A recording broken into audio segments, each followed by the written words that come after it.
Ali, Ali, Ali, Ali, Ali, Ali, yeah. I praise Allah for these lessons. I'm striving to be the message, and I thank Allah for His blessings. Ali was the circle 7. I praise Allah for these lessons. I'm striving to be the message, and I thank Allah for His blessings. Ali was the circle 7. I praise Allah for these lessons. I'm striving to be the message, and I thank Allah for His blessings. Ali was the circle 7. I praise Allah for these lessons. I'm striving to be the message, and I thank Allah for His blessings. Ali was the circle 7. I praise Allah for these lessons. I'm striving to be the message, and I thank Allah for His blessings. Ali was the circle 7. I praise Allah for these lessons. I'm striving to be the message, and I thank Allah for His blessings. Ali was the circle 7.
Islam, Islam, Islam, Moorish America.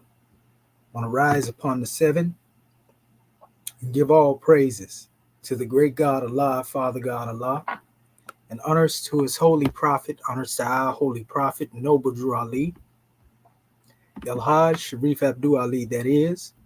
We give honors to our Moorish kin once again, here, there, and everywhere, and therefore honors to all of you who are continuously honoring yourselves by being yourselves.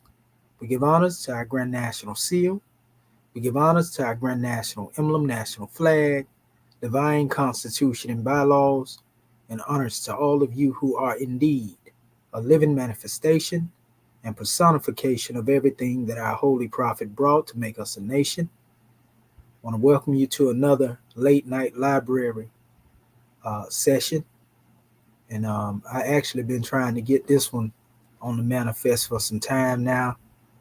It's long overdue, so I want to bring this to our Moorish kin. For those who have seen the thumbnail, already, I have it here as my screen as well. No big deal. If you seen it, you already know what's being stated in relation to dealing with our subject matter. We have a powerful drawing to bring on the manifest.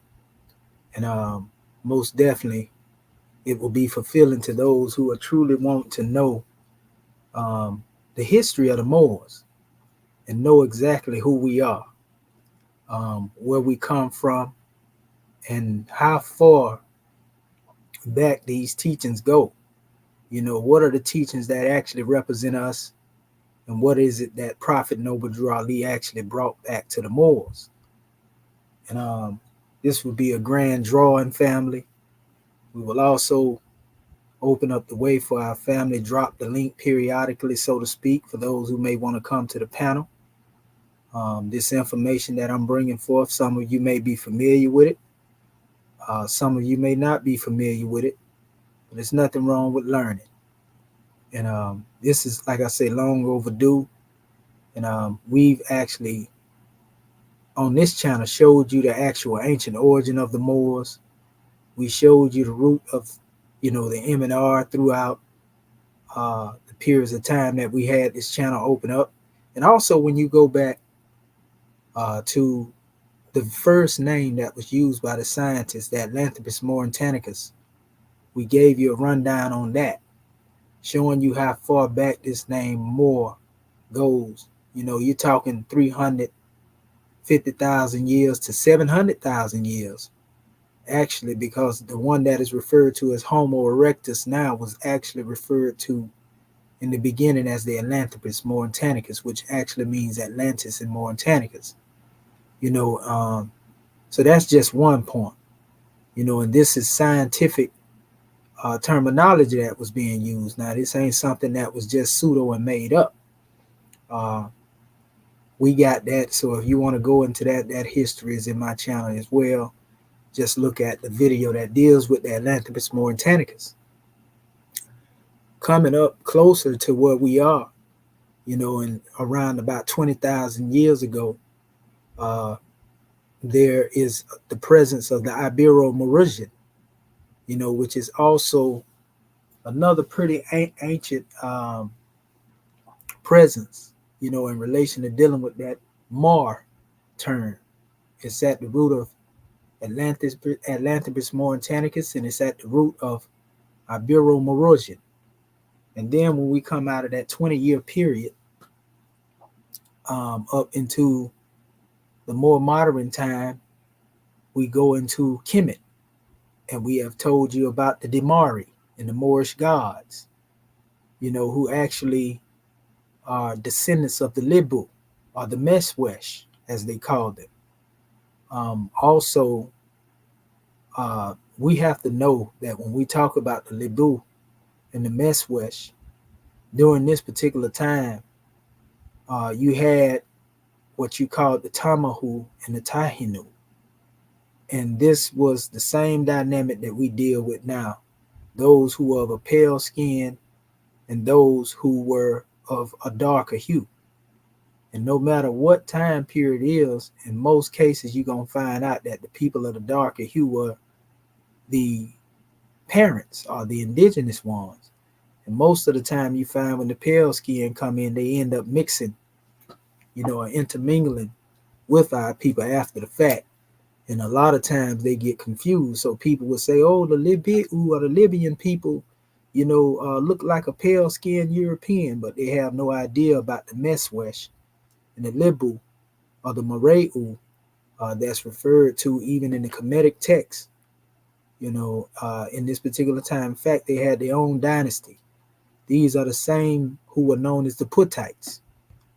And so from these particular ones, there was set up a culture in relation to dealing with the Demari, or the Moorish gods, who actually, that name can be traced back to Amen, who was known as Mar. In fact, it was the Puttites, also basically Cushites in all actuality. It was the Puttites. They just another branch of the Cushites, whether we know it or not. But these particular ones were the high priests of Anu, who actually were the custodians of a lot of the priestly rites, so to speak, that were taken from the Sudan or from what we call Tasseti or Kush, across the Sahel. And the Sahel means going straight across from Sudan all the way into the west coast of Africa. And this is northwest, from the top all the way over as well into northwest, which is the very border of the Atlantic Ocean, the place that actually became known today as the Richat structure, or the Richat structure, whichever way you would like to say it. We can say the Eye of the Sahara. We went into the history on that and showed about, Atlantis being in that particular area. We're not going in that area now. We're dealing strictly with the teachings of a particular people that have been unknown to our people. And this is going to bring some clarity to the hearts and minds of our people as it relates to certain teachings that we demonstrate now as Moors in this modern time. So when we come into this area to the furthest west, these people who are known as the Darmanko Moors, also known as the Syria, or the cetera, some people would say. This is what we will be addressing tonight.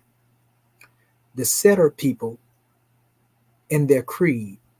And that's why the title to this special subject is the Setter Creed, a divine way of life of the Darmanko Moors, because it is these particular Moors that we in the West who demonstrate the concept of being Moor.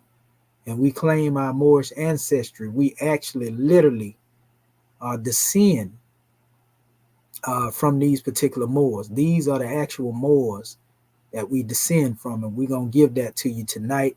Not only do we descend from them as it relates to DNA, because we also showed that as well, but we also descend from these ones as it relates to a lot of the teachings that we have, especially those who are here demonstrating in Moorish America as Moorish Americans.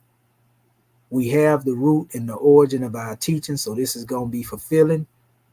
This is a late night library session, but family, you won't regret going through this special measure. We're going to try to speed through it, but we want to make sure our family has some understanding as well. So we don't want to rush so much to where our people don't get it. So without further ado or delay, I'm going to go into this special measure, and I'm going to be touching on my main presentation, but I actually have another portion of one that I actually have went into recently. I went into a presentation on another brother's show in the UK. And so I'll be going back and forth between two pieces because I have certain information in that one that I don't have in the other, and I want to make sure that our family can really get this grand drawing. I want to make sure that our family get this drawing and really get some grand insight out of this measure. Like I said, it's going to be a powerful, powerful piece, family. And so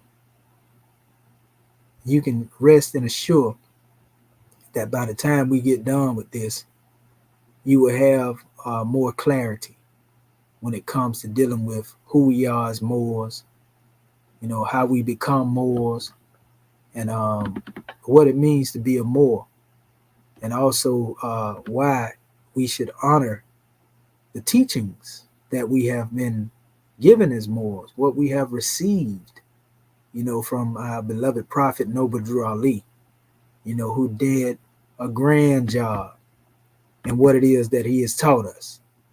So let me see here. I'm going to get this other measure open real quick, and I'm going to share my screen so that we can give our family some jewels tonight. We're going to drop some grand jewels tonight.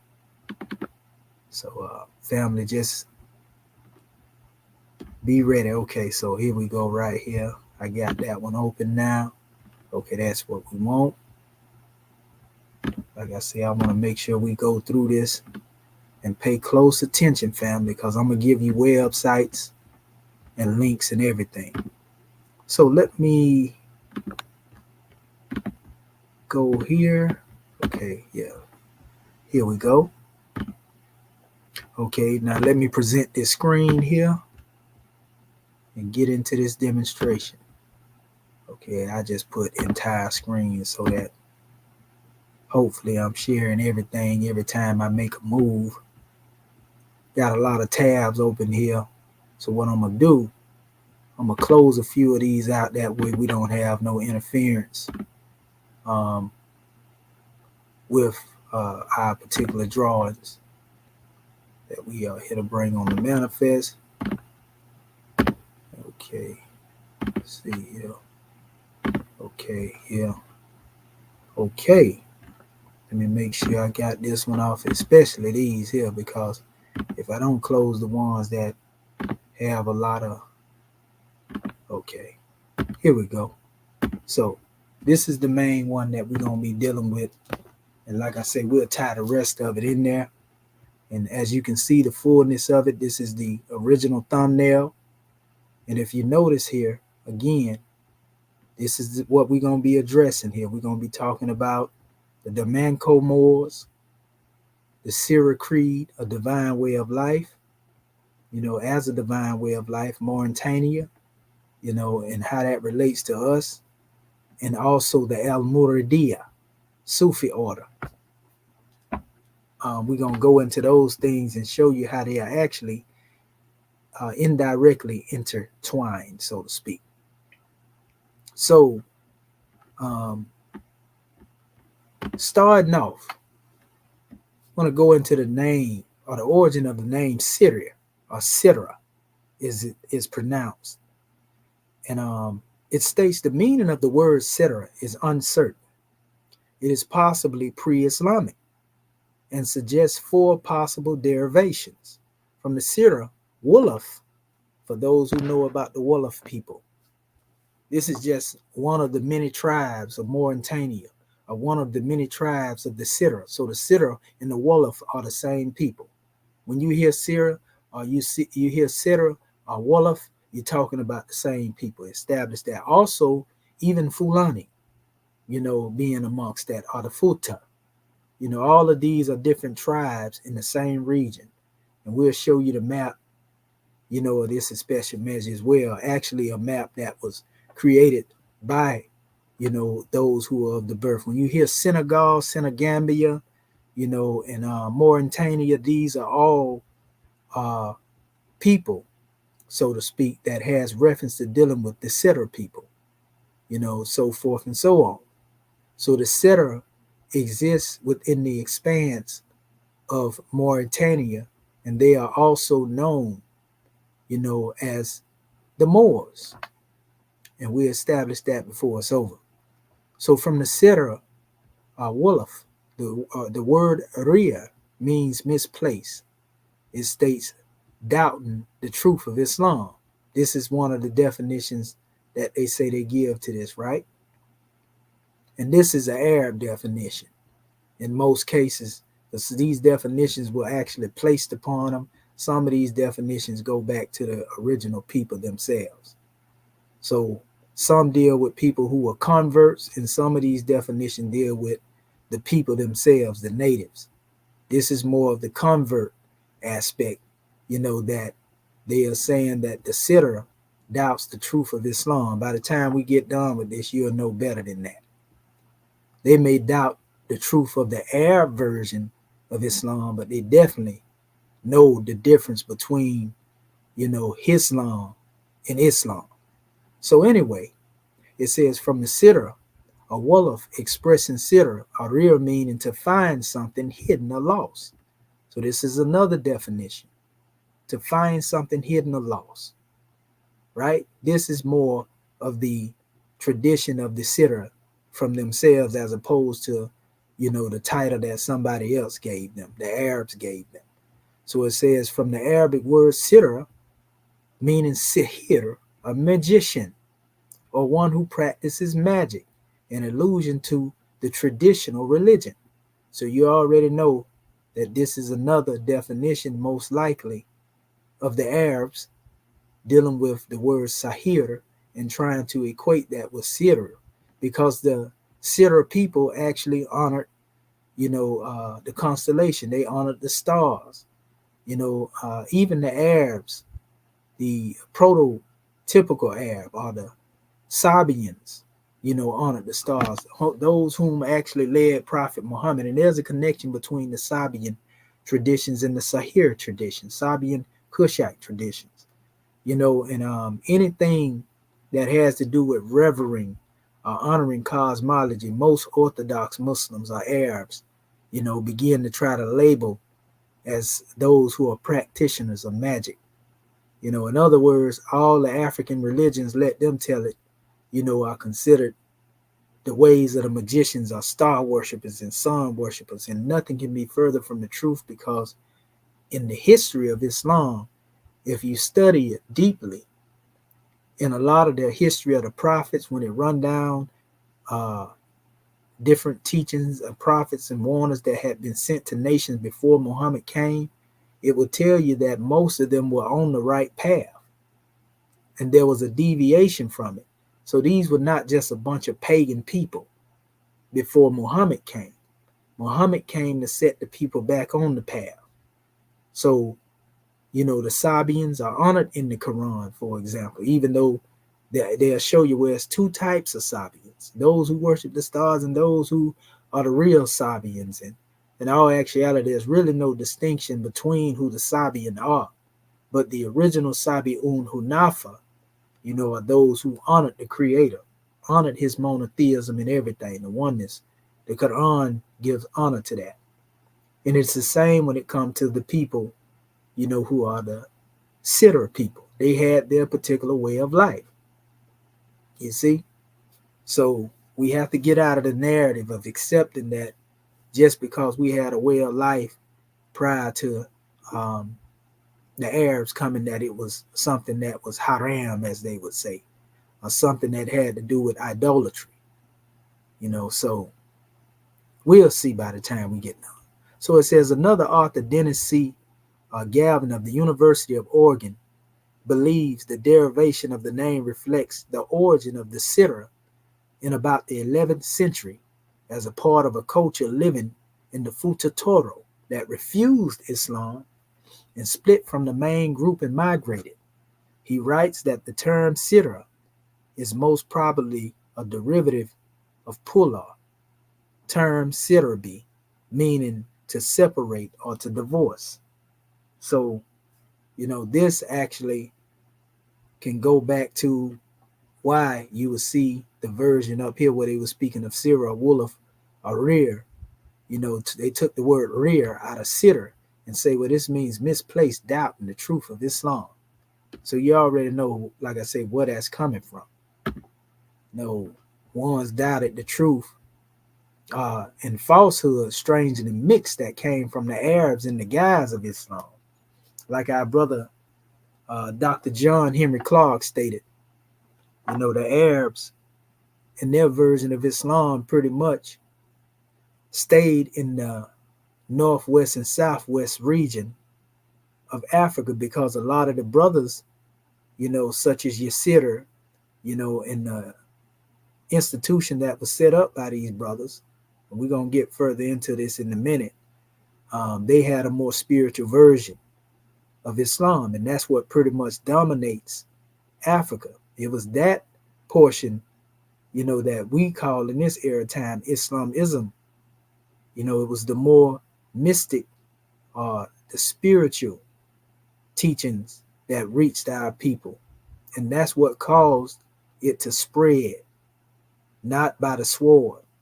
Brother John Henry Clark stated, that this was a peaceful acceptance. It wasn't that somebody forced them into the way of life. It was later that the Arabs came in with their political version and began to mingle with our people, and these were known as the Al-Bidan. The Al-Bidan, we'll get into that in a minute. Like I said, there's always been a dynamic of pale skin and dark skin, and then they put a blanket over them and then indict all of our people, saying that, they was enslaved by the Moors, but they're not telling you that it was the pale-skinned Arabs who were called Moors, in a blanket term, with the dark-skinned or the indigenous Moors, whom were also misnomed as Berbers. And basically, we got the rap for what they actually did to us. So it was the pale skin or the Al-Bidan, who made the Haritans. That's the term they use, Haritans, or what they call the Black Moors. This is the terminology they use when they distinguish the Haritans between the Bidan. And so it was the Al-Bidan, or the white Moors, as they like to call them, that enslaved the Haritan, the Al-Bidan, enslaved the Haritan. And this is what most of our people don't understand. So look at it like this. All of us are called Americans over here, right? This is what they call us according to the United States. But you have what they call white Americans and black Americans. This is what they call them. We don't honor that type of linguistic. When you go over there into, the homeland, the terms that they use for the people that were called Moors, and the Moors were referred to as those people who were there, This was the name, just like they use the name American as a blanket term. Moor was used as a blanket term for the people in that land. And so you had what they call in this time white Moors and black Moors. Some Moors could confuse that and say that means we white and all this. And no, it's some people that were known as the Albidan that they were calling white Moors, and they were of Arab descent. And we have been taking the rap for enslaving our people because our people don't know this history. We're going to show it to you in a minute. In a second here.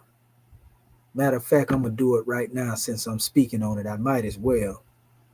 So I'm going to go to my other presentation that I had. Where is it? Let me see here. Okay. And I'm going to go into some of my DNA as well. Oh, I know where it is. It's over here. Part 7. This is actually touching on the same information that I had in that other area, and this was dealing with from ancient Kemet to Mauritania, custodians of the wisdom teachings. And this was really harping off of the works of our brother G.M. James, dealing with stolen legacy, and letting it be known the Moorish custodians of the wisdom teachings of Kemet, who they were, the Kemetic origins of Sufism, and the Sitter people, the so-called black Moors versus the so-called white Moors. Now, I have links in here that I'll be clicking so that I can show y'all the websites where y'all can do deeper research on this. So, also, we touched on the Egyptian Adept Moorish Rite of Self-Initiation. Both of these PDFs, that I'm going through to say the same thing. We must understand that the stolen legacy of what they call Greek philosophy is stolen Egyptian philosophy. Once we understand that, there ain't no such thing as Greek philosophy. It was always Kemetic philosophy. We get it. We even showed the origin of the name Moor, as we always do, going back to Amen. So that was right here, Moor, Amen. Also, you have, again, we talked about the Demari. And I'm just speeding through this because a lot of y'all seen this before. For those who haven't seen it, consider yourself thrice blessed because we're showing it to you now. And this is what I was referring to when I said the term of the Demari and the Moorish gods. And this is actually mentioned in the Latin inscriptions in North Africa, who are almost never named. And they are supposed to be the solitaires or redemptive immortals and the Augusti, the exalted.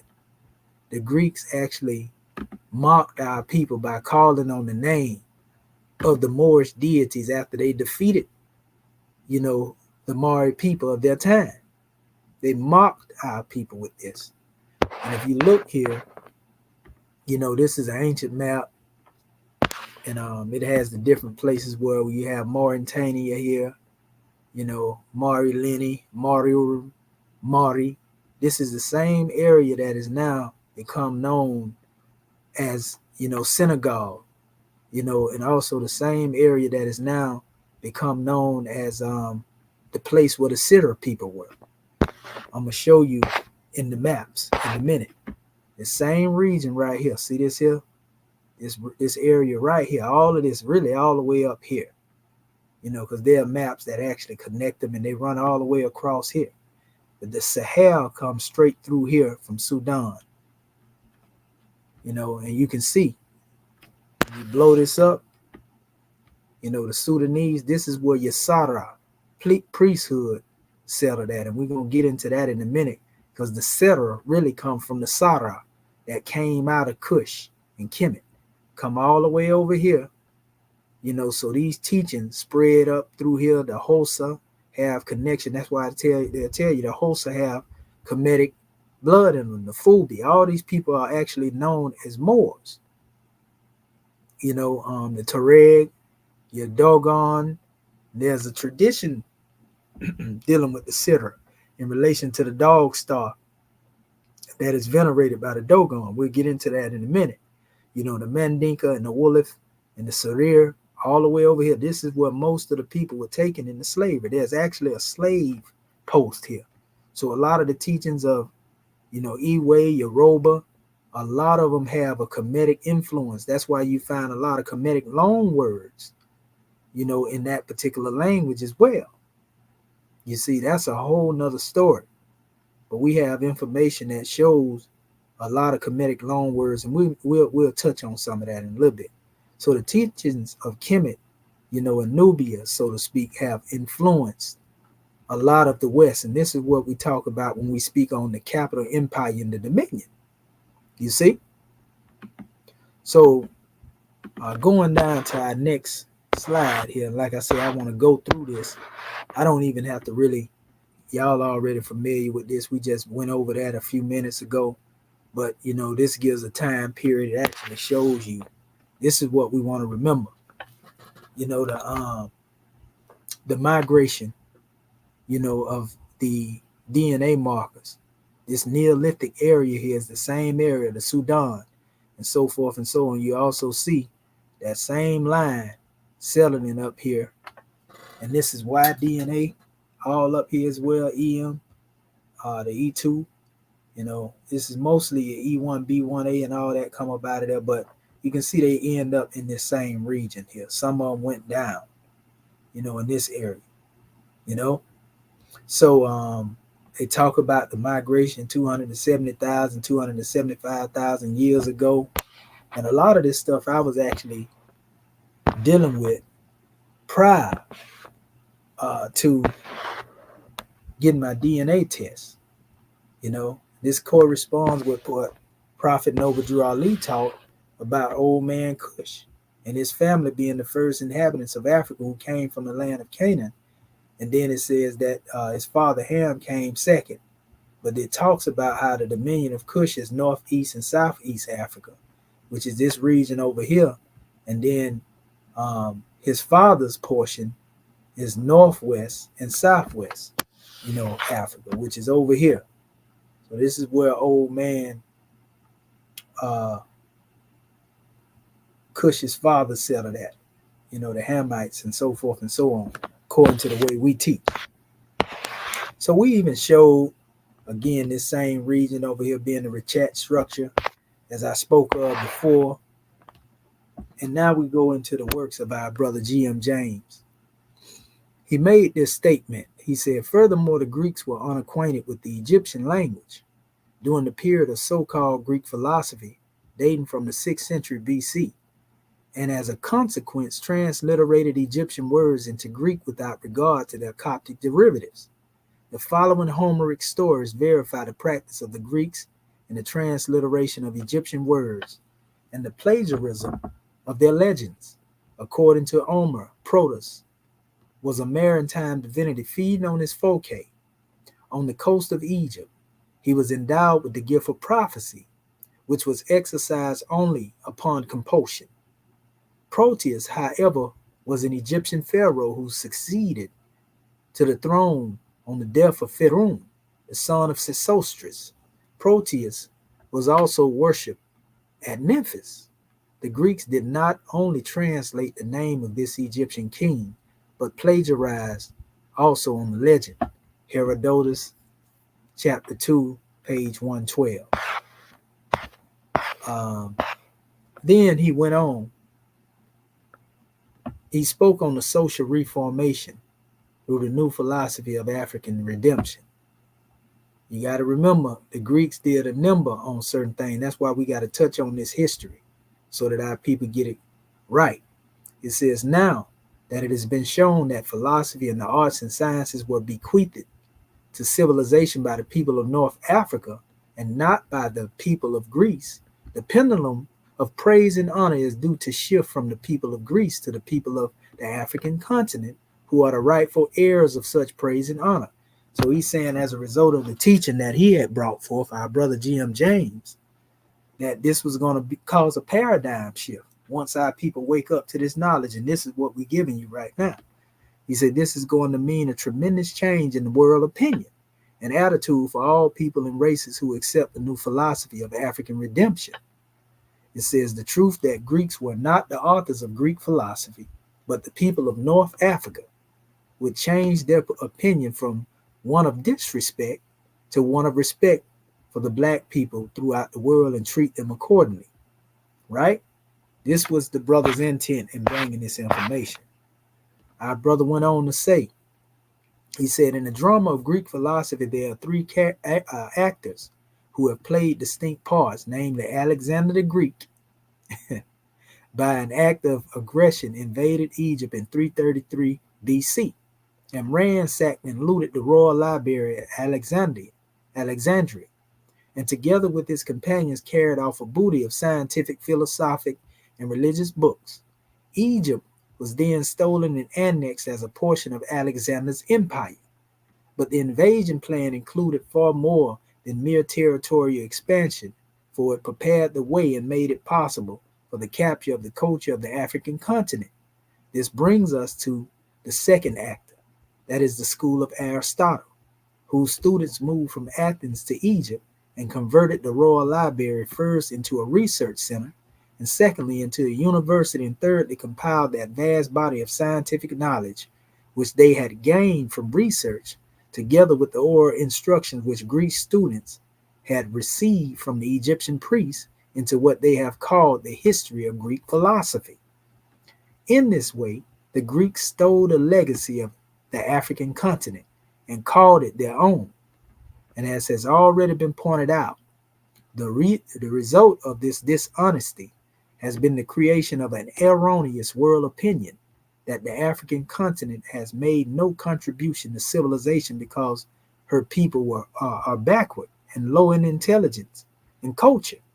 So our brother G.M. James was, he was took off the count for this, meaning, ones changed his form, so to speak. Y'all know what that means in our language. We try not to be too graphic, but he broke his oath because he was a part and parcel of one of them societies, and so this, he wasn't supposed to tell our people that, you the African God man, you are the Nesut Bidi, or you are the Pharaoh or the Per-Ah, you are Ra-Mesut, or the seed of Sarah, the seed of Ra.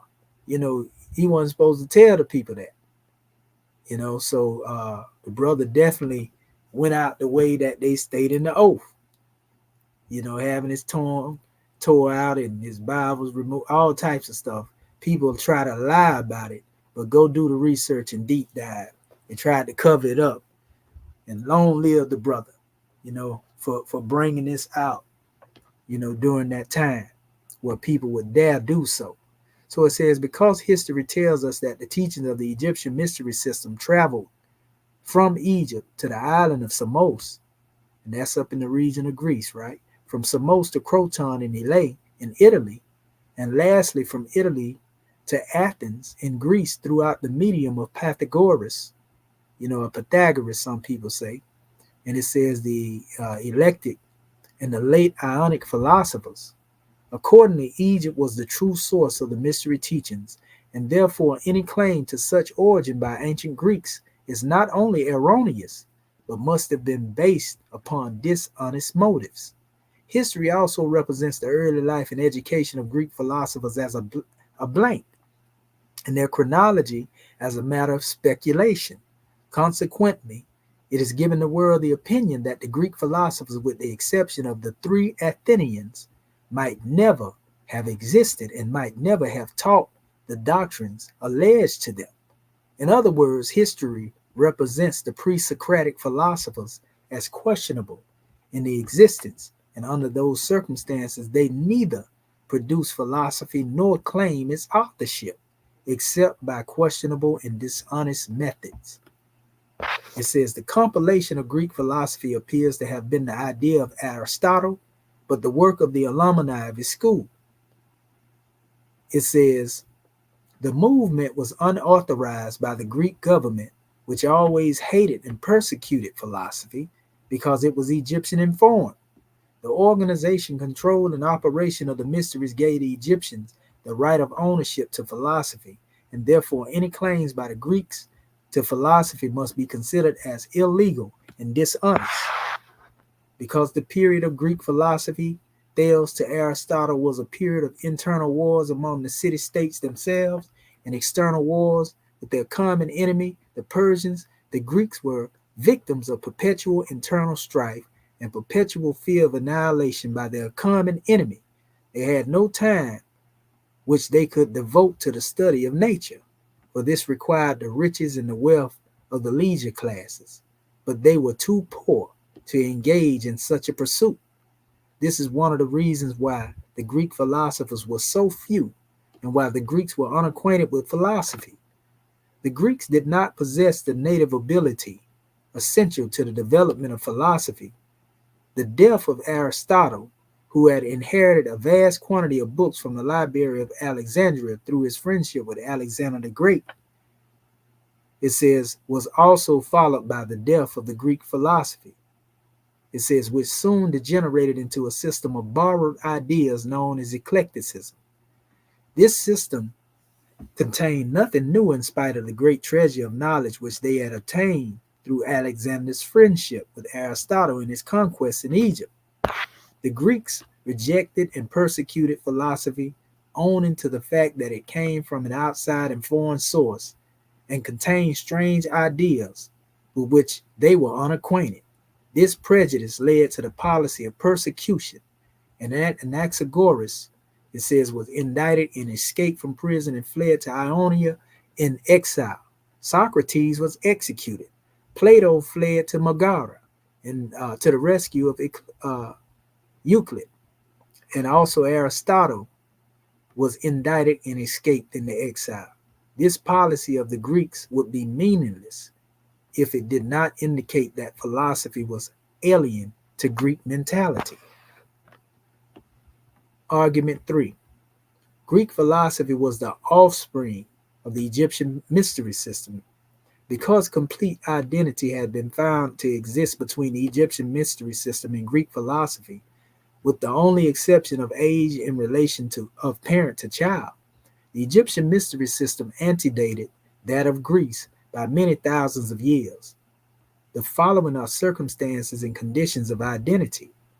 Complete agreement between the Egyptian theory of salvation and the purpose of Greek philosophy, i.e., to make man become godlike by virtue and educational disciplines. 2. Complete agreement of the conditions of initiation into both systems, preparation in gradual stages of virtue, parts of before every initiation. And 3. Complete agreement in tenets and practice. The effects upon the conquest of Alexander the Great upon Egypt. It was the custom of ancient armies when invading countries to search for treasures in libraries and temples. Accordingly, it is believed that Alexander and his friends who accompanied him ransacked the library of Alexander and other libraries and helped themselves with books. It is also believed that this was how Aristotle got the vast quantity of books alleged to his authorship, and how he acquired exaggerated fame. B. The Library of Alexandria was taken over by the alumni of Aristotle School and converted into a research center and university for the education of the Greeks, who were compelled to use Egyptian professors on account of linguistic difficulties and other reasons. C. Apart from the looting of libraries and the conversion of the Library of Alexandria into a university for their education, the Greeks had another way of adopting the culture of the Egyptians. The Ptolemies used to commandeer useful information from the Egyptian high priest. And we are told that Ptolemy I Sota commanded the high priest Necho to write a history of religion and philosophy of the Egyptians. And this was done in the volumes, became the chief text books in the University of Alexandria. And we got evidence. We've been going over this on how the Ptolemies had been going through the teachings and so forth and so on, and placing himself in the text, superimposing himself in the text, and a whole bunch of them did it. Just go look at some of my recent videos on this. So this brings us to the point, like I say, going parallel with my other document, on how the Moorish are the custodians of the wisdom teachings of Kemet, the 4 channels of transmission through which these teachings actually reached us in the west coast of Africa.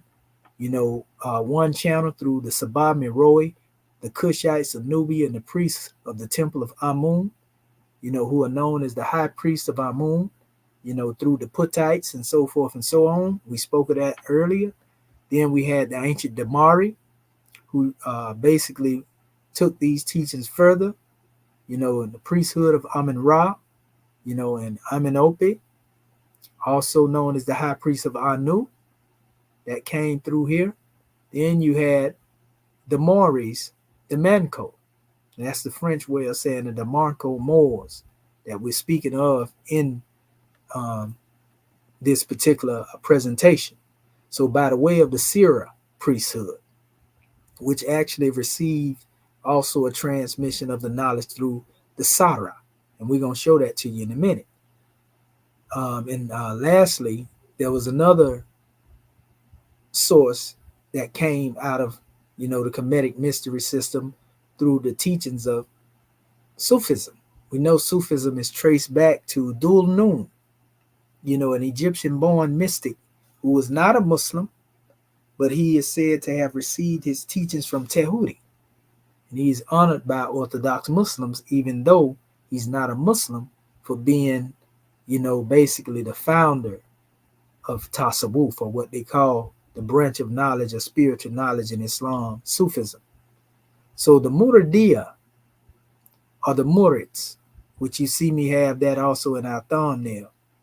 This Sufi order was founded by the high priest Sheikh Ahmadu Baba, 1850-1927. So his period went all the way up to the time when the Prophet was on the manifest. In Senegal, the order is centered in the city of Touba. You see? So keep all of that in mind as we move forward into this special drawing. So these are the 4 channels of transmission, that this knowledge came through. The Cushites, the Damari, also having a Kemetic root, the Sira priesthood, and having it from the Sara, and then Sufism. So no matter if we would have had it for these people, it would have came to us in the West. If it just came through the Damari, it still would have came all to the West, when we deal with West Coast of Africa, where our people was taken from, in slavery. The Maoris, we would have came through that same, all those teachings pretty much, moved across the map. Our brother G.M. James also stated and alluded to this in the same book that we was just reading, Stolen Legacy. He said, during the Persian, the Greek and Roman invasions, large numbers of Egyptians fled, not only to the desert and mountain regions, but also to the adjacent lands in Africa, Arabia, Asia Minor, where they lived and secretly developed the teachings which belonged to their mystery system. So he's saying they went all over the place. In the 8th century AD, the Moors, let me blow this up, i.e. natives of Mauritania in North Africa, invaded Spain and took with them the Egyptian culture, which they had preserved. Knowledge in the ancient days was centralized, i.e. it belonged to a common parent system, the wisdom teaching or the mysteries of Egypt, which the Greeks called Sophia. You see, Sophia. Now, a lot of people would say, well, this is where the word Sufism or Sufi comes from. Some people would say that, but, that's just speculation. I do know the P is interchangeable with B, and we talk about Sabet or Sabate teachings of Kemet, or what they call the wisdom teachings of Kemet. We know that the Greeks pretty much, as we just showed, stole that legacy. So this was their version of saying, the Sabate teachings, or Sabayit, some people say, Saba, which is the root of the word. Again, it means 7, but it also represents the star, the Seba, it also represents the name Cush, the seed coming from Cush. That's a whole nother measure, the Seba Mero I showed you earlier. So it says, as we can see here, it was the Moors that were natives of Mauritania that took these teachings, just like we speaking of. So it says, as such, the people of North Africa were the neighbors of the Egyptians, and became the custodians of Egyptian culture, which they spread through considerable portions of Africa, Asia Minor, and Europe. During their occupation of Spain, the Moors displayed with considerable credit the grandeur of African culture and civilization. We know we cleaned them up. We know we raised them up from a savage way of life. The schools and libraries which they established became famous throughout the medieval world. Our brother Dr. Clark touched on a lot of these different schools. Science and learning were cultivated and taught. The schools of Cordova, Toledo, Seville, Saragossa attained such celebrity that they, like their parent Egypt, attracted students from all parts of the Western world. And from them arose the most famous African professors that the world has ever known in medicine, surgery, astronomy, mathematics. But these people from North Africa did more than merely distinguish themselves in Spain. They were really the recognized custodians of African culture, the Moors, to whom the world looked for enlightenment. Consequently, through the medium of the ancient Arabic language, because it was the Moors who actually translated a lot of this stuff dealing with alchemy and science. Even though people try to take that credit from the Moors, it was the Moors that did that during the Age of Enlightenment. Philosophy and various branches of science were disseminated, and all the so-called works of Aristotle in metaphysics and moral philosophy, natural science, translations by Leonardo Persano in Arabic, mathematical science, C, translation by Gideon A. Monk of Arezzo in musical notation, Sedgwick and Tyler's History of Science, and this is C, look like, I want to say chapter 15.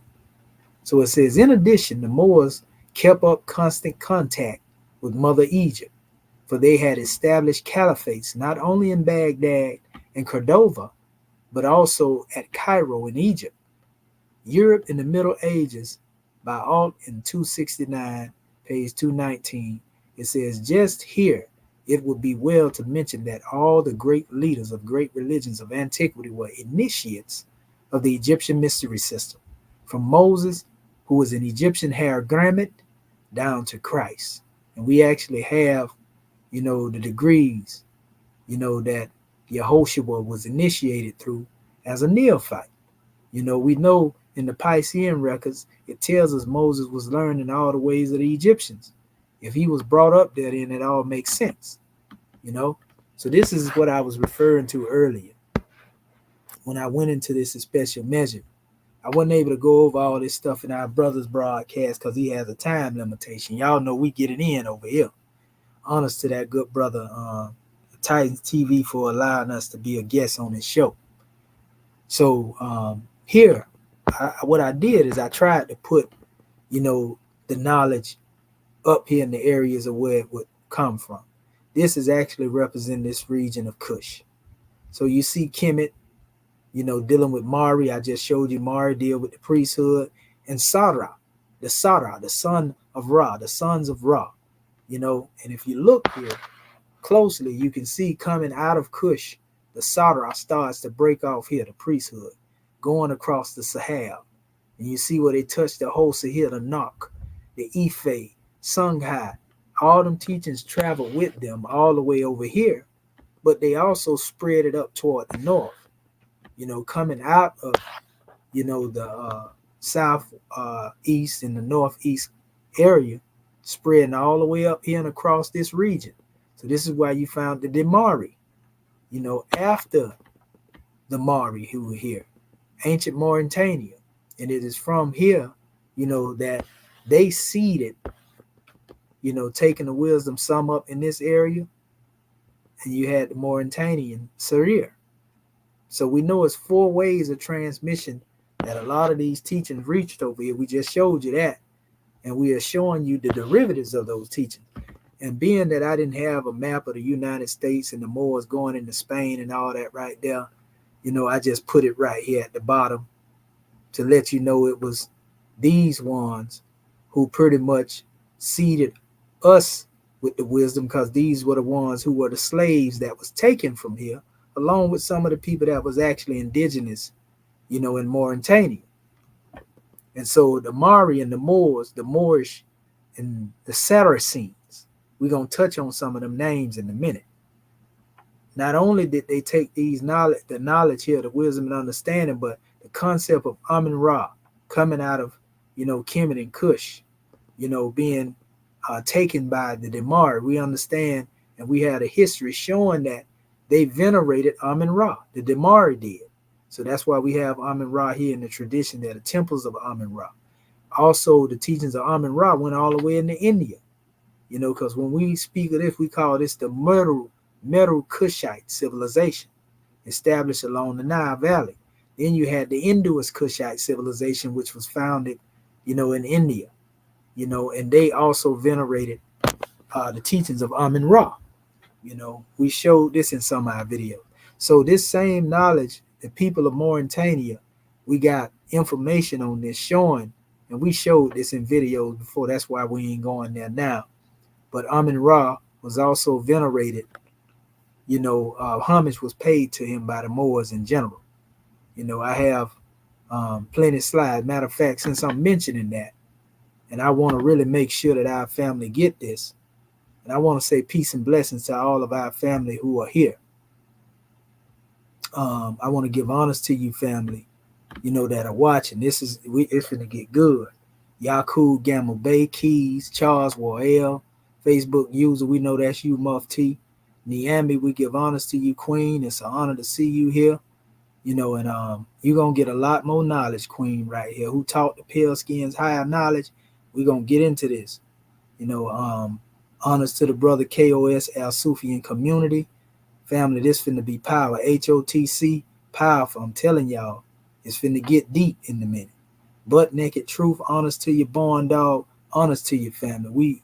We finna go there. Everybody that's tuning in, be sure to share and hit that like button. Subscribe if you ain't subscribed. Family, I'm telling you, we going there. That's why I'm taking my time to give it to you. You know what I mean? It's a late night library session. So all of those who want real knowledge, you're going to be able to go back and show the people what we talk about. Can't nobody lie to you after what we demonstrating on this particular measure. I'm going to go and touch on this portion because I use my Facebook to teach as well. I don't know why some of them people be up there with that foolery. But anyway, I'm going to go here and show you something because a lot of if you are friends with me in YouTube, if you want a lot of these sources, I actually have a lot of them right here. That's what I do. I use my Facebook as a teaching apparatus as well. And a lot of my main pieces are in here. They are taken from particular works. Let me open that back up. Okay. So let me go through here and I'll find this real quick for y'all and we're going to get back to it. And like I say, this is just, you can get this information. It's out there. And the greatest apparatus for getting a lot of this information is in Google Books. A lot of this information is old. I like to go back to the ancient information before somebody came and remixed it. That's my methodology in research.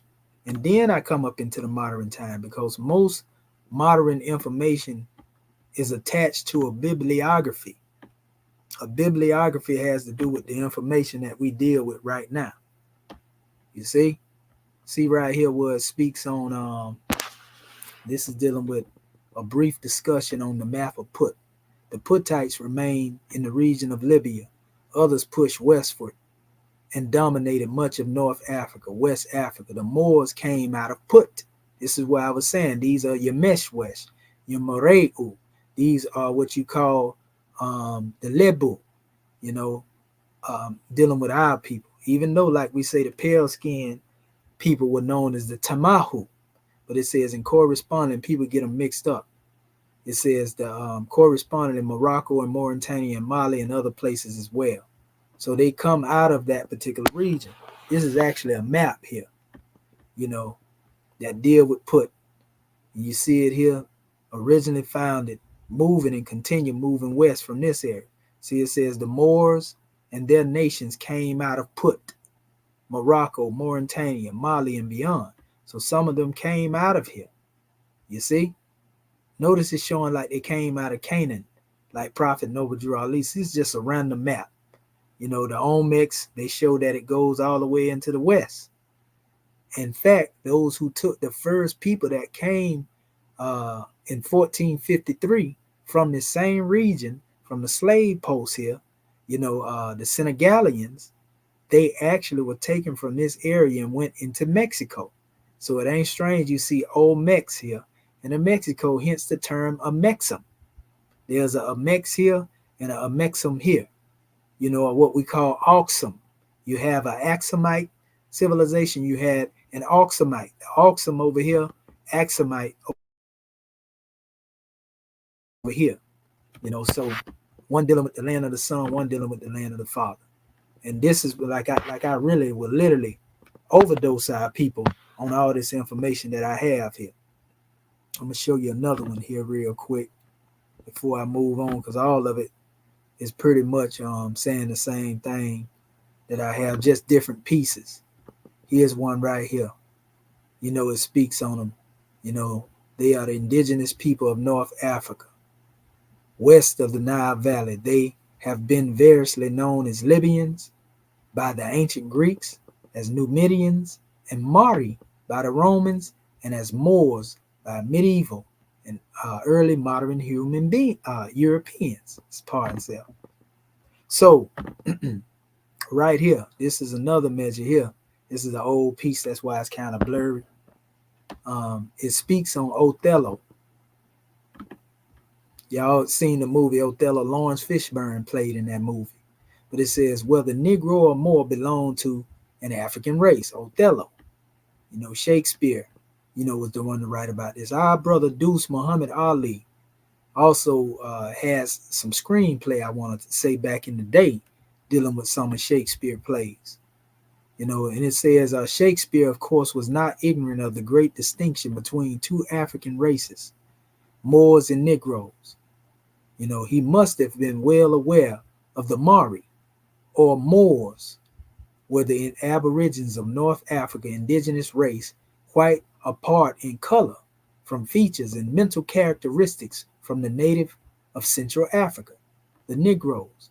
In the tract of North Africa, bounded on the east and west by Egypt and the Atlantic, north and south by the Mediterranean and the Sahara, floods in rapid succession. The Carthaginian, these were Moors, Roman of both empires, Vandalic, Saracen, Ottoman forms of civilizations. Where are they now? It says, and where are the races which gave origin to them? It was the Moors who birthed a lot of those places, all but extinct. The barbarous Moor, and this is why I keep telling y'all that term Berber comes from barbarian. The Arabs made that name stick. Then the Romans started calling us that, So anyway, it speaks of the Moor, or the Tehi. Then it says the Bedouin alone remain, saying that the European version is pretty much the ones that's being pushed to the forefront now.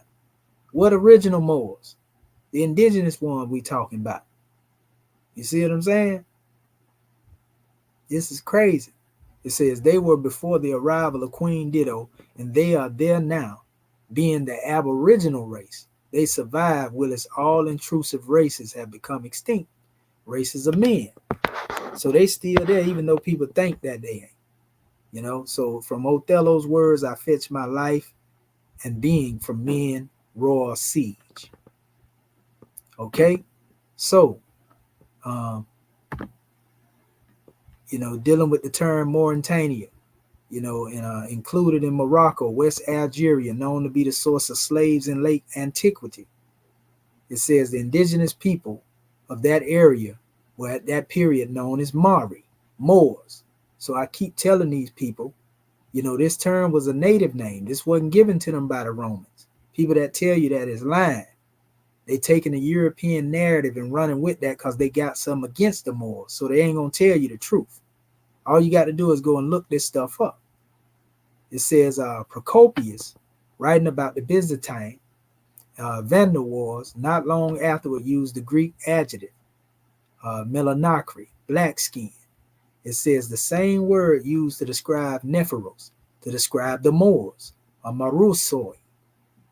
On the other hand, the pharaohs may have been a Nubian imported from further south, as was the case for another 12-year-old girl named Atolus, also sold at Hermopolis Magna a century later. And these are just different clips that I took out from different books, that are referring to the Moors. All you got to do is go into Google Books if you want to see all these particular measures, and I'm going to give you some other sources. I'm just taking you through my measures here because I crop a lot of this stuff out, and I have, they obviously come from somewhere. So anyway, it said I should doubt, well, I wanted to get it where it actually started. I don't want to read everything. But it said, I'm curious to know, having had a stiffish argument on the point, Raiz Ali, he holds that it was the Moors, and I have heard say it was the Arabs. So it's basically, they wondering whether or not, who these people were. Were they Moors or Arabs? And then one said, you both are partly right, replied Lucien, for the Arabs were among the first conquerors of the land, but you are wrong in supposing Moors and Arabs to be altogether different races. You got to go back to who the original Arabs were, the Cushites, the Sabians. You see, there was a group of people that was in Arabia before the modern day pale skinned Arab that you speak. So the same dynamic of what they call pale skin and dark skin exists even there.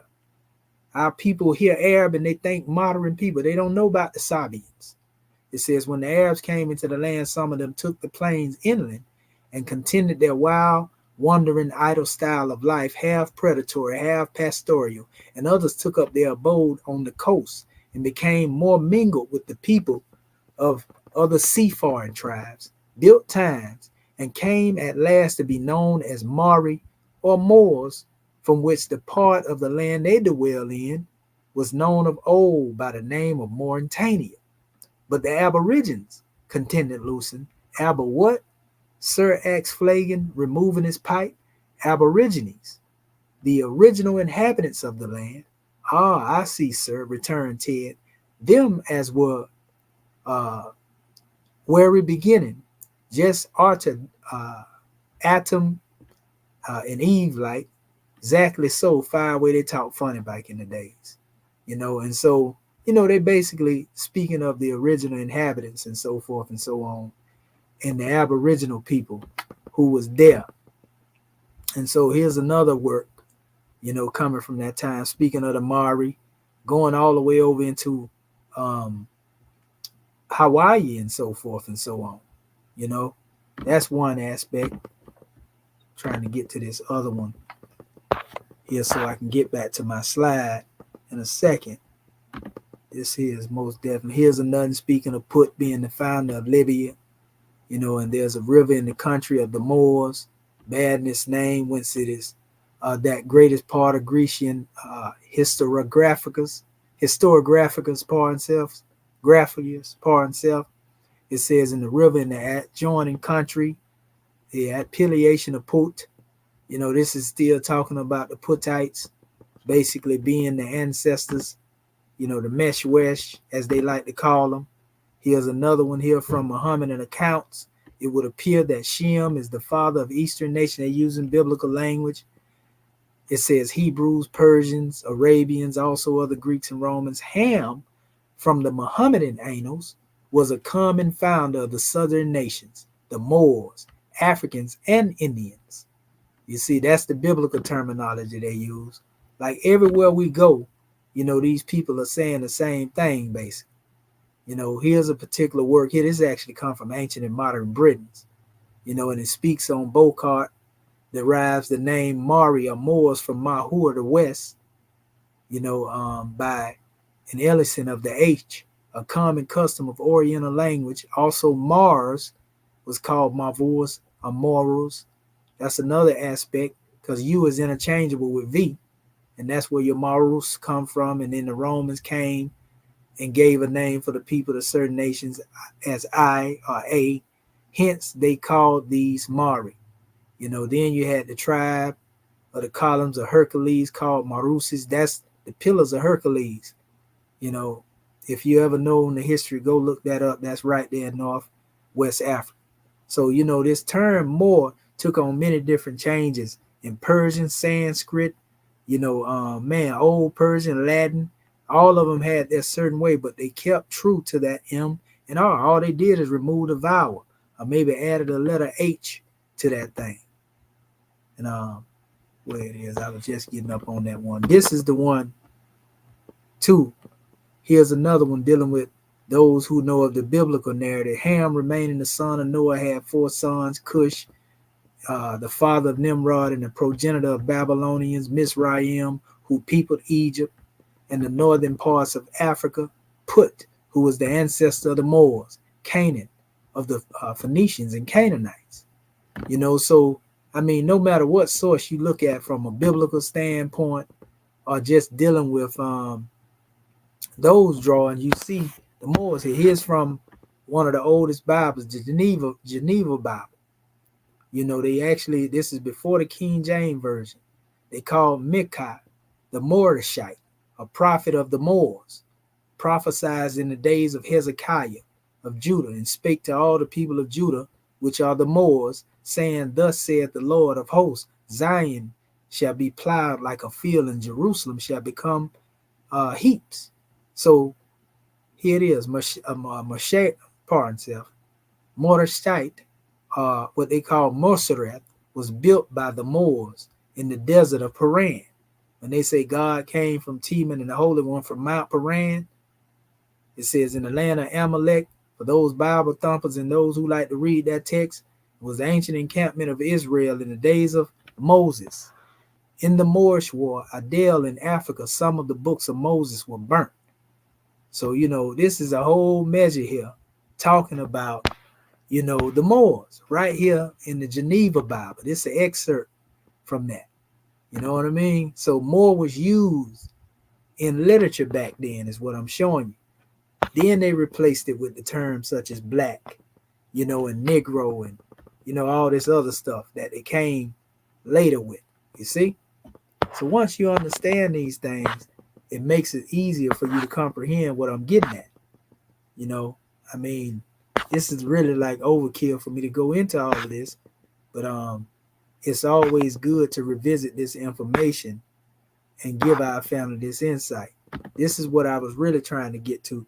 This is actually from a Hebrew dictionary, and it's actually giving a definition of the name Cam. See, this is the way you originally say Cam in the Hebrew, or what they call Proto-Sinaitic, Proto-Canaanite. See, it's spelled Cam, and they took the C and H off, and it becomes Ham in the English.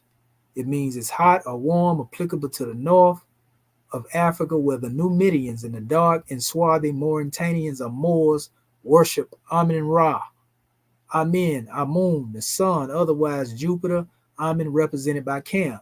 Now you know why they would say this, being from the Hebrew aspect, because they believe that all of our people were heathen. Well, we just showed you that the Hebrews was being referred to as Moors. So if the Moors was worshiping the sun and Jupiter and Amun, then the Hebrews had to be worshiping with them. Israel was worshiping with them. And it is recorded in the history of the Israelites that they were actually in the midst of that. But our ancestors wasn't venerating the sun. They understood the spiritual essence of the sun. They honored that. They seen the divine creator Neter and Neteru working through creation. You see, so miss them people with that. You see? So let me go back over here to our slide. Now that I've showed you that connection, between Amun-Ra, and our people. So now you see how Amun-Ra comes all the way from the Kushite region, dealing with the Damari, into the Moors, and why we are conscious of Amun-Ra now. Amun-Ra simply means the hidden one. Remember, Amun-Ra, I showed you earlier, is in relation to dealing with the name Mar. Remember, I showed you that a few minutes ago. Amun-Ra, Mar. So when I say that the actual word, when we go into the root of it, can be traced all the way back to that particular time period, now it begins to make sense when I showed it to you up here. Hold up. And I showed it to you right here. This is Amun Ra. Notice there's a flag here with a star. That's going to come up later. Mar, Amun. People say, oh, that's Amun Opi. You know, that's notes that they tried to come up with later. And then when you come down here, you see it here. Mar, Ma'ur. What it is? In the Palermo stele, the title of the high priest of Anu. These are the same custodians who took this wisdom across Africa to become known as the Moorish gods. The Arabs didn't want to call us that. No, they barbarians because they were Orthodox Muslims. So they looked like to them, they were conquering us, you know, and they gave us the misnomer, you know, but the word Mari gave birth to the word Moor. And that word can be found in the Sumerian culture in India, you know, even the people of India, Ashoka, who had a dynasty known as the Mauryan dynasty. They were known as the Moors, family. We can't make this up. That's real talk. You know, for those who don't know, all the way in India, we read that to you. For those who don't know, when we say Mauryan, the Mauryan Empire, right here, this empire, they was known as the Moors as well. So they think that we be making this stuff up, you know, when we say this. And this is that Ashoka actually spread Buddhism, you know, across the way. See it right here. This is the Iran Chamber Society. And they go into the history. Look at what they say. Look at this. They think we just be attributing this stuff. Didn't I tell you the Meru Kushites? You had the Meru Kushites and the Indus Kushites. This is the Indus Kushite branch. Ashoka. Prophet Noble Drew Ali talk about Ashoka. The Mauryas or Muras, or rather Moors, were the Jats, and hence the Scinthi and the East Iranic Orient. They go into the original people. See, these were the original Iranic race. They wasn't talking about no European people, because if I show you the picture of the Mauryans and the Moors, you're going to see they dark-skinned just like us.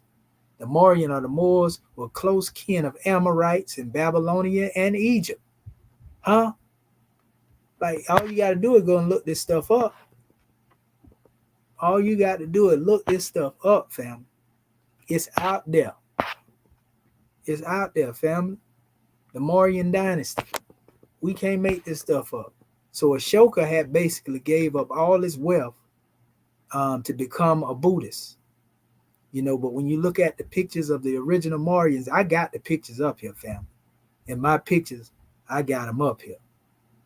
See here? The Maori people, they there. That's a whole nother, I can give a whole nother bill on it. I will someday. You know, here it is right here. Grammatically, Maurya is the derivative from Mura or Moor. By adding the CN suffix, it says Mahabesha. Therefore, the original word remains Moor or Moor and not Maurya. You see, the last word Mayura or Mayuraka is a Sanskrit translation of the original clan name Moor, which was unfortunately found to be the same as the Hindi word Moor, meaning peacock. To them, it is worth noting that Greek writers mention the word as Moors and Mauries, and is also it say the affix s, us, is, os. They add all that stuff in there like they did with the Moors. You know what I mean? It is well known. So it says, dropping the affixes, there remains the word Moira, Mori, Mori, clinch, to have a rock edict of Ashoka himself, which mentions the word as Mora and not Maurya. Buddha Prakash, it states, also seems to have invaded the issue by saying the meaning of the word Mora occurred in Ray and Ashoka, not quite certain. You know, you got it. I ain't got to keep reading it. They done said what I was saying, you know, so these people don't think. You can go look this stuff up. We don't just make this stuff up, family. People that don't know no better, or people that just have a bunch of opposition, they go into that. So I want to go back to our PDF and get through them. Like I said, I don't want to spend so much time over here to where I can't get to the essence of the information. Just know this term more go a long way, family. You know, so nevertheless, again, And we know the Indus Kushite Valley civilization adopted, a lot of teachings from the Temple of Amun-Ra. So, this concept come here. Also, when we deal with the name Ra, as it comes over here, Ra birthed a name among the Siddur people known as the Ruh. And we're going to get into that in a minute.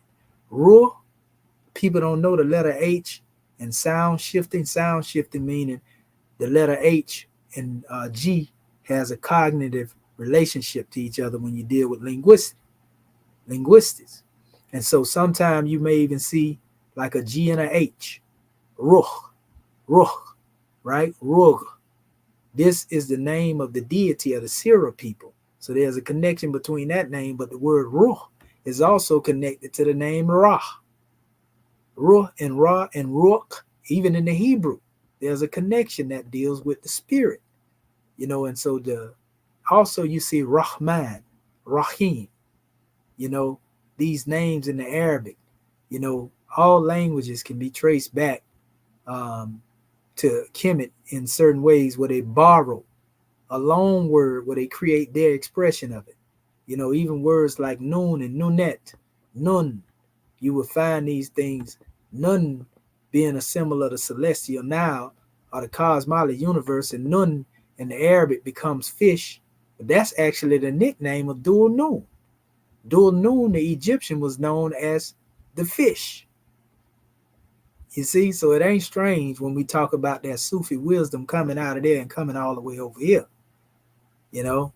Make me think about the Piscean era, paving the way, of the way for Aquarius, this age of information.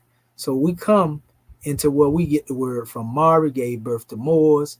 This is where your Moorish come from. We're also known as the Saracens. Notice Sarah is coming out of Kush. Saracens is another name that's referred to as the Siddur people. The Siddur people were known as the Saracen as well. You see, and we're going to get into that in a second too, with the pictures to show you how the Europeans depicted the Saracens. You see, another name used for the people.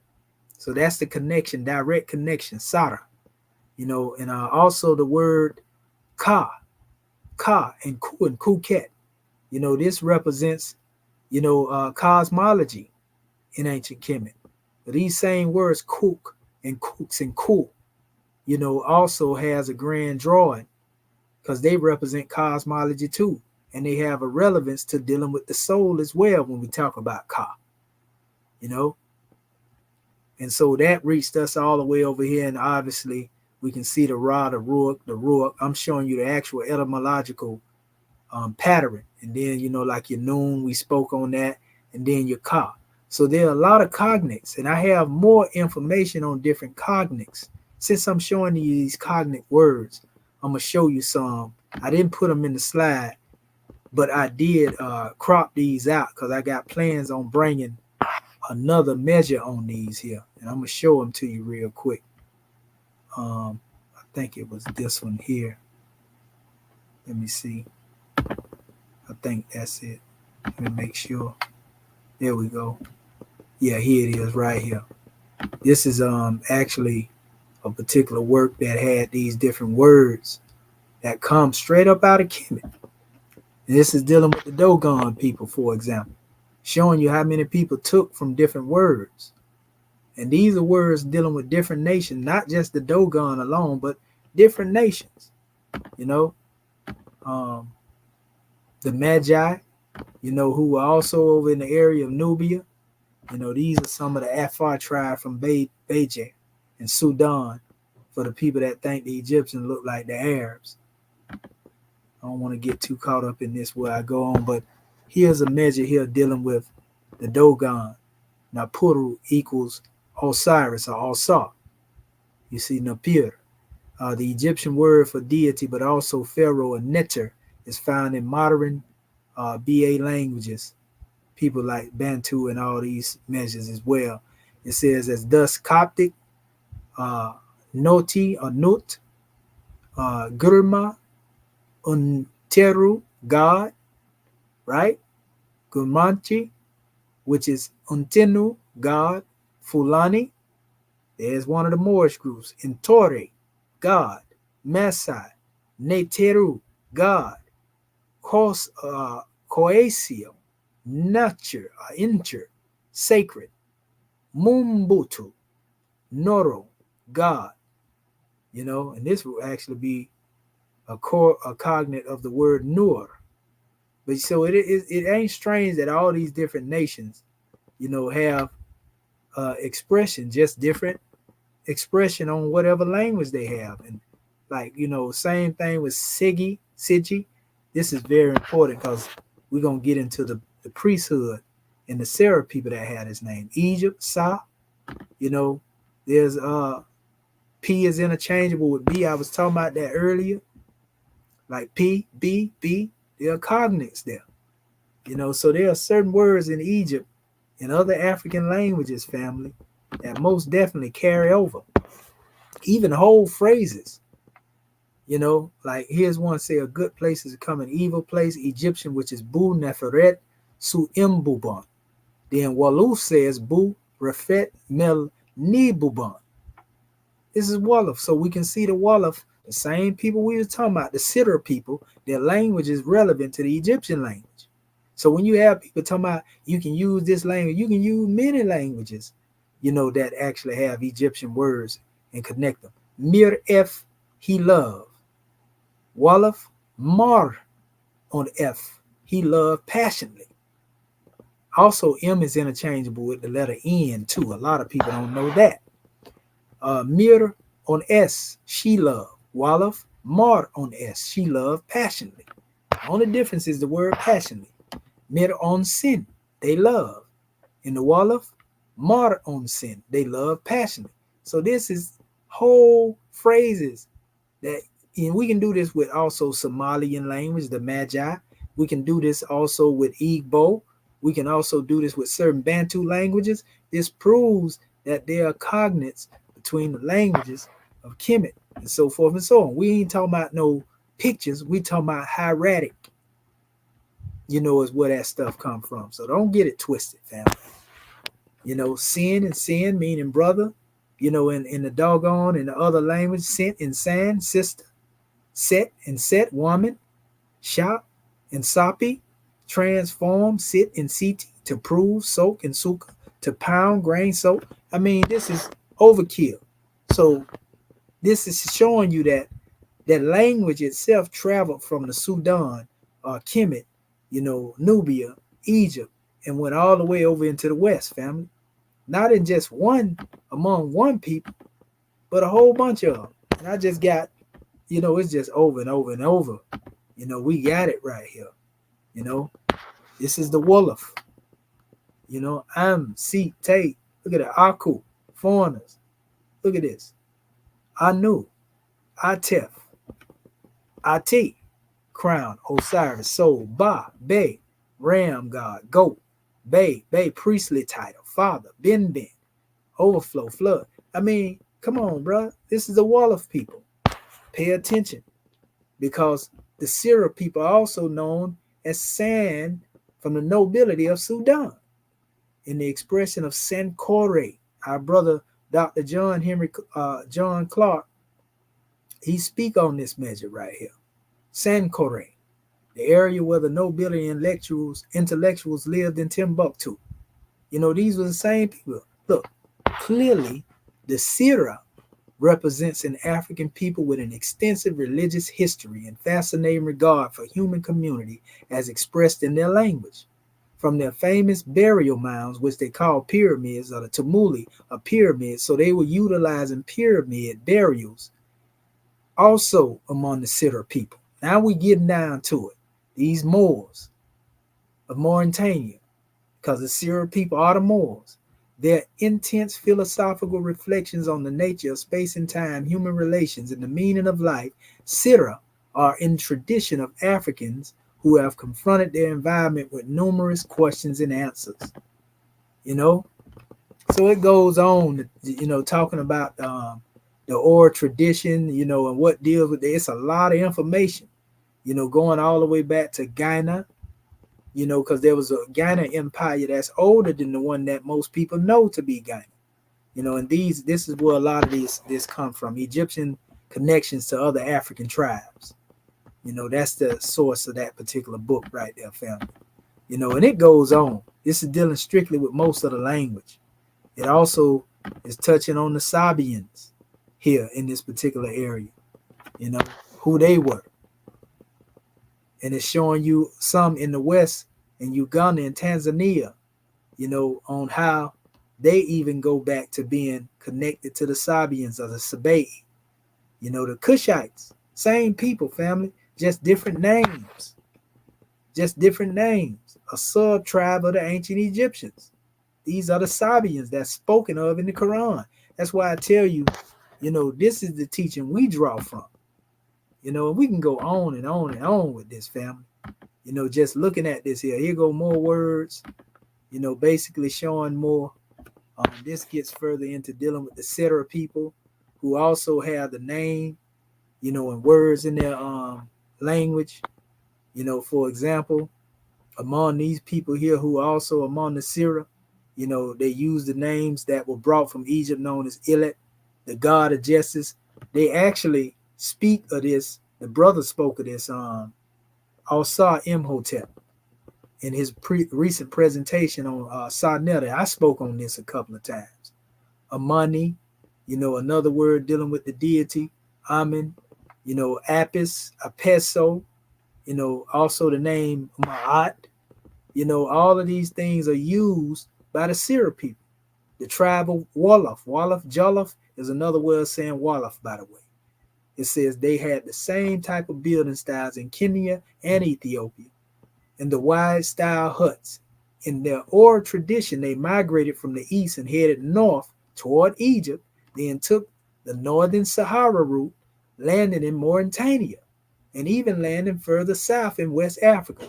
There are many linkages to other parts of Africa, specifically ancient Kemet, in the religion of Sirah. It seems possible that the Sirah found the sacred city of Qom upon their arrival in Sin. You see, that's where the Sirah Sin come from. They also have who they call Solon, as a replica of the Egyptian city of the same name. It was in addition, the name of the deity Rug suggests Ra, like I was telling y'all earlier. Rug was often complemented by the national epithet Sin. Sin is a Kemetic name as well. Chematologists have seen in the Sirah the name Sa. This is all from the same book I just spoke on. A widely used Sirah name, the idea of nobility, because in ancient Kemet, Egypt, the term Sarah meant son of God. Sir, Sa, Sarah. See the sound shifting etymology? The oral tradition of the Sirah states that they traveled from Upper Nile in West Africa. And one of the reasons that Sheikh Anta Diop claimed that the Sirah were able to reject Islam, see, there go that term, we were giving you them titles in the beginning, right? Being one of the few African groups in the West African Sahel region to do so successfully might be because of their strong connection to their ancient religious past. Scholars have long believed that the root of the Sirah from their ancient homeland in East Africa can be traced by upright stones, that are found, so that was their way of dealing with it. I'll show you that in a minute. Some of the stone measures they built. They stone grave, it's like almost like a tombstone, a headstone, but they built them like obelisks. The Sirah stones look like obelisks of what we would call stele, is what it was. So they got a lot of Kemetic culture that they took with them, family, when you get into dealing with these people. Like I say, ain't nobody really touched on this, but the Sirah people have a very rich history that has been unexplored. And I'm showing you that we are descendants of these people because it was these same people that came into slavery. A lot of them. We're going to get into that in a second. Now that we're touching on them again and you see the Sirah scene, the Sarah, all of this stuff coming out of here. We showed you how the language is connected. Now you got to understand who the people of Mauritania are. And also know, just like it was two different Ghana civilizations, it was ancient Ghana and modern Ghana. These same people are also in the same region, of the same linkages, so to speak, because they right there in the area of the Sahel going across from Sudan all the way into West Africa. Here's a map showing you ancient Mauritania and then modern Mauritania. You see, this is modern Mauritania today. This is ancient Mauritania right there. Those are the, notice this is, right, Tinges and Cordoba. This is Spain. This is the Pillars of Hercules that they was talking about earlier. So a lot of people don't even know that there was an ancient Mauritania and a modern Mauritania.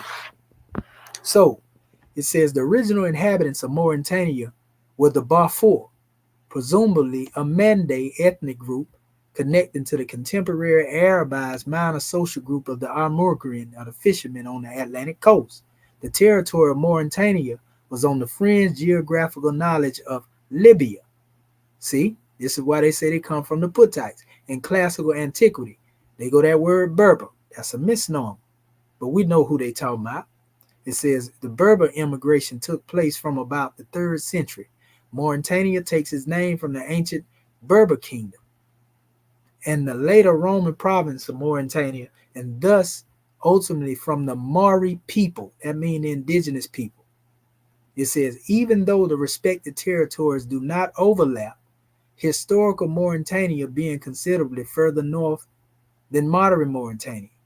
You see, there are certain maps when they put it out there on the Maghreb, they actually include, the northern region up here, all the way down here. And I have maps like that, the Sahara and all that. See, this is Senegal. Look at this. Dakar is where the slave post was at. This is where a lot of our people got took from these regions here, family. The Genobasu. So when we see all this in our DNA, that's why it's in there. In fact, I found a sister from Senegal who actually come from the continent, and she has less percentage of being Senegal in birth than I do. I have more DNA, but she also seen when she took the test, she had relatives in the United States. It's not strange because there were Moors from Senegal that were brought over here. Like I said, in 1453, this is before Columbus got here. They came to Mexico. Matter of fact, I'm going to show it to you right now so you see what I'm speaking of. Hold up.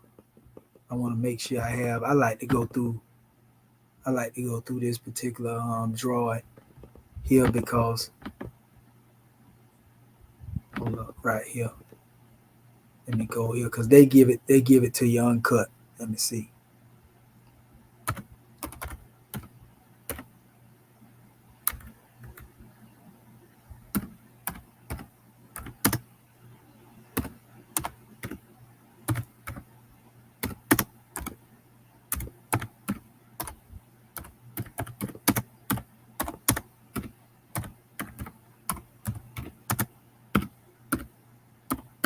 Okay, here we go.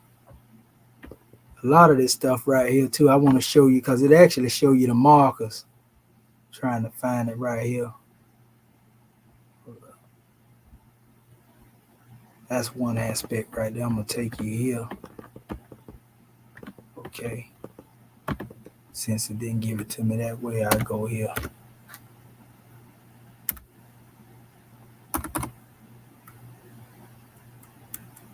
Trying to find it here. Where is it? Better yet, we'll do it this way. And actually go to the haplo groups, because it actually goes, it tells us about this here. Here it is right here.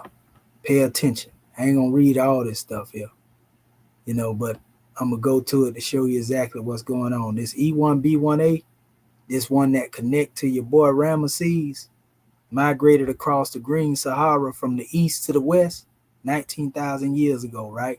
This is different times they show.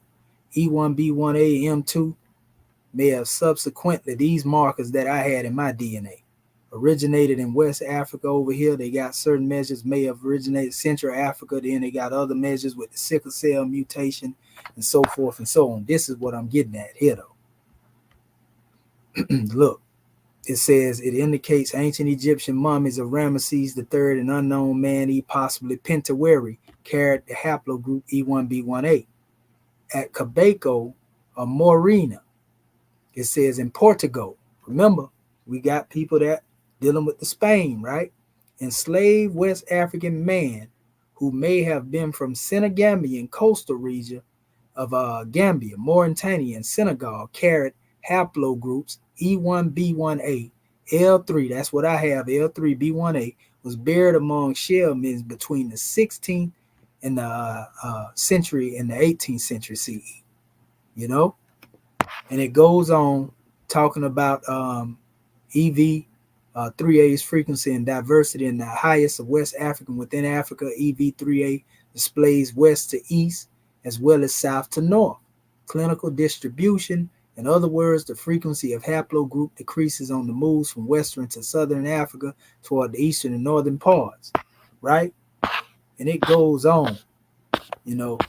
I'm trying to find that other area here. Let me see here. The EM2, haplogroup EM2. Okay, here it is right here. At San Jose de los Naturales Royal Hospital burial site in Mexico, 3 enslaved West Africans of West African and South African ancestry, dated between 1453 CE, 1626 CE, 1450 CE, and 1620 CE, 1436. That's even further back. And 1472 CE were found in Mexico, family, carrying the haplogroup E1B1A. These people were of Mauritanian lineage as well. They run it down right here. Here's another in St. Helena. 20 freed Africans who were dated to the 19th century are also of Western and Central African Bantu peoples as well, Gabon and Angola ancestors. One female carried haplogroup L21F, and it goes on all the way into showing you out of different places in Africa. You know, a lot of people was brought over here. You know, E1B1A. You know, it talks about those who were brought to South Carolina in the transatlantic slave trade. Then it comes here in Spain again, and it speaks on Granada, a Muslim Moor of Cordoba Caliphate, who was the haplogroups E1B1A again, as well as estimated between 900 CE and 1000 CE. And a Morisco, it says, was of who was of haplogroup L2E, was also estimated to date between 15 CE and 16 CE, were both found to be of West African, Gambian, and Ibero descent, coming out the same region, family. This is Spain, now the United States of America. At Averest in Chesapeake, Delaware. You ever heard of the Delaware Moors? All right. 3 out of 11 individuals were African Americans who were dated between 1675 CE and 1725 CE. One was of West African ancestry and carried haplogroups E1B1A, CTS 2447 L3EB. That's that L3 gene that I got. You know what I mean? So, like, literally, my DNA measure is giving us, and most of us who, if we have this link, you got Moorish blood in you, family. Stop letting these people lie to you. You know, we done already show you how far back the name go. You know what I mean? Some of our people may not have, you know, we ain't gonna act like everybody. I know I got Moorish DNA. You see what I'm saying? All coming out of that same region, the Senegambian region, family. We can't make this stuff up. Who gonna check this when science is backing me? You know what I mean? These are the ancestors of the Sitter people. We don't even know nothing about the Sitter people. The Sitter traditions are related to the Yoruba traditions. You know, they are also related to the traditions of the Orisha, the Zulus. Come on, man. We ain't playing like this. Our ancestors had close-knit teachings and also close-knit bloodline. Big facts. All you got to do is go look this stuff up. It ain't hard to find. Like our brother Tupac used to say, heaven ain't hard to find. It's right above your neck. All you got to do is think, right? And you can free yourself. Free the man and free the land. Like our brother Fred Hampton used to say. So let me go back to this. So now that you know we're dealing with this region, when they said Iberia, when they spoke of the Iberian Peninsula, this is what they was talking about. You know, it's common knowledge they were taking again. If you think it's a game, they was taken from here, Dakar. Let me show you what Dakar is. You know, Senegal and Dakar. Watch this. For those who ain't did the research. And you'll notice right here, this is actually a museum right now. See? They call it the island of Gori. And they call it also the house of slaves, family. For people that think that our people wasn't taken, this is where they was took from, fam. See where it says this here? Off the coast of the city of Senegal. The house of slaves, family. Huh? Slave holding center for the people that was in Africa to be deported to different areas, family. It's still there today for the people that don't believe that our people was took. You don't believe we was took in slave, all you got to do is look at my DNA. And some of y'all may have the same type of DNA too. See that right there, the Singalinese? The Singalinese people again, this is talking about the same people. They go to depictions of it right there. And to make it even better, I met the son of the world's greatest treasure hunter, and he said they had these type of things on the ships that they found us. The San Maria, the Pinta, the Atocha, Cane Fisher. You know what I mean? So you can't tell me that our people, some of them weren't brought over here. Of course, some was indigenous to the land. Some was over here. They had already migrated over here, 20,000 years prior to. But there was some who was stolen and brought over here. And the one that was over here was also known as Moors too. We got that in the record. We ain't playing, family. We can prove all this right here. Look here. Watch this. Watch this. We do not play with this demonstration. And I done showed this before. This is actually when I was showing my DNA markers too. I'm going to show you real quick. Hold up. Let me get this here. Oh, here it is right here. This is the full one. This is the one I was finna get at a brother about. But he didn't want to get in the ring on it. I had this ready for him, Okay. That's Ramesses right there, the third, the one they say I share DNA with. I was showing them, how even among the Native Americans, the customs of our ancestors, all the way over here in the West, family, we can't make this stuff up. Look at them showing also the migration of the Moors, how they went up into Spain. See, this is what Brother Dr. Clark was talking about. The Moors being over here, the Arabs was over here. The Moors was over here. Mansa Musa and all them particular ones.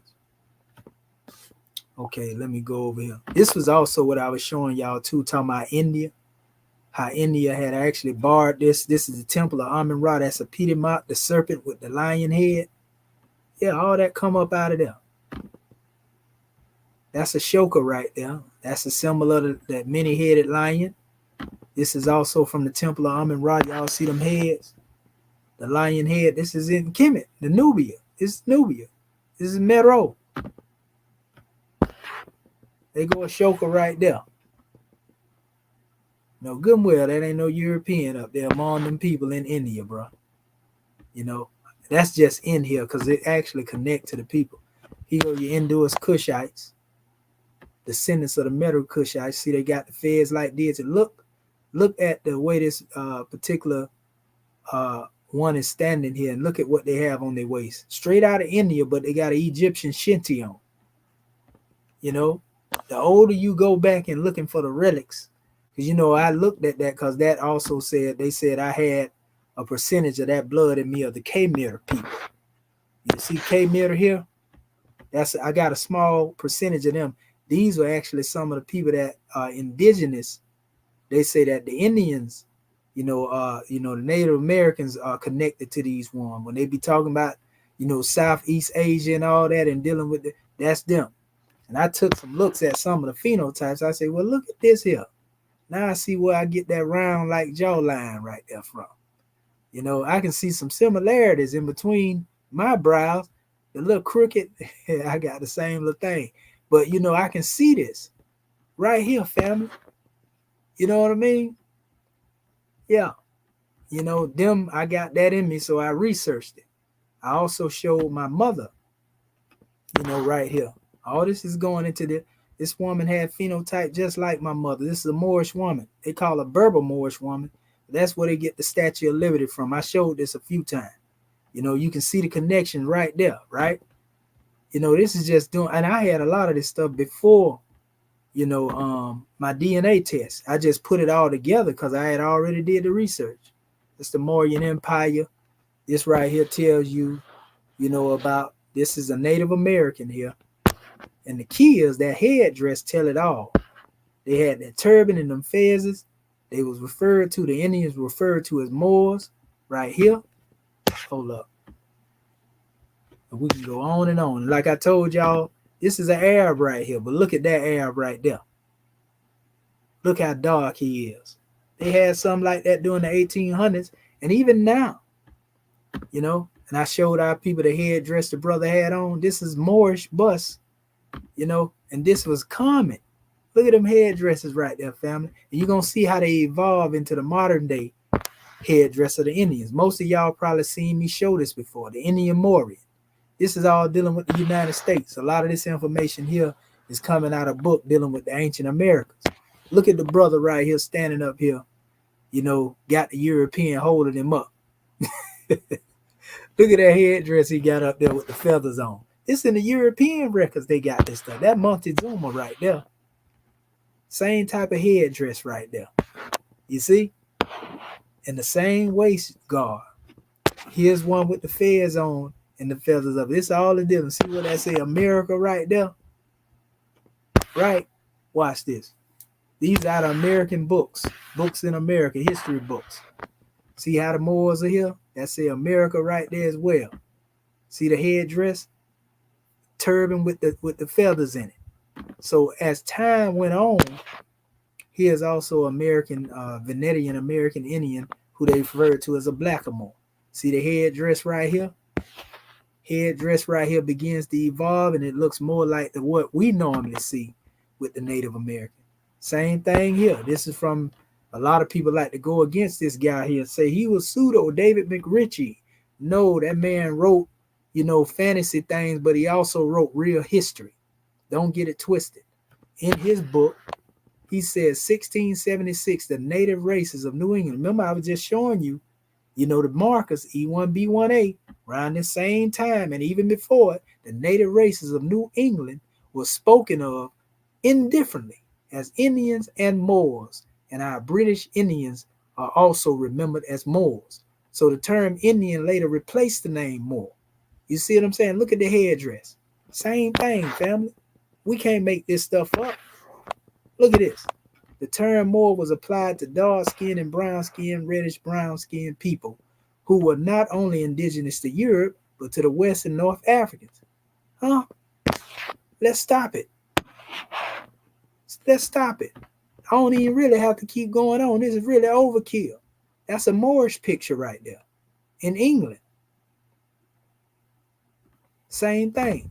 And then when you come up further, you see again a change in the headdress. The Incas, all of them. See how they use the term Moorhen? That term, that's Moor. That's another way of saying Moor right there. But look at it. Look at the headdress he got on. So this same style, I got it too big. That's why I keep popping off of that. This is how it begins to look when their headdress begins to change a little bit. And a lot of these images actually come from this book. That's the same one with the brother standing there with the European holding them up. New World Empires, Mexico and Peru. Didn't I tell you the first Moor landed in Mexico? We showed you the Olmec, that they showed there. Here it is right here, the war between the European and the Moors that they were calling Indians. See what I'm saying? This is again a picture from the same book. These were the original inhabitants. See here, America. Notice it. They got the turban on their head, family, with the feathers coming up out of it. Huh? Let's stop playing. The astrolabe, American. Here's another measure, emblem of America. See what it say on the bottom there? An emblem of Africa right here with a sister with the tiger right there with her.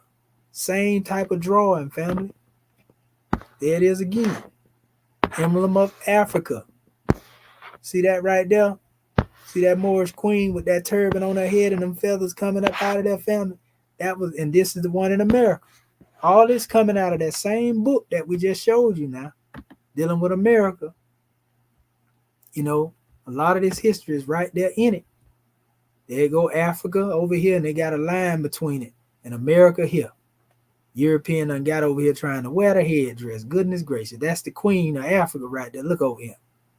They trying to superimpose themselves into the history and the culture. We got to stop letting people steal, family. From the halls of Montezuma to the shores of Tripoli, family. You see Montezuma right there? He got that same Moorish headdress on, family. Here go the Bay of Tripoli right here. Look at the Bay of Tripoli, family. With the same turban and feather right there. Mehmed Pasha Kamali. Come on, man. Voyager and traveler through Europe, Asia, Africa, and America. See what I'm saying? There it go again. Same headdress. All the way up into this modern time. Same style, family. There it go again. This is an advertisement for tobacco. See what they call it? The Moor. See the Moor up there with his peace pipe? That's what they call him now, right? Look at this war. A lot of people like to say, yeah, that looked like the Prophet Noble Drew Ali with that demonstration going on there. See him going to war with the Europeans? See the European chopped up pretty bad over there, ain't they? But here's another measure on how the headdress evolves. So you still dealing with the same people, family. And then it looked more like this now. You know what I mean? Look at this queen from the modern time. I think this queen was a Seminole, if I ain't mistaken. But she definitely from one of the modern Indian tribes. That's in Spain right there, England. My bad. You can even see the symbols, that they demonstrated with, that the European tried to come up with in their secret society. Look at the queens of the Dahomey civilization. They made the movie Woman King behind these sisters.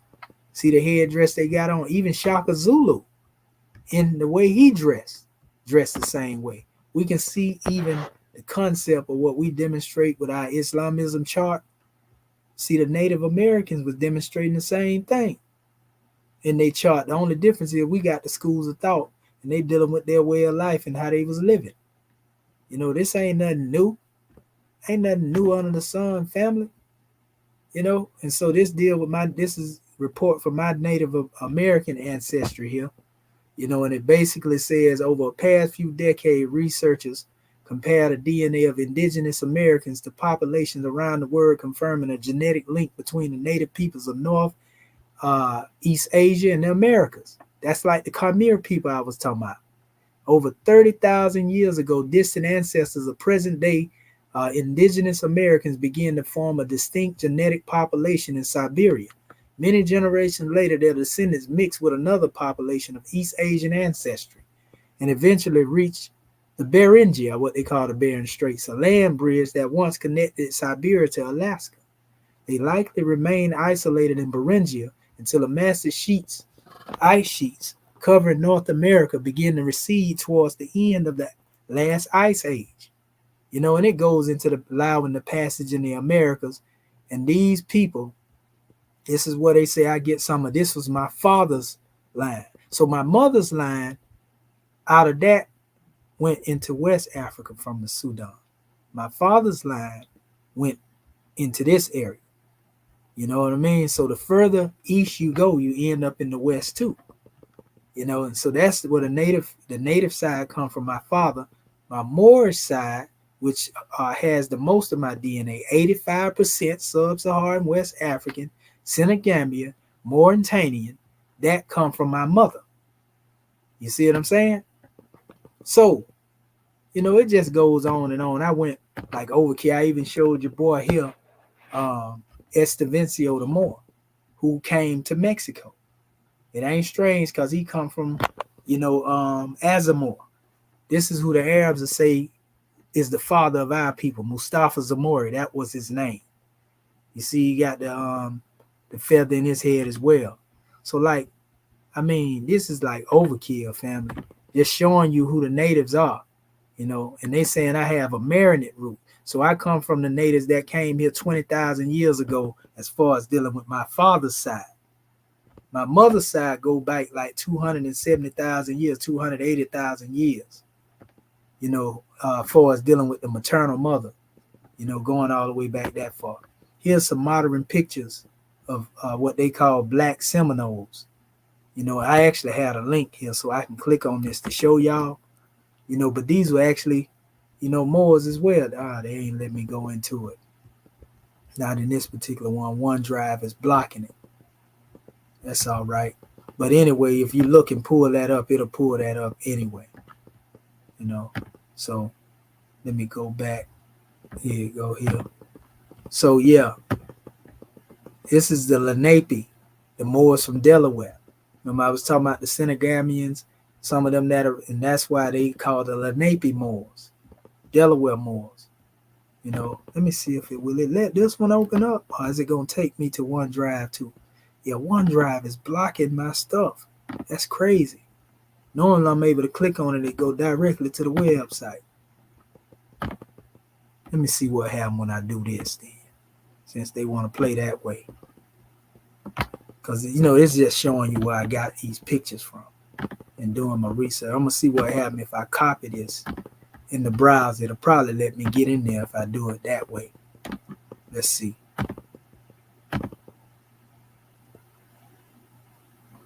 Yeah, here's a lot of this stuff right here showing the DNA sequences. It's talking about this is talking about the Maori settlement and all of that.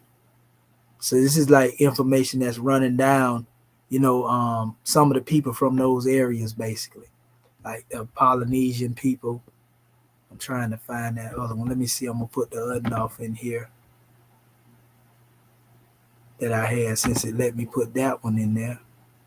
Let's try this one and see if it pull it up. Okay, here we go right here. We're going to copy this one in here. And then, okay, here we go here. Okay, and then we'll come over here. Okay, there we go. Yeah.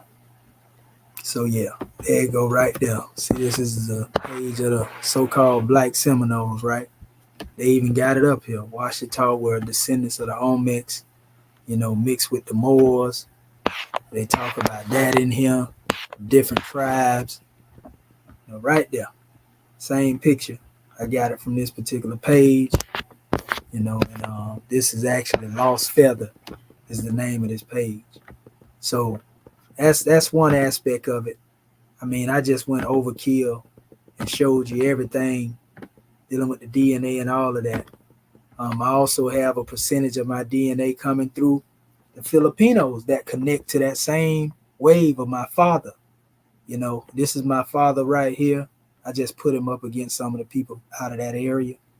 And my old boy looked just like, what they call the indigenous Filipinos. Now that he's up in age, you can actually see it in him. Right there, you can see, those features definitely got some Asiatic in it. And my uncles RIP to, my uncle Arthur and my uncle Liam. Honest to both of them, just passed form. And those are my people. They definitely believe they native family. My grandmama name was Pocahontas. And them all her children right there. My people, definitely demonstrate that. You know what I mean? That's my old boy again. Like I say, you can look at him and definitely see, you know, he got that southern Eastern Asiatic type, Philippine type look, you know. But nevertheless, out of everything that I was able to prove, this really did it. When I was able to show the people this, because they can't get away with this. I know I ain't gonna be able to go into the link, so I'm gonna have to copy it. Because they was like, the Moors ain't even a people. They ain't a race. You know, and then, all right, well, let's go into the science of the measure then. Let's hit them right here. I'm still dealing with this other measure. We getting ready to get back and close our other stuff out. We just got to show you this, but we got to take our people on a journey. This is the CDC, family. And I showed the people, they can't rebut this. This is the actual code. And when you click on it, they tell you it's dealing with your race and ethnicity. Not you, but the particular subject they was dealing with here. You know? So when you click race and ethnicity and who it connects to, there it is right there. Who fall up under that? Look at all them Native American tribes. African American coming up under the code name that deal with the name Moor, according to the CDC. We can't make this stuff up, family. We cannot make it up. That's what really killed it. Come down here to the parent and child relationship type. Eastern tribes, race and ethnicity. Click on the link, American Indian, right there. So whether you like it or not, see right here? See when you go down there amongst them again? There they go. So the Moors are a people. Stop letting people tell you that the Moors ain't a people. And until you claim your nationality, your one free national name, you're going to continue to be abused. Because black is not a nationality. Negro is not a nationality. Colored is not a nationality. These are classification and descriptions.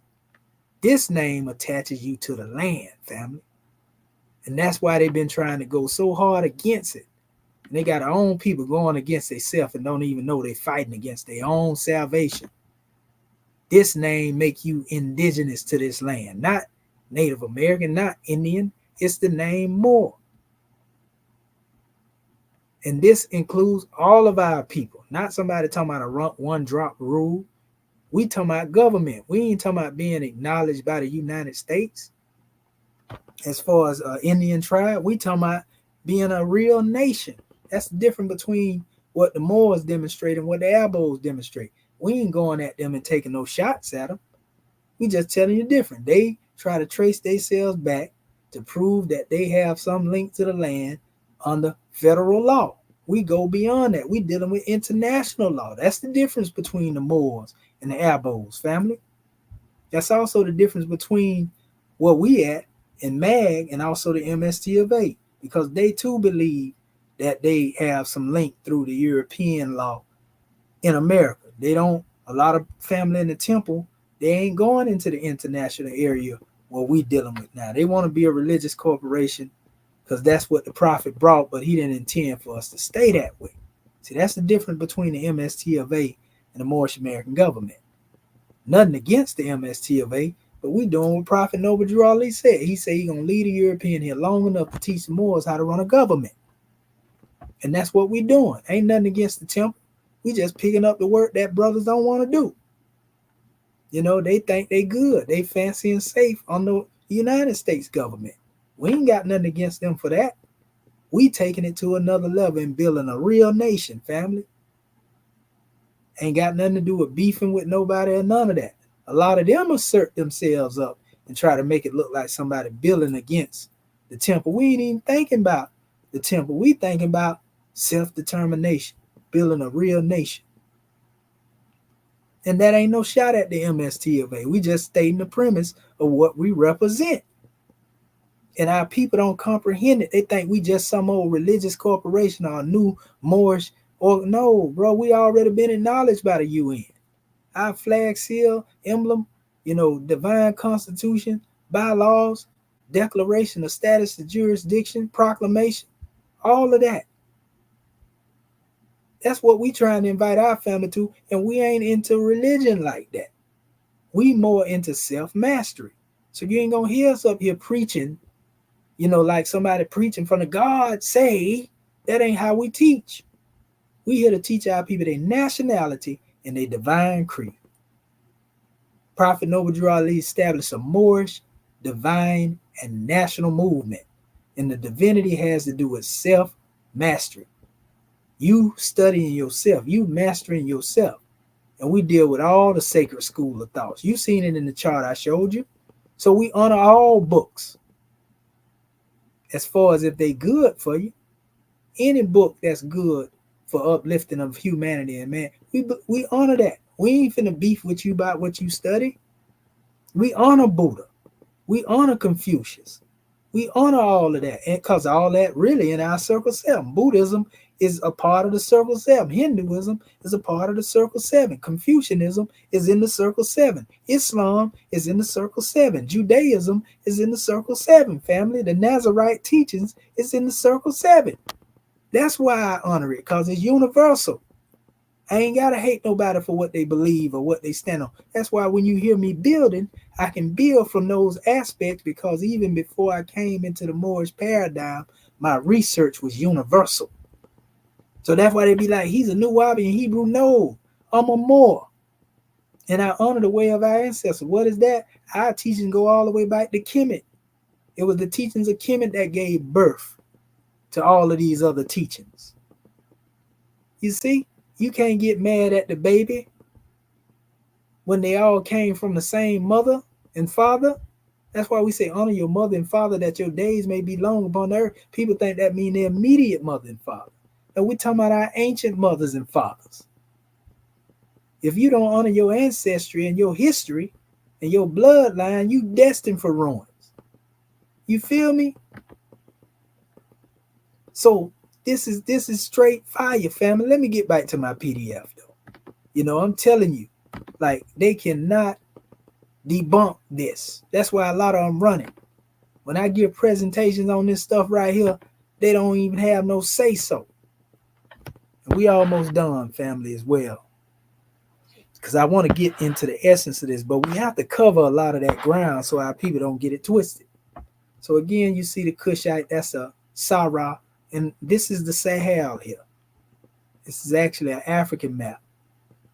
The Ouagadougou, Mandi, all this is in the same region that's now called, Mauritania. So here it is. This is an old map. This is pre-colonial Africa in 1875. And if you look right here, coming from this same area over here, Khartoum, Nubia, Sudan, all the way across here, straight across. We had those who were up here in this region, they established in Morocco, the Atlas Mountains, the Puttites coming all the way out of here. You had those who came straight across here. And if you look close, coming all the way through the Niger, you see the region up here in the Sahara. The Moors are right here in the Senegalian region, family, the Gambia. And we just showed you, that the slave post was right here in the same area. The house of slaves. So when I tell you we come from the Moors, family, and we Moorish to the core, and that Moor covers all that Sahara all the way up there on this particular map. Now let me go to the other map. This map is actually Philip's authentic imperial map, Northwest Africa, George Philip and Son, right? Look at what he had in this map right here. Same area. Coming across from the Sudan, through the Sahel, all the way through the Songhai and the Masi Empire, the Fouta Djallon, very important name to understand, Dakar, Senegal. See it say Moors all the way up through here. Let me blow that up for the one that might not see it. Moors, right up here in this area. There go your slave post, Dakar. You see, again, my DNA came through the same area from my mama. 85% Senegalian. Like I said, it's a sister, a young sister. I'm going to show you the video in a minute, too. Sister did her DNA, and she from Senegal. And I got more percentage in DNA than her. Make you think, don't it? Because people always say, we want to see what our people DNA is in West Africa. Well, it's a sister that did her test. She did it just to do it. and find out she got more European in her than anything. How did that happen? She over there in Africa.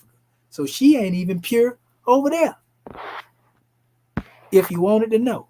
Now, here's an actual African map, and this map was made, and this is dealing with the location of the Darmanko Moors, because remember, that's what we're talking about, on a map of Senegal by Abby Bolat. Senegalese sketches. We're going to show you who that is real quick. This was actually, one that's from that region of the Sira people. Let me show it to you real quick. And that way you know who it is. Of course, he went through some bondage or whatever the case may be. But it was definitely one of our people. This is actually him right here. This who wrote this information. Senegalese literature.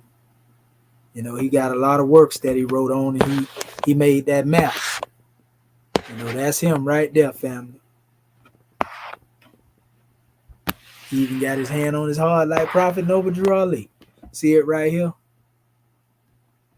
It's telling you about the Wolof forfeit. Anytime you hear the name right there, it's talking about the Moors. See it here? Remember what I told you? This came to be known as a Ajami barbarism in the Arabic. Didn't I tell you the Arabs the one that called our people barbarians? And all this other foolishness. That's what I'm trying to tell you, family. We got to stop letting them people play with us. This is insane. Then they try to make him look like a European right here. Boy, them people submares. That's another picture of the brother right there. Up here, you can see more of his Afrocentric features, But them people crazy. Them European type of soup sandwich, boy, they sure enough will remix something and have you thinking crazy. And you'll be believing that person ain't got nothing to do with the original people. They gonna do that with some of us too.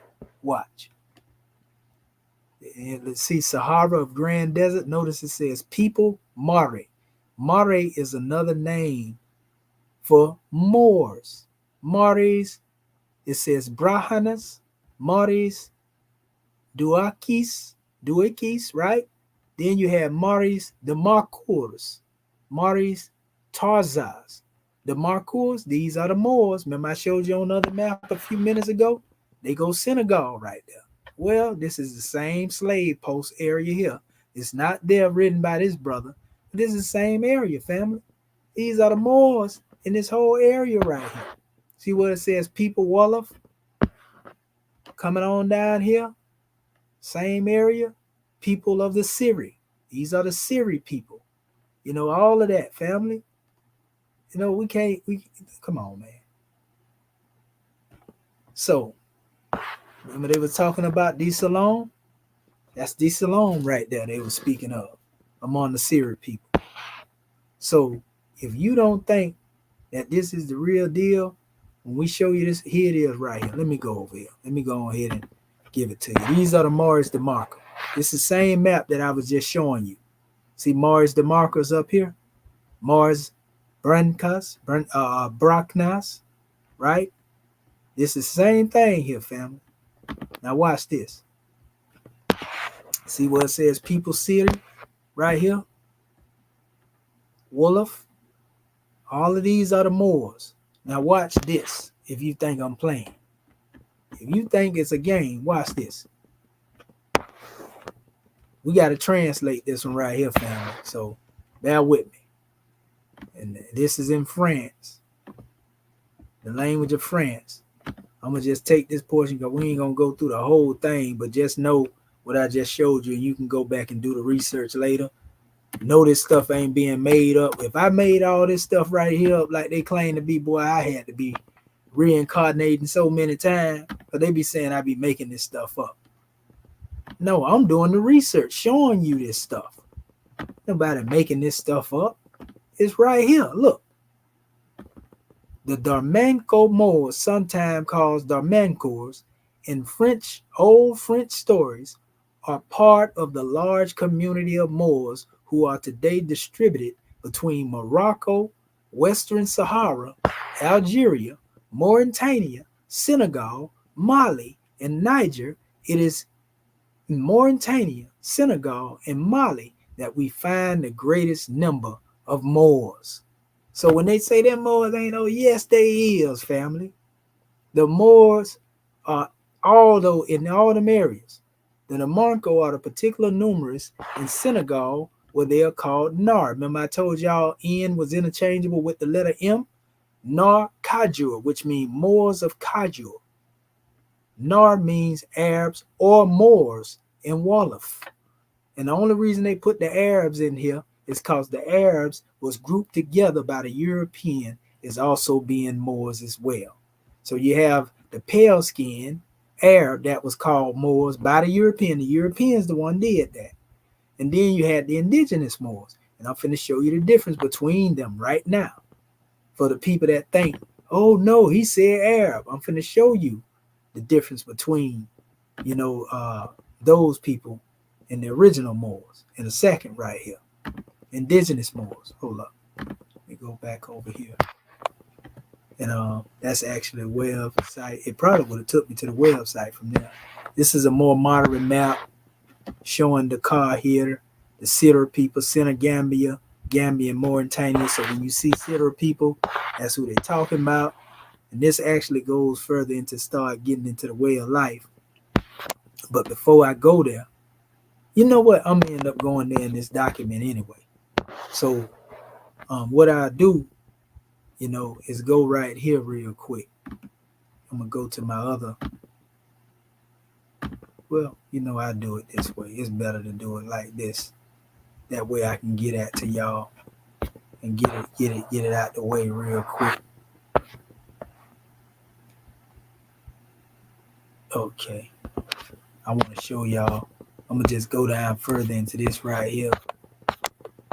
Deeper into this measure. See, this is what I'm talking about right here. Do not confuse the so-called black Moors with the so-called white Moors. Don't do it, family. Don't do it. It ain't healthy for you. You see that Arab on the right here. This right here shows you what's going on. The real Moors that they call them black Moors now, these Moors still being enslaved over there, bro, by the people that are known as white Moors. Look at these people. They fighting for their independence. The People's Party of Mauritania, they fighting against these so-called white Moors. They still being enslaved over there. You see? So do not confuse the two. See that? Senegal, Mauritania, mass deportations of Mauritanians of Senegalese origin. So the European or Arabized blood is being expelled by the Europeans. You think it's a game? Look at him. Mauritanian government supported Iraq in the Gulf War, angered Saudi Arabia and United States, both who aided the Mauritanians prior to this event. It gives a report of Islamic fundamentalism in Mauritania, black Moors who are not integrated into white Moor or Curry society. These are the ones they talking about, or particular responses to the fundamentalist movement. Black Moors are some of the poorest people in Mauritania, and many live in shanty towns and capital where fundamentalists will agitate. They preach effective abolition of slavery. These people fighting for freedom right now. And y'all running around talking about they enslaved our people. No, fool. It was the European, the Curry society that enslaved the people, and they had the name as Al Bidan. They were known as the white Moors. Get your history straight, family, before you start going out here spewing them nonsense narratives. You see, and another thing, see right here, it's talking about the white Moors. So make it make sense when you get to talking. These people still being enslaved. Oh, you think it's a game? I'm just reading this stuff to you. They got a whole timeline over here showing you what's been going on. All the way up to 1998, family. We can't make this stuff up. That's a chronology of these ones. Now watch this. Now I'm finna show you what they look like. I'm finna show you who the Al Bidan is. For those who don't know. So when next time you hear somebody talking that foolishness, talking about the Moors enslaved our people, please correct these. I ain't gonna call them what I started to call them. But that's why people can't get no truth right now. You see this here? Now, here we go, right here. These are the Arabs that hijacked. See? Bidan, spelled Bidyan, is Arabic term used in Mauritania to refer to the lighter skin or white Moors, in contrast to the term Haritan, which refers to those who with darker complexion or black Moors. The Bidan, who are mixed Arab and Berber ancestry, represent 30% of Mauritania's population. They only represent 30%. Yet they enslaving the many, right? The language of the Bedouin is Hassaniya Arabic, Al-Bidan, which literally translates land of the whites. Huh? And that's why they got a lot of our people confused. It says it's an ethnonym used within Mauritania, Western Sahara, by the Bidan people to refer to themselves. The name used by outsiders to refer to the Bedouin is Moors, from which the country of Mauritania derives its name from the Latin designation of their inhabitants, Mari, as Bidan forms a majority of the population. See, Moor is not a term for a specific ethnic group, but rather used by the European Christians in reference to the Arab population that held North Africa in medieval period and took control of parts of Malta, Sicily, Portugal, Spain, southern part of France. Another term used in reference to the Arabs this time was Saracen, which is another lie. The original Saracens were our people. I just showed you who the Saracen is, the Sarah people. So they was calling, European were calling anybody Muslim Moors, basically. And that's how the Arabs got put in the group. You see? Says the Bedouin people comprise 30% of the population, constituting them as the largest ethnic minority. Haritans, black Moors, make up roughly 40% of the population and constitute the ethnic plurality. The remaining 30%, it says, belong to what are called sub-Saharan Mauritanians, according to the CIA fact book entry on Mauritania. Within the Mauritanian society remains minority of control of the country, with the Bedouin white Moors controlling the national economy, as well as a significant majority of the state, including not limited to the government, military, and police force. So you see who oppressing our people over there.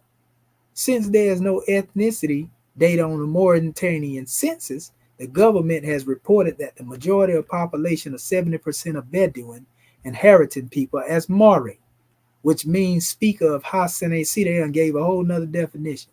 Controversy surrounding this group, however, is that while most Badini people who associate themselves with the term, the majority of Haritans would distance themselves from the term as they consider themselves as a separate ethnic group.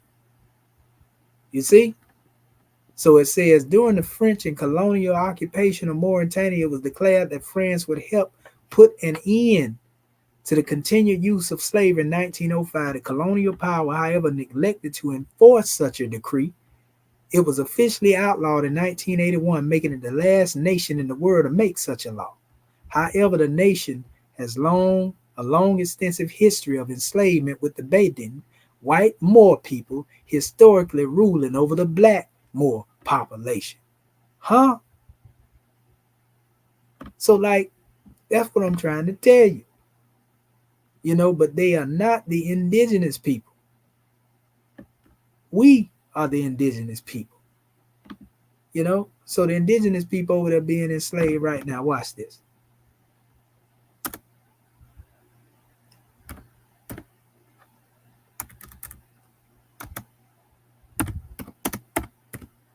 I'm going to use the name they use, Haritans, which they call black Moors, right?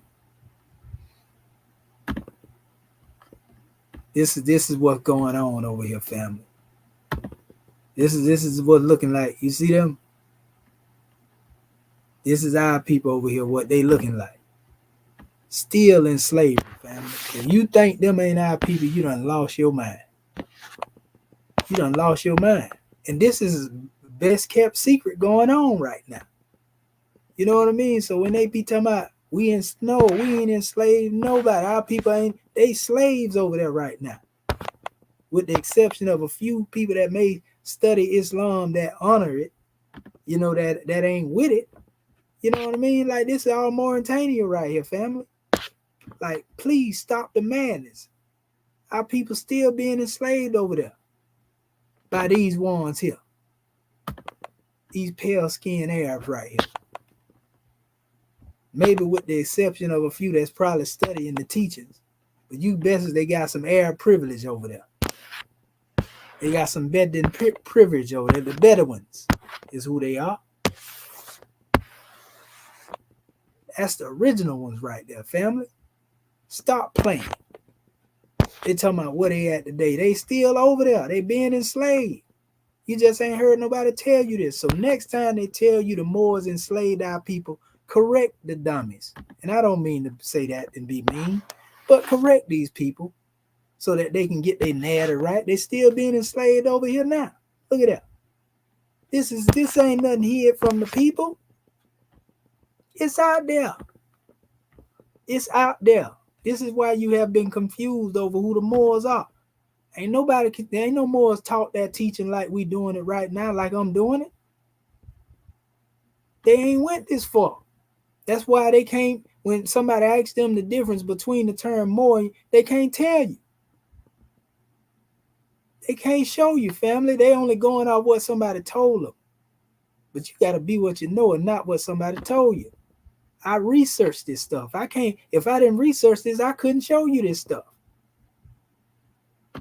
I couldn't show you this stuff if I didn't research this. Look at this. This is the actual picture. Look at this, Maurice. And this is actually showing and it's showing that the village of the Negro done took over. Look at it. Al-Bidan. You see look like a Moorish, might be a sister, might be a brother. Got one of the Moorish seeds on the horse with him. Go over here trying to take the baby, probably from here. With the scimitar now. Drawn. Make it make sense, people. Tell the truth when you're going to tell it. Now, let me see. It might let me click this and go straight to it. There we go. Y'all want to know where I got it from. If you think I just made that up, we're going to take you straight to it. Hold up. There it is right there. Moors plundering the village for slaves in Senegal in the 1700s. See it here? A caption of Moors pillaging in unvillaged Negro Moors plundering and pillaging a Negro village depicts the raid on an African village, a man on horseback. And see, this is the problem. They saying Moors up here, but they ain't telling you that this is the Al-Bidan, so-called Arab or white Moor. This is not the African Moors, the indigenous Moors enslaving our people. So again, tell the truth if you're going to tell it. Don't be disingenuous and not show the people this. See, Moors pillage and village of the Negro. Let's go over here again. This is your Al-Bidan. See? Come on, man. And then we get the rap for what they did to us. Because we got ignorant people trying to teach something based on their hatred toward the Moors. So they'll do anything to try to make the Moors seem like that they are the ones. Come on, man. And some people still, after all that evidence, still deny it. And this is the invention of the Berbers. This tells you how the word Berber replaced the word Moor. You see, originally, this is what I was telling. I showed you earlier, the Arabs used that terminology. The Berbers are the Arabs, are the Moors are the Romans. According to this understanding, instead of conquering Berbers, the Arabs conquered the Moors, the Mari, the Marus, and just called them by a new name. Huh? See, his goal was, this is one that did the research on the book. The excellent study of the Moors between the 4th century and the 7th. Yves Moraine thoroughly examined the use of the category in the late antique sources. He traced the word Moors and Berbers, basically. His goal was to determine the role of the populations named Moors and then Berbers in the evolution of Roman Africa in 3 centuries preceding the Arab conquest. Noting the difficulties inherent in the use of Berber to analyze the pre-Islamic period, he commented on the scholarly practice of translating Moor as Berber. So the word was originally Moor, and it was translated as Berber. So now you see, this whole book tell you how the word Berber, replaced the word Moor, basically. Invent the Berbers. Look it up. Now here's two brothers that's most popular. Now, Angelo Solomon, whom the Moorish right look to as their patriarch. This brother come out of the same region over here. Fuda Toro, Fuda Jaloon. This is the Wolof area, Senegal, same area. Sokoto, and this is the brother Abdul Rahman, who Prince Among Thieves, who actually was in a lodge and told them people that he was Moor. See it right here. They call him the Moorish Prince. But he was one of the first Moors to actually use, the fact that he was a Moor to basically be freed. That's what the Prince Among Slaves is all about, family. Same area. In New York City is actually where that took place at too, by the way. The lodge that he was in, the Masonic Lodge. Where he told them he was a Moor. And they used that to free him. So this is from my DNA. Remember I was telling y'all I got L3 in there. It says, your maternal line stems from L3, one of the oldest daughter haplogroups of the members of L3H, all descend of a woman who lived nearly 60,000 years ago, perhaps in the vicinity of present-day Ethiopia. Kush, her descendants migrated westward along the southern fringe of the Sahara Desert, it says, to Atlantic coast of Africa. Then I tell you that my maternal DNA went cross from the Sudan into West Africa. The haplogroup is also found in Yemen, because I also have some connection to the original Kushite Arabians as well, just across the Red Sea from Ethiopia. Elsewhere, L3 reaches its highest levels among the Dantoga of Tanzania, who migrated recently from Sudan. Here's the map. Out of this region here, all the way over into this region, family. So when I tell you, what I tell you, I'm giving you facts. Here's another one right here. This is the Sahel here, this green. All the way over through here, touching Chad, Niger, Mali, Mauritania, Senegal. You see? It's crazy because I did all of that's a picture of my mother I showed you. This is a picture of myself. Actually, I put in a collage with some of the people out of that same area, since they say I'm 85%, near the Senegal groups, Fulani, Mari, Moors are found. So when they ask me, am I a Moor? I'm really, really a Moor. Nothing against nobody else that say that, but most of us come out of this same region. So that will make all of us have some of the same markers in us, right? So now let me go back over here. Now that I closed that one out, I'm doing pretty good with all this information I brought out in this amount of time too. Because I went through about 2-3 PowerPoints and I still ain't really got laid up in the hours. I've been going. So let me go over here and hit this other one, because this is where we get deeper into the people of the Sitter. As we showed you here, who the Sitter people are. You're talking about Mauritania now. It all makes sense. Now we answered all the questions that our people may have, and that would be confused. Now we can get into showing you who these people are, and make sure you share this and let the people know, because ain't nobody never brought this out. So this is the way of life of the people, the indigenous way of life of our people outside of Islam. This is what they practice. This is what they taught. Listen to this. Introduction, Syro religion. It says to previous next, the Syro religion, or what they call the Fat Ruh, or God's way, is the original religious beliefs and practices and teachings of the Sitter people of Senegal, West Africa. Cyrillism believes in a universal supreme deity called the Lug, or Kanjin Lug is called Kux or Ku, which correspond with the concept of Ka as well, Kemetically. Kopitate, Kukaks. It states the cereal are distributed throughout the Senegambian region. In the 20th century, about 85% of the cereal converted to Islam.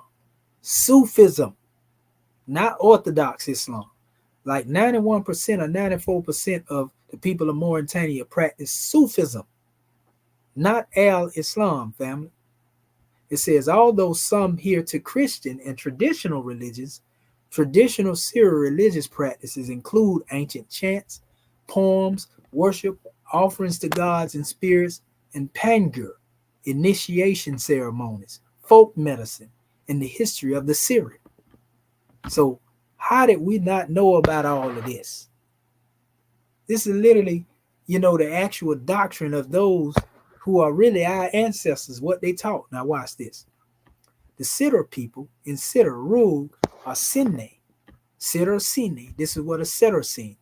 Rug Sine is the life blood to which the incorruptible and sanctified soul returns to the eternal peace after they depart the living world. We're going to show you what the Rug represents. Rug Sine sees, knows, and hears everything, but does not interfere in the day-to-day affairs of the living world. That means we got to do it ourselves. Ain't no spook gods on the manifest. Instead of lesser gods and goddesses act as rugs, right? Instead of lesser gods and goddesses act as rugs, assistants in the physical world. So that's what we supposed to be doing. That's what our ancestors taught. We assistants in the physical world working for the divine. Individuals have the free will to either live a good and spiritually fulfilled life in accordance with the Sidr religious doctrines, or waver from such doctrines by living unsanctified lifestyle in the physical world. Those who live their lives contrary to the teachings will be rightfully, in the afterlife, ancestrals, spirits and saints. It says, for the ordinary seers, they address their prayers to the Pangul. And we're going to get into the Pangul in a minute. The Sidr ancestral spirits and saints. Now, if y'all seen the movie Black Panther, y'all already seen T'Challa talking to his ancestors, right? But it's the same way when we deal with talking about, in the Grand Quran, it speaks of the exalted chiefs on high. It speaks of the exalted assembly in the Moorish Holy Quran. Speak to the ancestor spirits and so forth and so on. See, that's how they demonstrate. That's the media. Prophets, divine ministers, ascended masters. See, this is how our ancestors demonstrate, as they are the intermediaries between the living world and the divine. An orthodox seer must remain faithful to the ancestral spirits, as the soul is sanctified as a result of the ancestors' intercession between the living world and the divine. They don't worship the ancestors. It says the Pangul have both a historical significance as well as a religious one. They are connected to the history of the Syro by virtue of the fact that the Pangul is associated with the founding Syro villages and towns of a group of Pangul who occupy the village founders called the Lamani. Hence, Amen. Lamin. It says, who were their ancient kings. As they make their journey looking for land to exploit.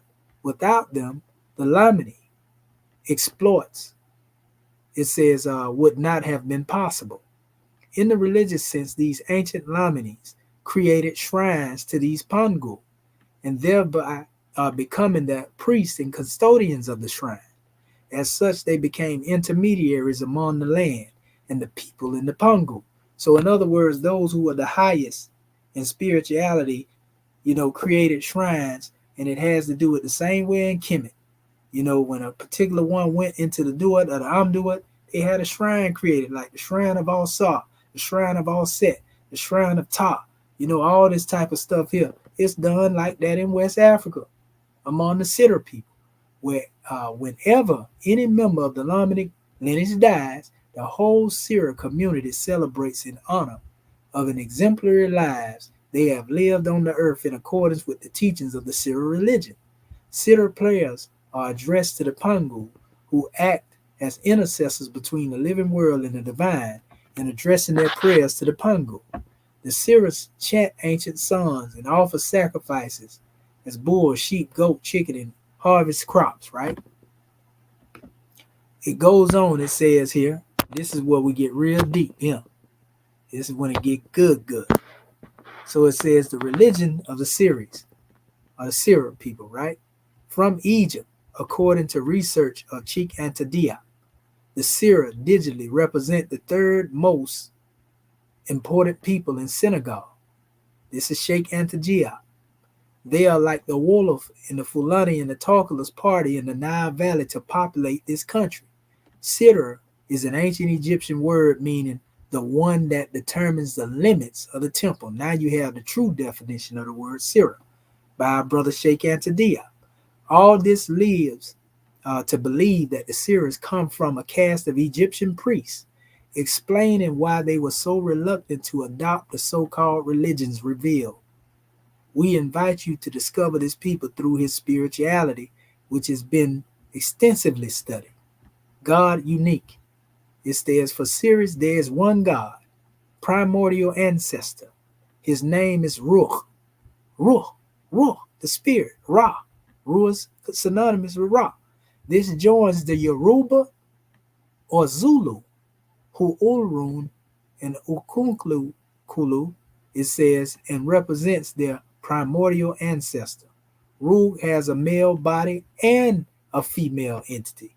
It's like we say, for example, in the Moorish teachings, that the higher self, which represent the God within, is spirit clothed with soul made in the form of Allah, right?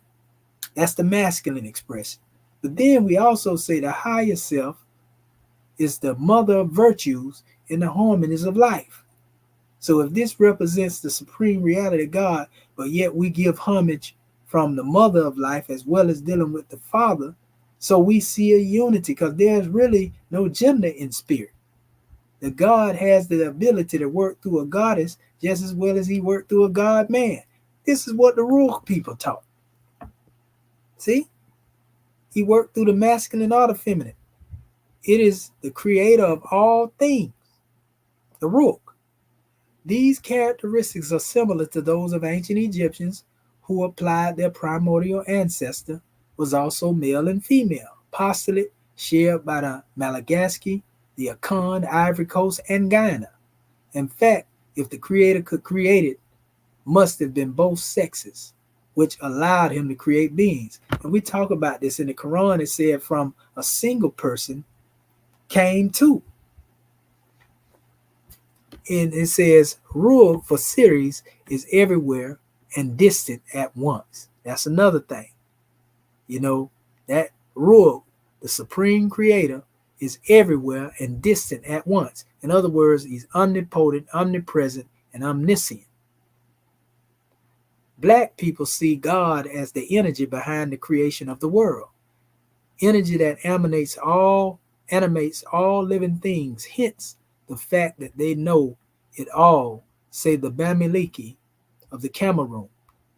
It is present in plants, animals, humans, minerals. This whole precedent incapabilities to communicate directly with his or her because we are blocked by our senses. And our senses of not being able to comprehend that the same life is within you as within the plants, the animals, human, mineral, same life. This is the rule that's everywhere and distant at once. Sidr religion, or the Fat Rug, the way of the divine, the original religious beliefs and practices of the Sidr people. The Sidr people believe in a universal supreme deity called Ruh, right? Amongst the Kenyan people, Ruh is referred to as Ku, right? It says the Sidr people are found throughout the Senegambia region. Sidr religious belief encompass ancient chants, poems, veneration, and offerings of the Sidr gods, goddesses, ancient Sidr saints, and ancestral spirits, the Pangu, which is their form of Neteru, basically. Astronomy, initiation rites, medicine, cosmology, and history of the Sidr people. Ruh is both everywhere and nowhere. That is why there is no house of Ruh. Sidrs pray to Ruh through intercessors, it says, but do not make direct animal sacrifices to Ruh. It says beliefs Edit divinity. Syria people believe in universal supreme deity as Rug or Rug, sometimes referred to as Rug Sini, or Rug the immensity, the merciful God. Don't they call Rahman the most merciful God? Ruh. In fact, it said that Allah gave us 99 of his attributes, but he kept one for himself, and that was Rahman. Right?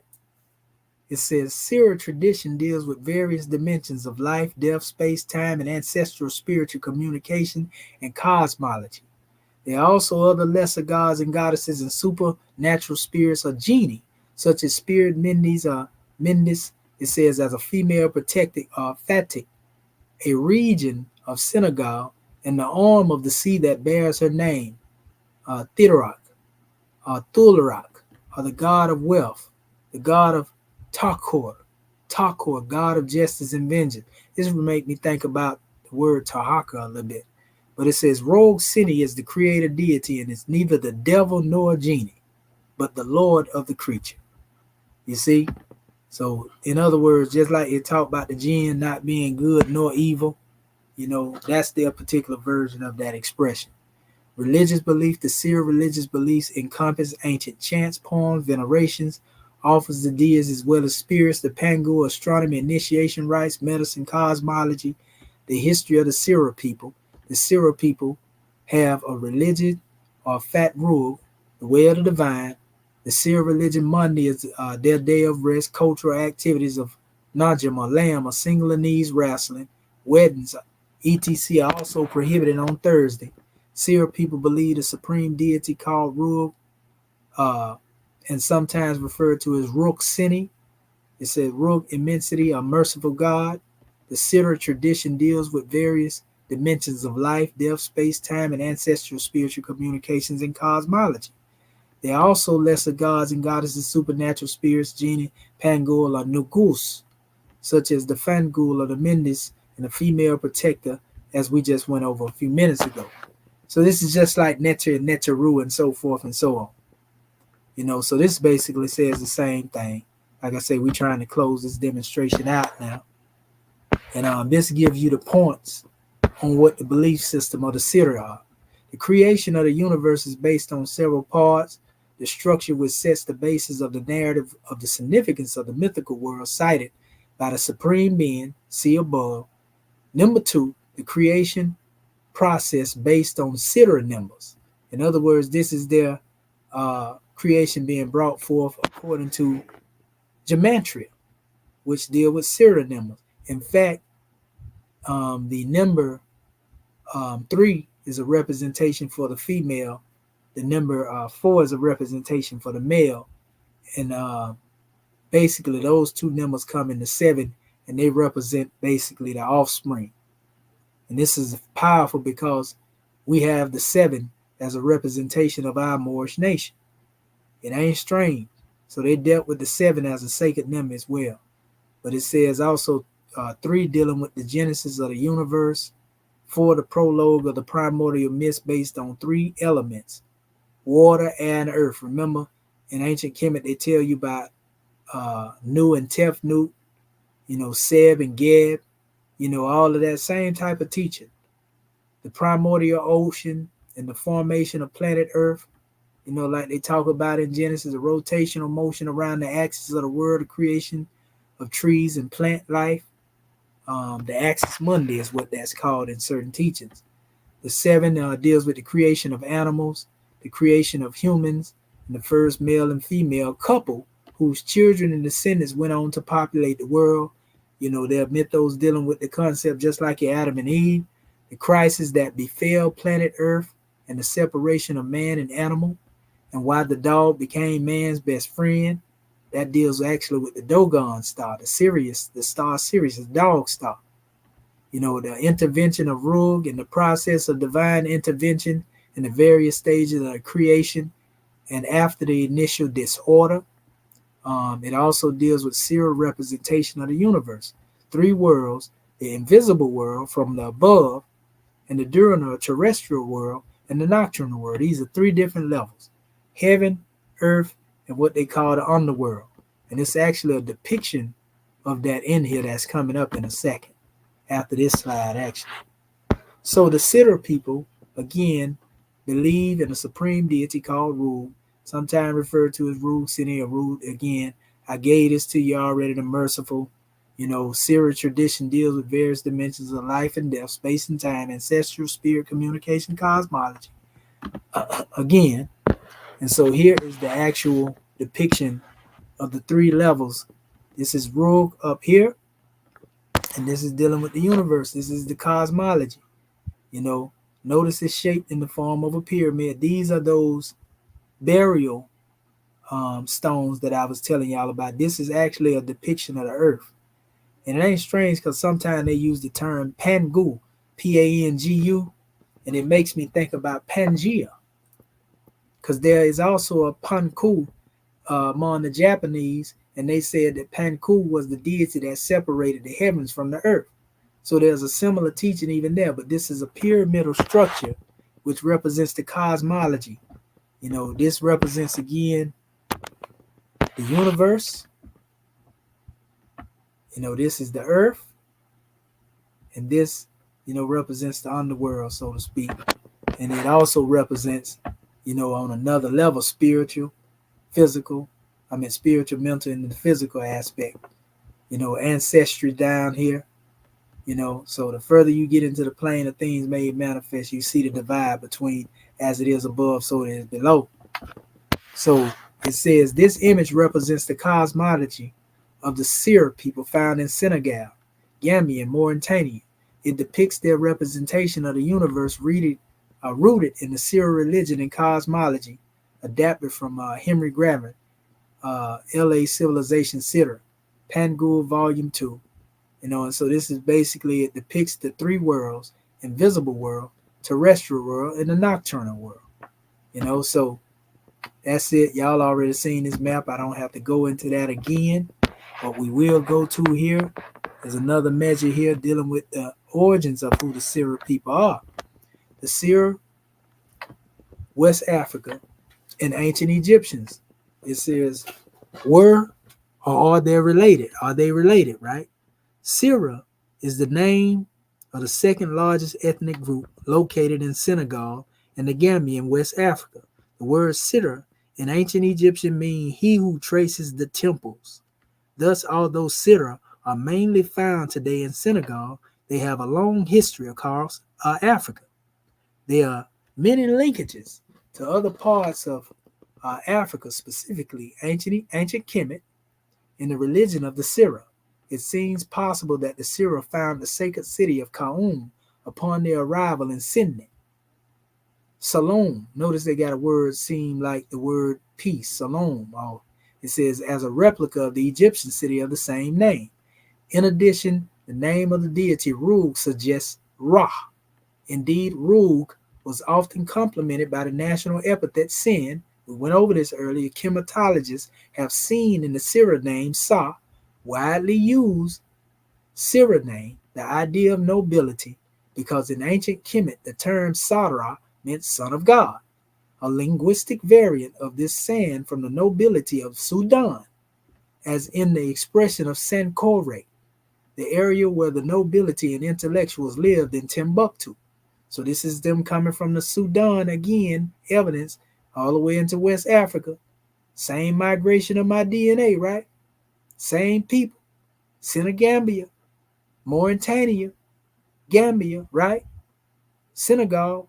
Clearly, the Seer represents an African people with an extensive religious history and fascinating regard for human community expressed in their language, from their famous burial mounds, tomoli or pyramids, to their intense philosophical reflections on the nature of space and time and human relationships and the meaning of life. The Seer are the tradition of the Africans who have confronted the environment with numerous questions and answers. Like I said, we went over this earlier. This is going back to another measure dealing with, this is a list that states headed by the Seer Lamanis. When I equated that with Amen, Lamanis. The Lamanis have a historical, economic, and religious significance in Seer countries, linked to the Pangul, Sidra saints and ancestral spirits in Sidra religion.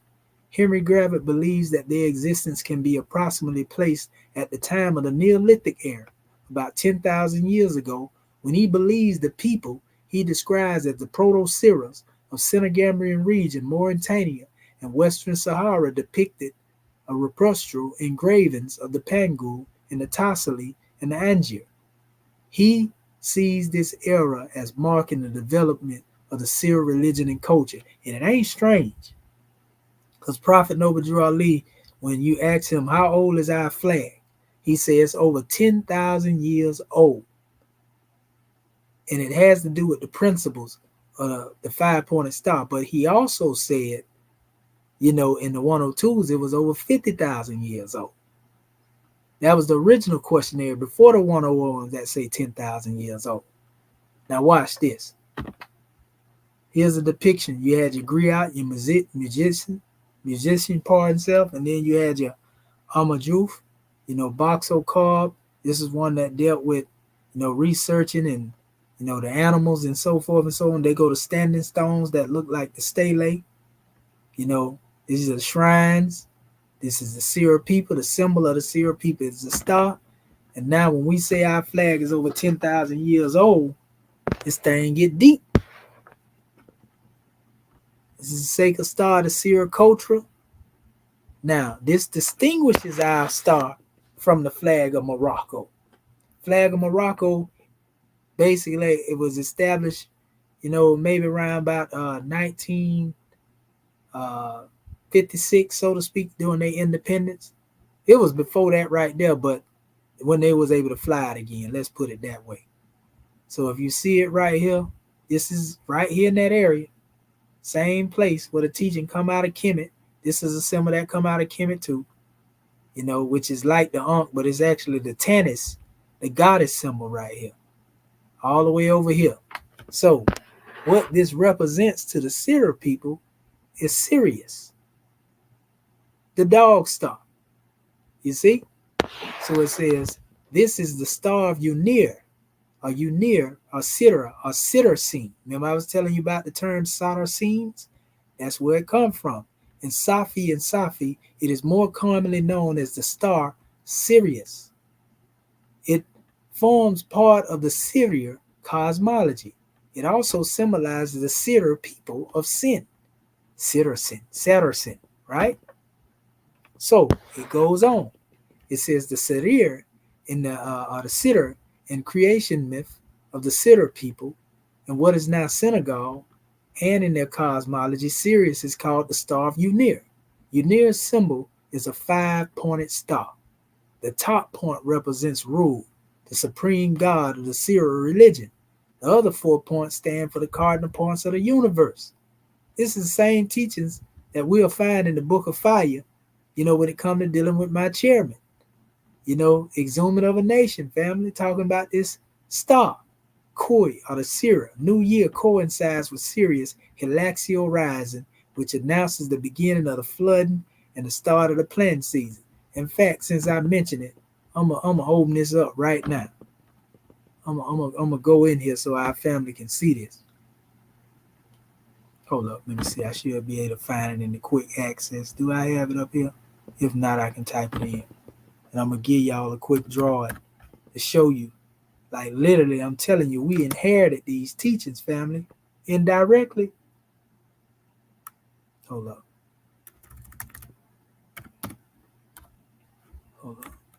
Yeah, we ain't playing. We almost done too, so bear with us. Let's see.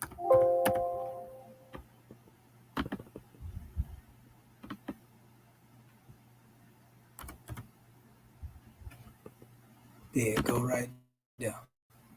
Okay, so I'm going to take you into the Book of Fire. Y'all got to get this too. If y'all don't have this book, and all this is information showing you outside of our general teachings. I'm teaching you about the Moors outside of what we normally teach, to show you that this information, is here. Even outside of what we teach, this information is here. That's what I'm trying to show you.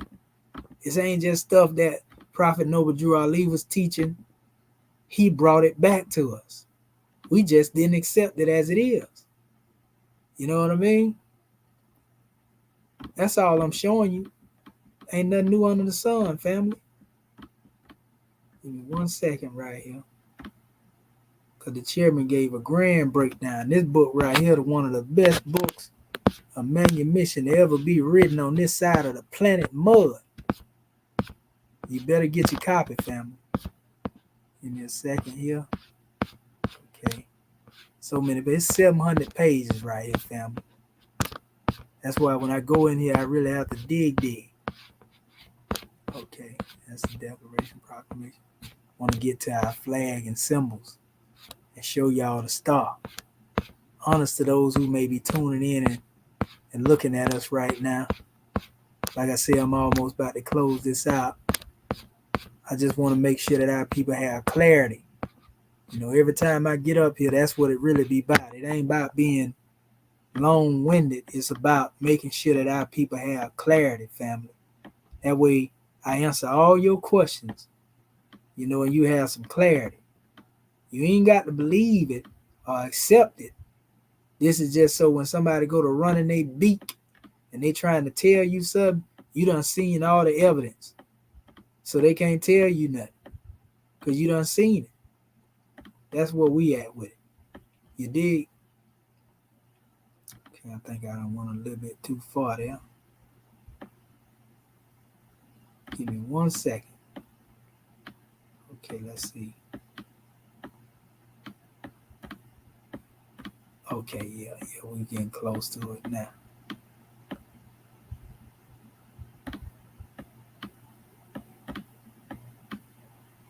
Not that one.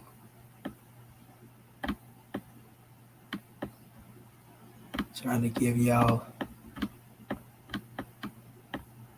1 second. Okay, not that one. Come on.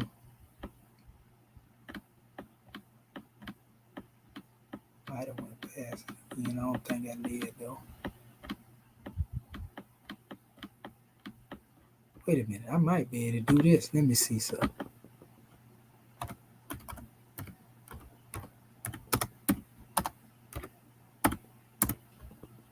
Let me see if it'll let me do that.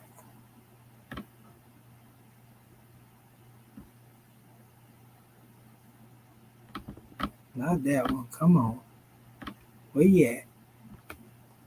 I'm moving too fast. Slow it down a little bit. Okay, not there.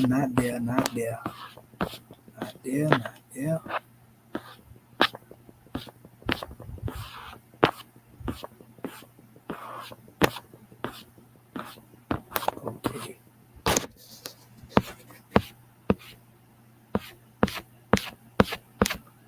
Give me 1 second here. Bear with me, family.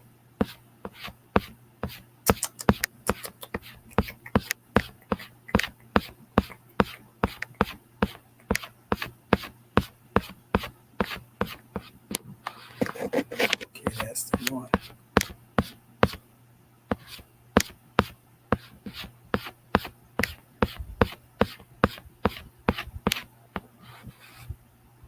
Okay, here we go.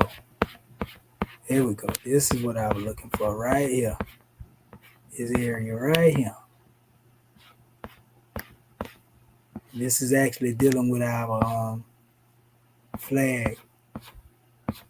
They have different numbers in this page, so that's why I can't really call the number out according to the way this thing is. So I have to look for it and search for it. So we got all our symbols right here. It's a breakdown on all of this. So I'm just dealing with going to the star because we have a breakdown on the scimitar, the 7,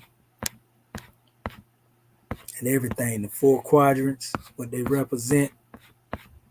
We're going to the star right now. See this here, this is vexillology, our flag. You know, we make it plain that our flag is not the flag of Morocco. It's the Moorish flag. So now it gives even better definition when we go into this.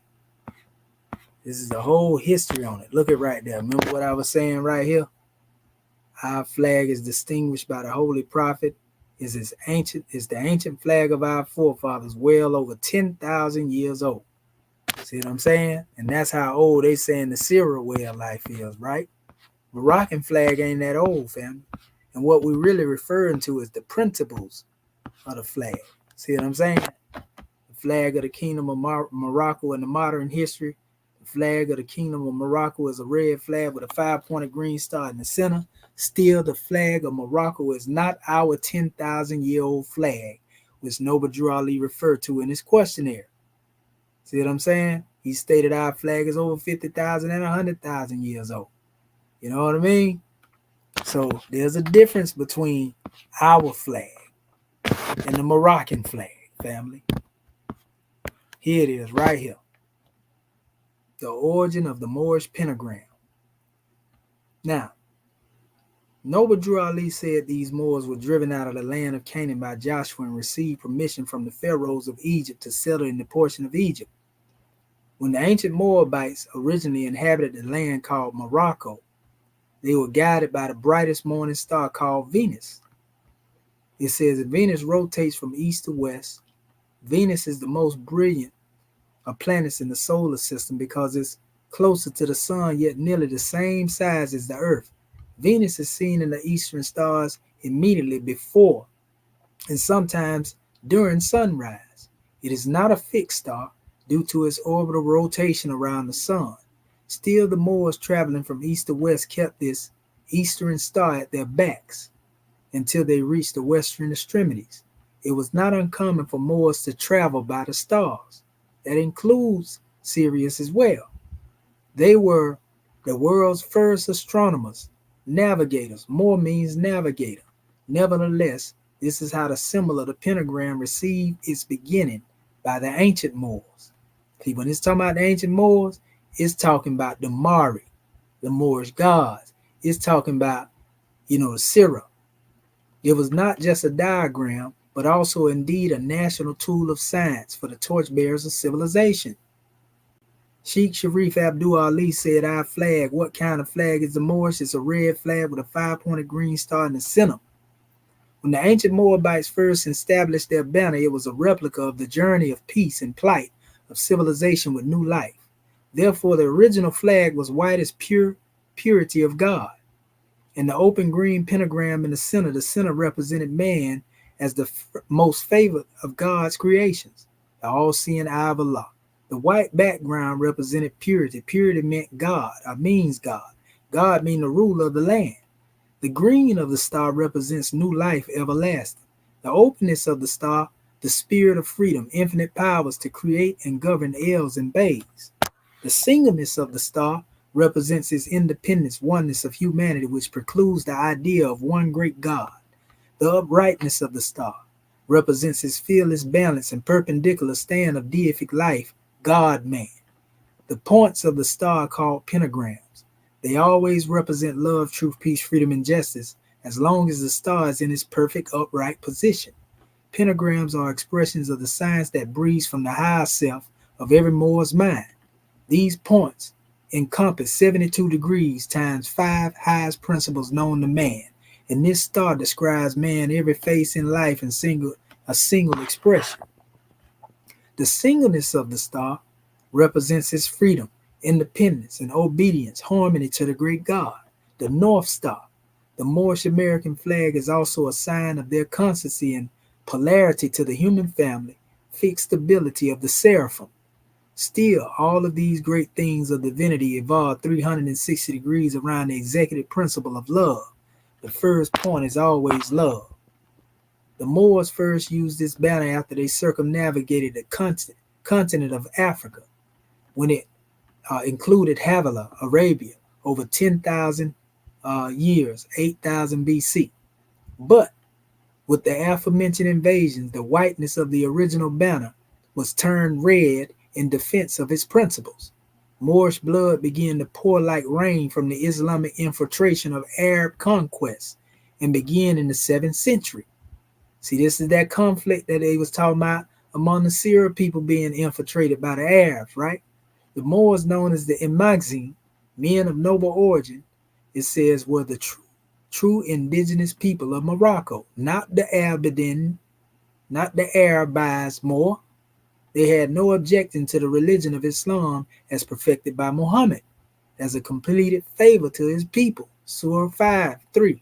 After all, they recognized their own old-time religion. Questions 16, 17, and 18, founded by the ancient forefathers. In fact, the Moors accepted Islam. Hotep. Islamism want to give honor to our brother Al-Sa M. Hotep for letting you know that Hotep and Islam is the same demonstration. As early as drinking water, religious controversy. The conflict claimed not with West Africans submitting to Islam, but in Arabs demanding Moors to denounce their heritage and Moorish genealogy and profess being Arabians. Under the color of Islam, these Mohammedans were actually imposing Arab nationalism. See, when I tell y'all we ain't Arabized over here in this Moorish American government, now you get it. We don't rock with that type of stuff. Nothing against the way of life, but we ain't rocking with what ones is demonstrating in the guise of following the prophet, because they ain't following Prophet Muhammad. A lot of them. Those Moors who complied were made caliphs, sheiks, and assorted rulers. Those who bucked were slandered as infidels, heathens, and non-believers, considered as outcasts and only worthy of slavery and death. Especially the Moors whom had brought culture, sciences, and architecture and civilization to Spain, Portugal, Italy, and France. They were called Morocco, Spanish, and Moros, French. Actually, that 683 invasion marked another step down the Great Ma'afa, the African slave trade, Freemasonry. What are we? Moorish Americans.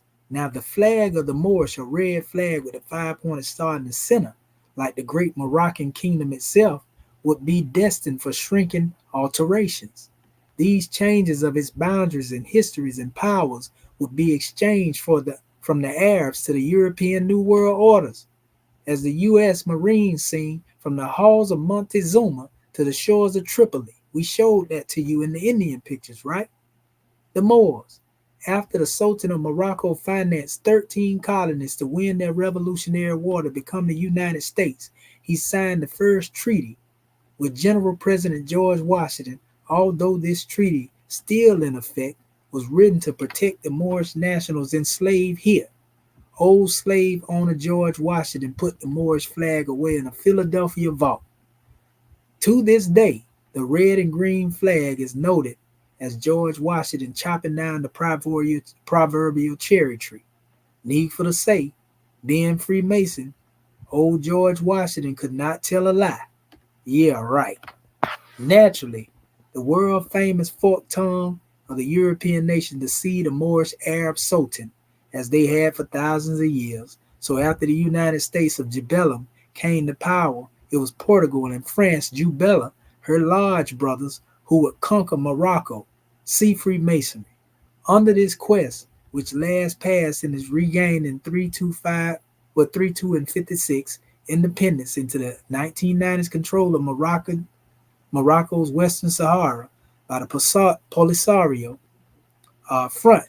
It says the great Moroccan Empire had lost its 5-pointed star from its red flag. The holy green pentagram was not returned to its plain red banner until the advent of Noble Drew Ali. Between the years of 1905 to 1911, 1912, the Europeans of Germany, Spain, Portugal, and France were in serious tug-of-war to the Anglo-French entente over Morocco. This, coupled with Morocco tribal rivalries, led to the ouster of Germany and to Morocco on the French-ruled protectorate. Prophet Noble Drew Ali in August of 1912, with full authority of Sultan Abdul Aziz ibn Saud, Saudi Arabia, the holy city of Mecca, Sultan Fuad of Egypt, and the Grand Lodge of England and France, told our ruler in Morocco, Sultan Hassan I, question 34, there would be no peace until the stars return. Albeit the Europeans' heart was hardening in Morocco, 1914 marked the outbreak of Europe's First World War, which claimed 10 million lives, over 20 million wounded. In 1915 AD, the sacred five-pointed star was placed back into the center of the Moroccan red flag in Fez, Morocco.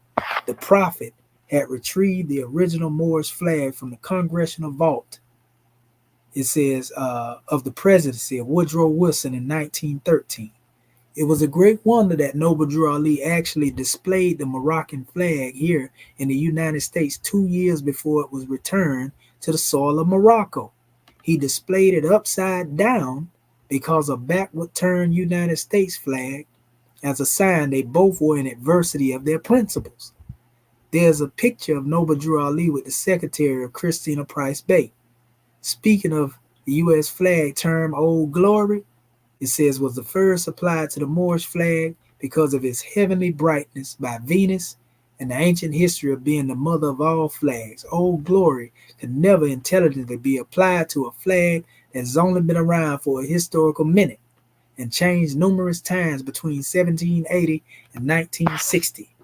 Oh, how the mice played, it says, as the great African Lion of Judah slept at midday. The degree day of Venus is Friday. This day is also the holy day for Muslims and monads all over the world. Venus is also symbolic of the great God's love and placing man above the angels and all other living things in all worlds and unseen. This is the first flag that it was called glory to God, God's glory to the ancient Moors, the torchbearers of civilization. It symbolized the consciousness of God in man. So he goes into the flag of the Moorish and, how our flag is demonstrated, the scimitar and the star and what it represents. He goes into the true definition of the star, the Moorish adept principle of love, truth, peace, freedom, and justice. As you see here, if you go here, it says the ancient Moors practice, the principles, of Ma'at, basically. He's talking about the principles of Ma'at. They practice them on a daily basis. In ancient Kemet, Egypt system, Ma'at was founded upon 3 steps: divine order, natural order, social order. As established by Allah in the days of creation, the principles of Ma'at were harmony, truth, balance, right order, and justice. Noble Drew Ali, an Egyptian adept master prophet, returned these ancient principles to the Moorish, note and analyze return of the ancient Moorish science. Now you understand. The Moorish adept principle, love, truth, peace, freedom, and justice, correspond with the Egyptian Ma'at principle. Love is harmony. Truth is truth. Peace is balance. Freedom is right order. And justice is justice, family. So that's what this star represents. We ain't playing. When we tell you that we draw from Kemet, we draw from Kemet, fam. So I ain't got to keep going over this here because this is a whole nother breakdown on the star. But this is overkill right here. You know what I mean? Just dealing with the star alone. We can go into every aspect of it, but we said enough at this point here. I just wanted you to see our breakdown on the concept of where our star come from, why our flag is 10,000 years old, how it connects, very much well, with what was demonstrated by our people, the Syria people. See? So, let me go on here so I can get to the closing aspect of this. I just want to share these things as we move along because we actually almost there. They had Jannu, which is the sacred abode of souls. And I know y'all probably heard of the term Anu, Ani. You probably heard of even Jannah in the Arabic, as a relation to the heavens. So the sacred abode of souls in the Syria symbolism, Syria cosmology representation of the universe. Look at the shape. The Sirius is also depicted in the pentagram in Syria cosmology. Syria account regarding origins of the stars found in Syria cosmology, especially the star of Unir, Syria, and Kanjan, and more commonly known as the star Sirius, Sidra, and Nimbus in symbolism. Unir, Sirius, Syria represents the representation of the universe and transcendence. Its 5 branches symbolize humans on earth standing up with their heads held high and their hands raised which symbolizes work and prayer. The stars spread across the heavens and earth, figuratively symbolizing the sign of the supreme deity, rule or cooks, in the image of man. So Sirius represents the same thing that our star represents to us. You see, and we also honor the star Sirius as well. But anyway, it says one of the most important cosmological stars of the Sirius people is called Unir. Again, Unir is a part of the Sirius cosmos. It's very important and sacred, and just one of many religious symbols in the Sirius religion and cosmology. It is the brightest star in the night sky, Sirius, with an ancient heritage of forming.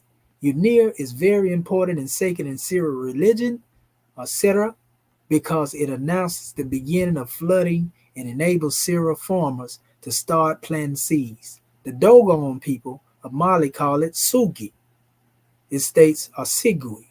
It says Willis in Sirius called Unir, represented in the form of Pangu, interceders with Rug in the supreme deity and man. It is before this event where the Sirius high priest and priestess are known as the Sotiku, or the gather at the Akoi, annual divination ceremony where they predict the course of winter months, among other things relevant to the lives of the Sirius people. The Pangu are singular Fangu. It says our ancestral spirits, also ancient Sirius saints in Sirius religion, represented also by serpents or snakes. See, a lot of people don't know, when you deal with the Sirius way of life, there's a connection to that in the concept of the Uraeus, which represents wisdom. You find that in the Yoruba tradition, the Orishas, the serpent represents wisdom, and that's why you're seeing it even in ancient Kemet. So this is a powerful demonstration, and no different than when you have the Catholics that pay homage to their saints. They got some of them they preserve. So here's a depiction of our star, Allah, justice, mercy, love, and right. You can see one being grounded between that. And also you can see right here a upside down star which casts a shadow from this one. So this represents, the exalted. And this is where man is mostly being attached to the material plane. This is why in most cases, when you deal with man, he thrives off of materialism. And materialism often leads sometime us falling into the lower state. But when one brings a balance between the higher self and the lower self, one becomes illuminated. When you know your higher self as well as you know your lower self. And if you look at this is actually a symbol of what you see on the front of Prophet Noble Drew Ali's headdress. The same sundial here. It represents illumination. If you ever wonder what that represents, you're going to see it in a minute. So we showed how a lot of this cosmology, is actually found, right here, even in the Bible, when it speaks on the original man of God was flesh divine. And this is Proverbs chapter 8. The Lord possessed me in the beginning of his way before his works of old. I was set up from everlasting, from the beginning of the earth ever was. And when it began to talk like that, from the works of old, from everlasting, in the beginning, the word that's used in the Hebrew is kadam. It means in the front, oldest in time, antiquity. It represents the East, ancient. It also means indigenous. So this kadam represents, one that is known as Adam Kadmon in the Piscean records. But he's saying he is present with the Most High, with the Creator. This is the man, the original man. When there were no depths, I was brought forth. When there were no fountains abounding with water, before the mountains were settled, before the hills was I brought forth. While as yet he had not made the earth, nor the fields, nor the highest parts of the dust of the world. When he prepared the heavens, I was there. When he set a compass upon the face of the deep. When he established the clouds above. When he strengthened the fountains of the deep. When he gave to the sea his decree, that the water should not pass his commandment. When he appointed the foundations of the earth, then I was by him as one brought up with him, and I was daily his delight, rejoicing always before him, rejoicing in the habitable part of his earth, and my delights were with the sons of men. And this was really talking about those angels, that took on human form in all actuality. So I even put a depiction here and showed the star, as it relates to this and how it connects to Ish and Ish, spirit man, spirit woman connected to God. These same teachings, the Alahayim, which is the form of what our ancestors called Pangul, that we was just talking about, or what we called in Kemet the Necharu, or what we call in the Sumerian teachings the Anunnaki. We can go all the way in every culture, family, no matter what name they talked about. These teachings are pretty much the same. Here's a depiction here of the same star. I put this here so that our family can get the drawing of what the scimitar looked like in Egypt. It's the Kafesh. I had the Kareka brother on this with the star above it with Neter here. I just put it in the flag to give an example of what it would look like in Kemet. But here in the Book of Gates, this comes from the Book of Gates. You notice that all of the Neteru have a scimitar and stars up here in their hand. So this scimitar and star that we have in our flag go way back. Here's it in the Moorish Holy Quran where it says the celestial origins of the scimitar and star. And if you've seen my video, you've seen me go over this a few times. It's all right to use the hammer of repetition. The sage Mingsti said the wheel of time is turned once more. The race is on a high plane of thought. The garments that our fathers have wore have given out. Cherubim have woven a celestial cloth and have placed it in our hands. And we must make for men new garbs. And so we have a new flag, not the flag of Morocco, a new garb in the form of the flag that you see right here based upon that which is based upon what our ancestors demonstrate. Now, if you don't believe it, take a look at this right here. This straight from the Orisha way of life. See, I equate Allah Ta'ala with Abatala, the white deity of purity. White mean purity, purity mean God, God mean the ruler. That's African teaching. See the scimitar on the male crown and the star on the female crown? See, Ish and Isha becomes Ash and Eshu in the teaching of the Orisha, the life force of causes. This is what we call words of power. Moorish, hence the combination of the word Mu and Orisha. Moorish. It's 7 Elohim. It's 7 African powers in the teachings of the Orisha. You see them? Our teachings got more in common than we know, family. Stop playing. I showed the evolution of the flag in Morocco, the original flag that was there brought by the Fatimids. And as you come up, you see that the first symbol that was ever placed in the flag, a lot of people thought these are scissors. These were not scissors. They were 2 cross scimitars. And then they was given the flag later with the star in it. So the scimitar and the star that came down to them came from our ancestors, family. That's where we got this from. That's a picture of the Moors right there. Mauritanian right there. Right there. So that's where our flag come from. Right? So anyway, we almost there. It says the hieroglyph represents Sirius, contains 3 elements. Phallic of the obelisk represent Osiris, a womb-like dome represent Isis, and a star represent Horus. Mad and Ma'at. Ma'at Saloon, Ma'at Saloon make me think about, Ma'at, truth and right, and peace, which is salam. Ma'at Saloon or Ma'at Saloon Bar Saloon. Bar Saloon means king of Saloon. Make me think about king of Salem in the Bible when they speak of Melchizedek, say he was a king of Salem.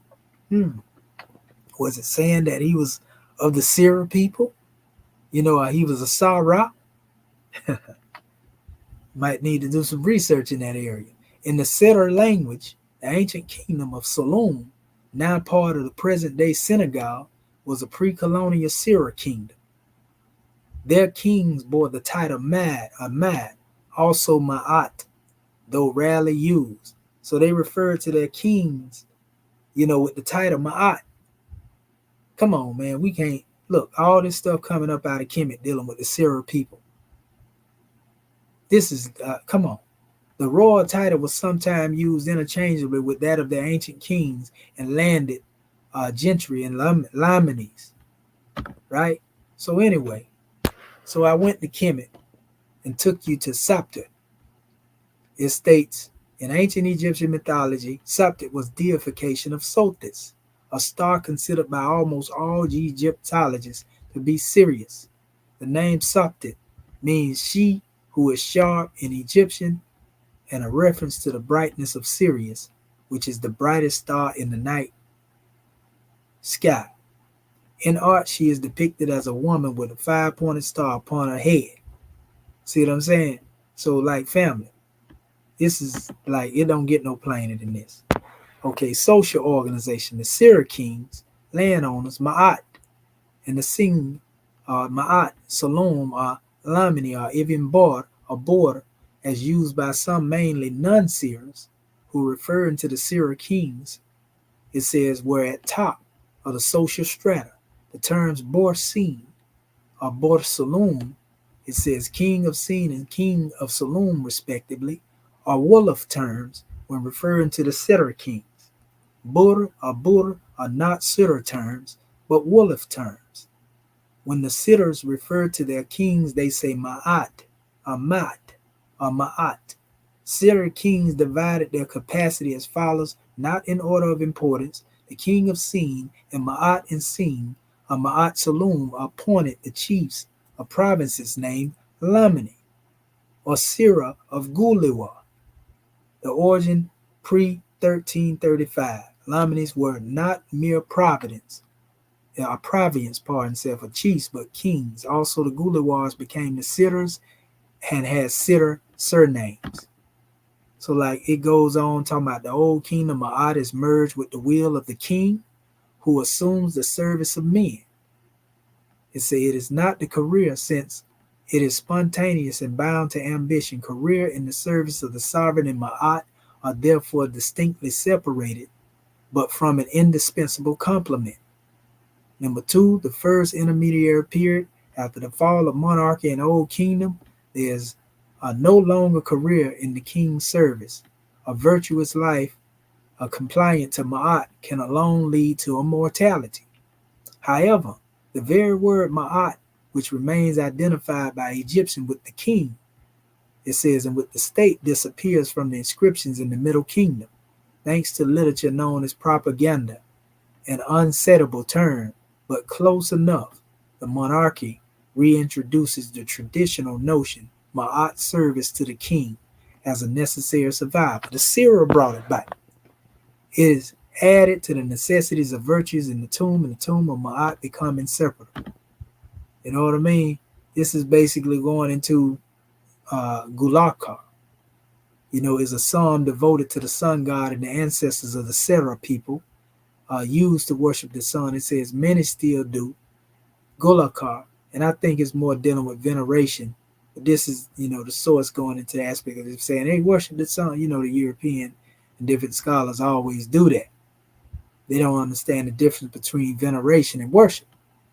In a religious sense, it means one who is bound to come. If they're not worshiping the root, they're not worshiping the sun in the context that people think. The sun itself is being a star. It's attached to the Sira creation myth as well. So they honor all stars, basically. The oldest and most secret prayers devoted to the sun, Ra, and Re is the ancient Egyptian sun god. By the 5th dynasty, he had become the major deity in ancient Egyptian religion, identified primarily with the midday sun. The meaning of the name is uncertain, but it is thought that, if not a word for sun, it may be a variant or link to words meaning creative power, creator, Ra, and sun. Our brother also Imhotep talked about that when he spoke on Ra and Allah being the same. It says, to the Egyptians, the sun represented light, warmth, growth. This made the sun deity very important, as the sun was seen as the ruler of all that he created. The sun disk was either seen as the body of or the eye of Ra. Then it says, and as quoted from my former post, supreme being of the Sira was Ruach. According to the one source, this being was the same as the Egyptian Ra. I even had to think of the Hebrew Ruach, a God spirit, but I think that's a bit too far-fetched. No, he was actually on point, because Ruach is also synonymous with Ruach in Arabic, and that actually goes into the root of the word Ra, or Raha, as well. So he was on point. The symbol of the pangul is a serpent represented by two coiled snakes. If you ever seen the staff of Tehuti with the two serpents around it, this is a symbol of the pangul, another Kemetic symbol of the Sira people. The one who created, well, they just talking about, they had a picture of it actually. You know what it looked like. This is the actual symbol, and they actually had a picture there because I clipped a lot of this. It says this image derives from the Sira Rampa pictography, and Rampa is actually the language of the Sira. And wait till I show you what Rampa is in a minute. It says ancient style of writing that the high priests and priestesses of the Sira people of Senegal and Gambia and Mauritania used to communicate with each other. It was mainly religious. It was used by Sira and Safi and the Sidr people, among other branches of the Sidr ethnic group. The name of this symbol is Jaw in the Sira religion, and the serpent is the symbol of the Pangul, Sidr saints and ancestral spirits in the Sira religion. The language of the Sira people of Senegal, Gambia, Mauritania speak of Sira language, which is also Sidr Sidr proper, Sidr. After its prestige dialect, Sidr language belongs to the Senegambian branch of Niger. Congo, the phylum, it says spoken by 2 million people in Salon, a Kolak, a Durbel, a Dakour. You already know the slave post is there, right? Senegal, 40,000 in the Gambia, and sizable number of 4,000 in Mauritania. Some Sidr speak the Sidr language, and some speak the Cagnan languages, such as Indut. And that name Indut is very important because the Indut is a form of their priesthood that's synonymous with the term Nisut. But that's another measure. Sahafi, it says, although all are ethnically Siras. So this is Rampa. Check this out. This is Rampa. Rampa is actually the same as Phoenician. This is why I keep telling our people, that this is the oldest expression of an alphabet. I have information saying that this, is an Egyptian alphabet. But we're going to get into that later at another time. It says, it is said to Strabo that the Phoenicians did not invent their own script, but adopted them from another people. Some of y'all already know it was adopted from the Hieratic.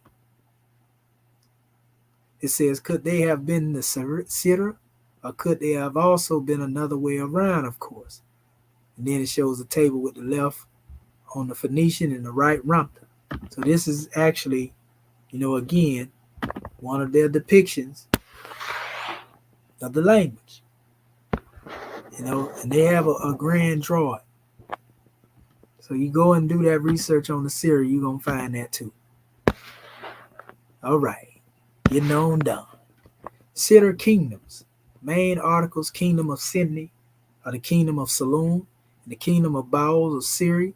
Kingdoms included the Kingdom of Sin, or the Kingdom of Saloon. In addition to these twin Sidr kingdoms, the Sidrs also ruled in the Wolof kingdoms, such as Wolof, Wallo, Kao, Baal.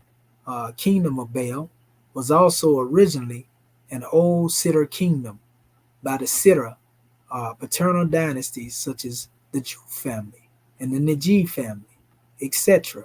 The Ouagadougou maternal dynasty prior to the Battle of Danki in 1549. The Fal paternal dynasty of Kayar and Baal that ruled in 1549 following the Battle of Danki were originally Black Moors, Nari Kajur. Remember that word earlier? Prior to the fall of the dynasty of Kayar and Baal, these two kingdoms were ruled by the Sidr people with the patrilineages of Juf and Dihuf, Fay, Nije. It says in the maternal lineage of Ouagadougou, members of the royal families of the Gaina Empire, ancient Gaina Empire, Ouagadougou Empire, who married into the Sira aristocracy. You see, so once you understand this, and if you don't know about this Ouagadougou that they speaking of, this is actually the same ones that was mentioned right here before. Remember I was showing y'all the map, and I showed y'all earlier. Let me go back up here on the African map.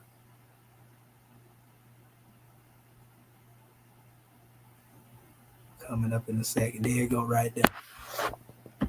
See it? That's the Ouagadougou that they talking about. Same place. You know, they come from the syrup. You see? So a lot of people don't know this stuff. They got to get their weight up, man. Yeah, they can't deny that the Sadr came out of Kush and migrated all the way over here. Them priests from ancient Kemet. And I didn't even show this portion here. And I meant to show it, though, as well. I just passed by it a few minutes ago. This portion right here. And this is actually dealing with the Kemetic origins of Sufi where I was getting in. But this is coming from the book One World and One America, the Tartarians and the Moors. And I was showing actually where they tell you that it is generally held that the word Moor is defined as North African Berber, late 14th century, Old French Mori, from the medieval Latin Morus, or the Latin Morus, meaning inhabitant of Mauritania, which stemmed from Greek Moros, thought to be a native name. Yet it is very unfortunate that many neglect to trace the term's etymological roots further back, as language did not begin with the Greeks and the Romans, nor did the term Moor. And so we must look further back to find its true source, which brings us to the Phoenician term Mahurin, meaning Westerners, that can be ultimately linked to the Egyptian Mur, Mir, Mar, and Mehur, or Mu. See? European telling you the same thing that I've been saying the whole night. It says, according to the outline etymological dictionary, which is 21 different sources, we read this for the etymology of the name Moor, North African Berber, late 14th century, from more of the Moros or Moros, inhabitant of Mauritania, Greek or Moros, perhaps a native name, or else cognate with Moros, black, being dark people in relation to the Europeans. Their name in the Middle Ages was an synonym. Okay. For Negro, used indiscriminately of Muslims, but especially in those in India. If you notice the second definition in the Edmund, the name Moor also means Berber. It says, which is one of the native race names as well. The Negro laws of South Carolina, 1839, reads such a term Negro as confined to slave ancient Africans and ancient Berbers and their descendants. Cambridge of Ancient History in Volume 11, The High Empire of AD 7 through 192, a historical rather than ethnographical term applied to very different people from northwestern Africa. In Roman history, it is applied to inhabitants of Mauritania, Morocco, and Algeria, who were part of Phoenician colonists. In Spanish history, the Moors and the Moriscos were mainly supposed to be Arabs. Today, the word is wrongly applied to the rifts of Morocco and to the town dwellers of Algeria and Tunis. It says the latter call themselves generally Arabs, although often in part Berber blood. The Moors, in a stricter ethnological sense, are mixed Traza and other tribes on the western coast from Morocco to Senegal, mainly of nomadic habits. They are mixed Berber and Arab, and often Negro blood. Many speak Arabic and see Semitic Hamitic, Source Dictionary of Racist People in the United States. But it gives the history again, showing you, who the Moors are, show you who the fake people is, talking about they Moors, again. So this is powerful. There they go too. That's the Syria people again. And I meant to show y'all this too. Beautiful young goddesses. Here we go right here. This right here should open up. This is actually a website that takes you to this picture of the Syria people. For those who don't know, Come on. There it go. Down memory lane. Talking about the Sidra people here. A lot of the same information that I gave you is in here, so I ain't got to read a lot of this. But this shows you, the Sidra people today.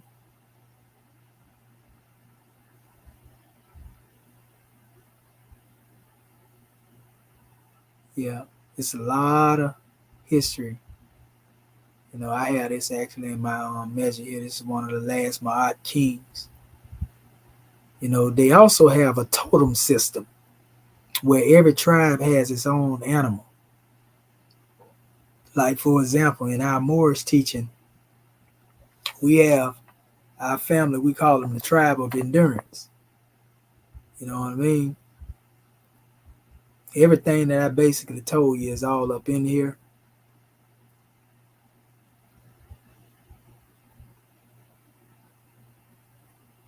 Yeah, it's all up in here, family. This is from what they call the QED. I'm going to see if I can blow this up. No, it ain't going to let me do that. But if you look up here, you can see Trip Down Memory Lane blogs spot. This is a very rich. Here's a close-up of those burial stones that are synonymous, like the obelisk style and the stela style. They actually have pyramidal styles in the burial. Wasu stones. So nobody can say that these ain't our people. They can't lie and say that. So, it's just a whole wealth of information. Like I said, they deal with a lot of herbs. When it comes to healing, they deal with a lot of knowledge of coming and living off the land. Very rich tradition, family. This is not something that's just came up. Question is, why is it that most of our people have no knowledge about the Sidra people? You don't hear people talking about it. Our brother, our beloved brother, Sheikh Anta Diop, mentioned him a few times. Mami Wata. Yeah, but that's one aspect. Let me go back over here to our page, because we at the end of this broadcast. I'm just over here trying to give y'all these other measures in my PowerPoint, see where we at. So we definitely at the end of the slides. Again, this is basically talking about the secret order of the Sotik. Men and women being initiated into this order. So basically, this is the order of initiation in accordance with their Syria or the Sira religious doctrines. For one to become a spiritual elder or Sotik, one must be initiated, which is somewhat reserved for a small number of insiders, particularly in the mysteries of the universe and the unseen world. The Koi, or the Koi ceremony, is a religious event and a special event, the Sira religious calendar. It is the time when the initiated Sotik, or the Sira, high priest and priestess, come together to literally predict the future in front of the community. These diviners, the diviners, so to speak, it says, and the healers deliver sermons at the core ceremony, which relates to the future weather, politics, economics, and so on. It is a very special event which brings together thousands of people to the Holy Synod from all over the world, ultra-Orthodox Syrians and Syrians who synchronize, converts to Islam or Christianity, who mix their newly found religion with old Sidra religion, it says, as well as non-Sidras, as the Libu people, who are a distinct group but still revel the ancient religious practice of their Sira ancestors. Among others, it says, gather at Sydney. It says, for this ancient ceremony, sitters who live in West sometimes spend months planning for the pilgrimage, and the event goes on for several days, where the Celtic takes center stage and predict the future. The ceremony usually begins in the first week of June Fatik. Also, it goes on talking about the holy ceremonies and the festivals The Sierra has various religious ceremonies and festivals such as the Koi, the Jabai, the Randu, the Rande Mendisi, Mbase, Mbunde, Ye, Tabaski, Gamo, Agamo, Ataro, Peite, Dango, Mabub, Ran Festival, Indut, etc. Sierras are one of the very few communities in Senegambia, apart from the Dwellers, it says, who actually have a name for gods, which is not borrowed from Arabic, but indigenous to their language. Tabaski was an ancient Sierra hunting festival. Gamo was an ancient Sierra divination festival. Koriti, from the Sierra word kor, was a male initiation rite. Wira kor was the season a month of Sierra males through their initiation rites. Gamo comes from the old Sierra word Gamahu, variations Gamahu, Eid Akbar, Idu Adha, which are Arabic, are different from the Sierra Tabaski, but Senegambian Muslims loan Tabaski from Sierra religion to describe Eid al-Kibir. So Gamo also derives from the Sierra religion, Arabic word for Maulid, Maulid al-Nabi, which celebrates the birth of Prophet Muhammad. Wir Kor, or the month of fasting in Ramadan in Arabic, or Korith al-Fitr in Arabic, which celebrates the end of the month of fasting, also comes from the Sidr language. The last Sidr kings, I actually showed you that on the page we went into. The last kings of Sinai and Salom were Ma'at and Singi Mehekor Juf, also spelled Mehekor Juf.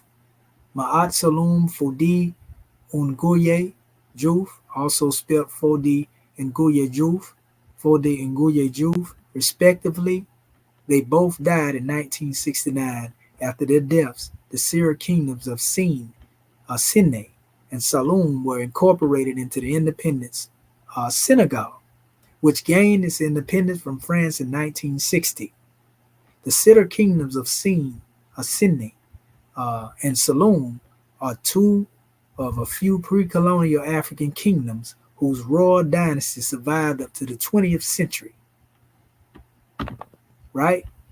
Here it is again, history according to the celebrated Egyptologist Cheikh Anta Diop. The distribution of the megaliths of Senegal and Gambia and Mali are considerable markers of the migration of the Sierra people, right, from the Nile Valley to the Atlantic coast of West Africa. Sierra people still worship at these stones, so to speak, or they say these stones. But anyway, I went also into, we already know Abu Sir, is a pyramid that's seated in the Giza Plateau, Abu Sir, So we see among Nigerians, who also have a connection to the Sierra people, had their rice pyramids that they built in West Africa. And we also seen the Insunde pyramids that were built, also by the Insunde people in Nigeria, which is also a part of the lost African culture. This is just showing you how the culture of Kemet moves across, all the way into the West African region. So this is civilization of Igbo, Ukuwu, the dating of at least 2,000 years old. The pyramids of Insunde are some of the most well-preserved African pyramids built outside of Egypt. And they are made from red clay and stand about 30 feet tall. This is a step pyramid of Kemet. This is the Insunde pyramid. Our brother talked about Akuwu as it related to the name Allah, Asa Imhotep. And there's a measure where they speak here talking about certain pyramids here, and they talk about the structures of the temples for the god Allah and Untu, which was believed to reside at the top. A stick was placed at the top to represent God's residence. So that's a whole nother measure. We already showed you the concept of the rule. We ain't got to go over that no more. Closing it out now. These are some stones that were built, as well throughout the world. A lot of people don't know this stuff. Go right back to our ancestors creating this stuff. and people claiming it as their own. But this is Ptolemy's. During the time he spoke of the Sarakini, as a region in northern Sinai Peninsula. Ptolemy mentions a people called the Seterkuni or the Seterkunoi. And these Seterkunoi, it goes on to speaking of them near the Sinai ecclesiastical history. Pope Dionysius of Alexandria mentioned the Saracens in the letter while describing the persecution of the Christians by the Roman Emperor Decius. Many were in the Arabian mountain enslaved by the barbarous Sequini, and they bet Sequinor. It says the history refers to an attack by the Saraceni.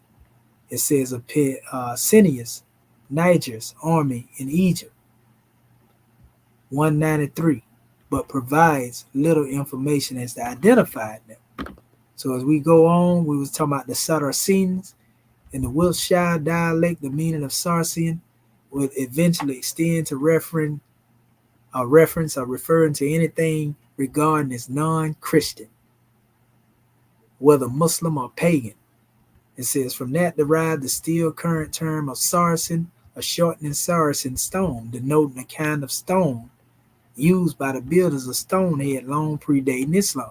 You can look at the similarity between these stones and the same thing that the Sarah people had as graves, in their area. For all they know, this is a burial site right here, but they call it one of the wonders of the world. So anyway, the Saracens, originally the name of the Arab tribe, then applied to the Bedouin, and later to all the Moorish or Mohammedan people who invaded Europe. Remember, they just say they call everybody by the name. It says, and against whom the Crusaders fought. The true derivation of the word was long a puzzle to the philologers. It says, and Ducanage deducted it from Sarah, the wife of Abraham. A Hottinger, the Biblia of origin. It says from the Arab Sarasa, a Saraka, to steal. Forster, journey from Sahara, a desert.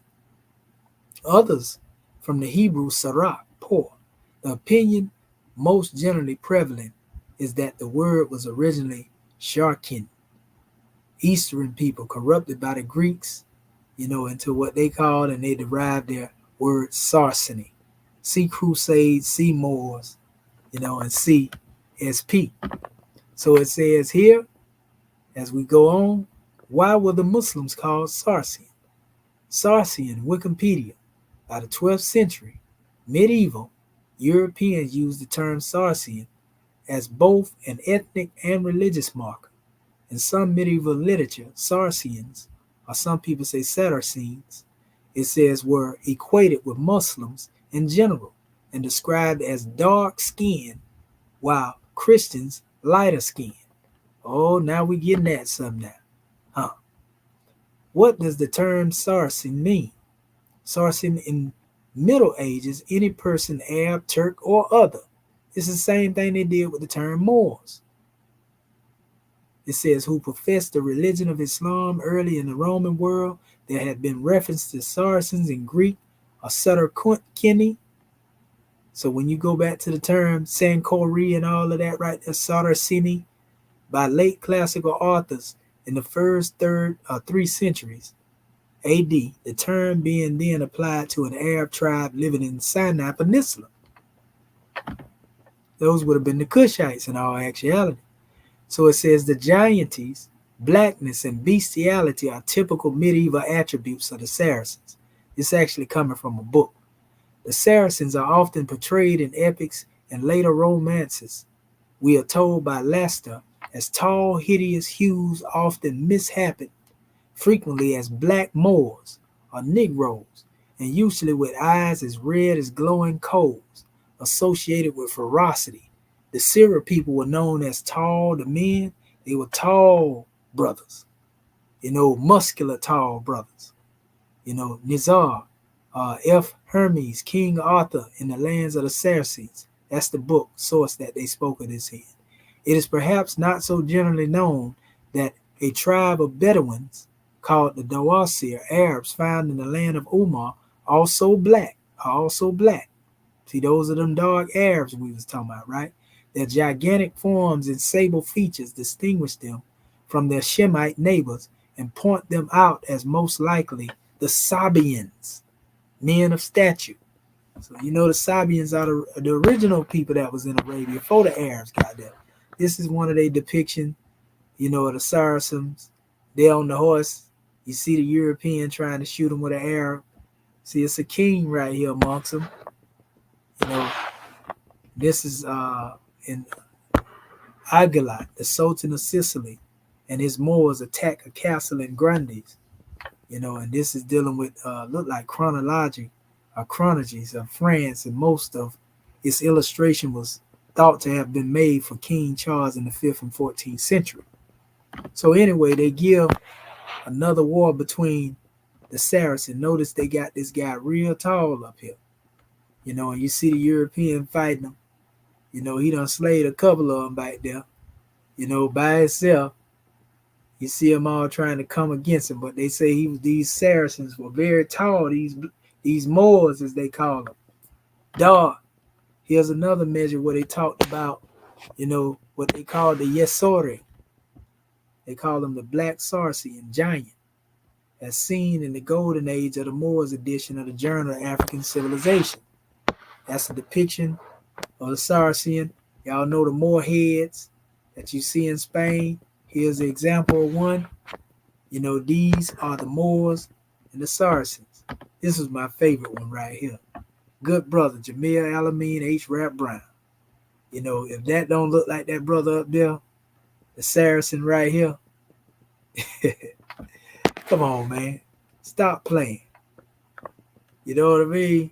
And this has been in Spain before the brother came along. He most definitely represents a fierce warrior. But this is also a picture. Notice they have M&R right here, right? This is what they call the 1647 King James Moore Bible with a royal crest on the inside. You didn't know there was a Bible called the Moore Bible? But that's a whole nother measure.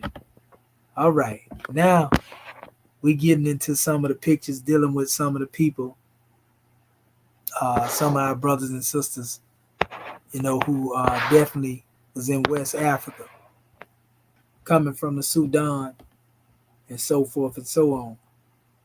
This is actually the type of attire that the brother that we getting ready to talk about in closing had on. Our beloved brother, I'm going to type his name in real quick so y'all can see.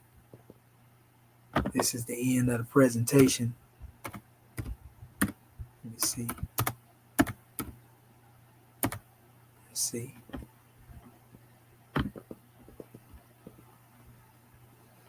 This is the brother.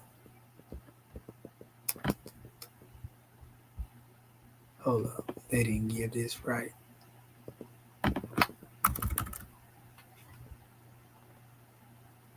There you go. Amadou Bamba.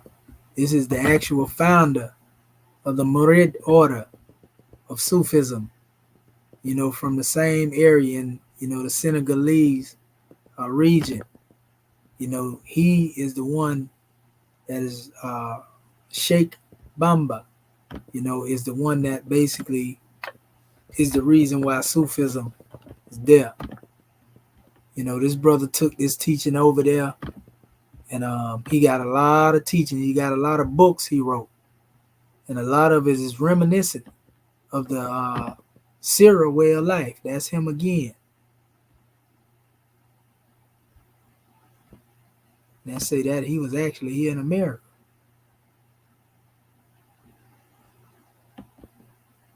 Day in America. Oh, they're just celebrating this day in America in North Carolina. So it's some people that follow the Muridiya order, basically. This is where our Sufi Tariqat come from among our people. This brother is viewed as a saint. It's a lot on him. But we going into that in our closing just to show you some things about it. Because after the smoke clears, the Sarah people are still present today. We showed you how they come from Kemet. A lot of their practices come from Kemet. and so forth and so on. We showed you that these are the people that come from the same area that our ancestors was taken in slavery. And now we're showing you that it is Sufism, like I keep telling these people, that our ancestors studied, because Sufism dominates Africa, especially West Africa. 97% of West Africa is Sufis. They're not Orthodox, Arabized Muslims. So get it straight, family. So when Prophet Noble Drew Ali brought back to us, he brought us, teaching that come from these traditions. That's why you see a lot of these stuff synonymous with ours. So it says Muslim Brotherhoods of Senegal, and this is basic wiki. It says Murid al-Layeni. Now these people are important because they say they descend right from Muhammad. The Layeni, the Moribats. This is a list of Sufi orders and tarikats in Senegal and the Gambia. They are also active Muslim organizations that can also be found in many other parts of Africa and the Islamic world. Their members are mainly Wolofs and Fulas. See? Tokaliers, right? The four largest Muslim brotherhoods in Senegal are the Qadiriya. That's the order that Amadou Bamba was a part of before he started the Mauritania. The oldest, founded in Baghdad by Sufi mystic Abdul Qadir al-Jilani in the 12th century. Now pan-Islamic spread to Senegal in the 18th century. Then you had the Tajaniya, the largest membership, founded in Fez, Morocco, by the Algerian-born Sheikh Sidi Ahmad At-Tijani. The order is centered in the city of Tavorium. The Murids, the richest and most active, founded by the Islamic leader Sheikh Amadou Bamba, right? 1850 to 1927. So like I said, he was around when Prophet Noble Drew Ali was around. Of the French West African, now Senegal, the order is centered in the city of Touba. The Lenyene are a smaller Sufi order centered at Yoff in North Dakar, right? So it goes on to tell us the Murid Brotherhood or Wolof, Yunnu, Murid, Arabic, right? Tariqat al-Muridiyya, or simply Muridiyya, is a large Tariqat Sufi order, most prominent in Senegal and the Gambia, with headquarters in the city of Touba, which is a holy city for the order. Adherents are called Murids, from Arabic word murid, literally one who desires, a term used generally in Sufism to designate a disciple of a spiritual guide. The beliefs and practices of the Murids constitute Muridism. Murid disciples call themselves Talibi and Walaf and must undergo a ritual allegiance called Nejibil. It is considered highly important to have a sheikh, spiritual guide, in order to become a Murid. The Murid Brotherhood was founded in 1883 Senegal by Amadou Bamba. The Murid make up around 40% of the total population, and their influence, it says, over everyday life can be seen throughout Senegal, right? Then it goes into the beliefs and the three pillars of Muridism. Sheikh Amadou Bamba taught the three pillars of Muridism: Islam by fiqh, Iman, it says, by the 6 articles of faith, and Ihsan by Tasawwuf, Sufism. That's actually the highest degree when you move from Islam to Imam, Ihsan. In summary, a Murid aspires to achieve Islam by following the basic recommendations of Sharia. This includes, but is not limited to, performing individual obligations of Fard Ayn, such as prayer, ablution, fasting, pilgrimage, and giving charity. A Murid aspires to achieve Iman by the 6 articles of faith: belief in Allah's angels, prophets, and revealed holy books, day of judgment, and divine decree. A Murid aspires to achieve Ihsan by the path of Tasawwuf, Sufism, through taking initiation, bayat, with the sheikh of the Tariq, right? The Murid triangle, additionally 3 pillars of Muridism, are Murids, follow what is called the Murid Triangle. Love for Allah and His sheiks, service, work for Allah in service of humanity, knowledge, with love and work, over time follows divine light of Allah and knowledge directly to the heart, right? And then we have renewer of Islam, a mujaddid. Ahmadu Baba is considered a mujaddid, renewer of Islam, and his followers, citing hadith, implies that God will send renewers of the faith every 100 years. The members of all Senegalese brotherhoods claim that their followers, our founders, are such renewers.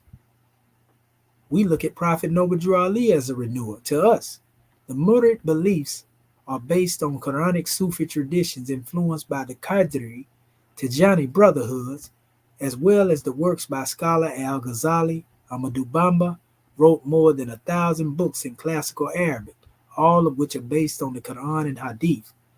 Ahmadu Bamba said, "If it is not Quran or Hadith, it is not from me."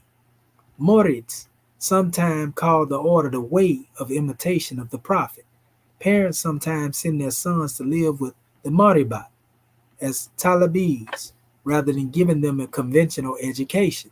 These boys receive Islamic training and are instilled with the doctrine of hard work. Many Murids consider the city of Touba as equally or even more importantly than Mecca. Pilgrims regularly come to Touba all year round, but the peak of the year is the mass pilgrimage called the Grand Magal, which celebrates Bamba's return from exile. And this is powerful, family. All this rich history right here. This is why the Arabs really don't like Sufis. Because most of Africa full of Sufism. The grand percentage of them. So I see now, I see why is so much hatred, toward the Sufi tariqat.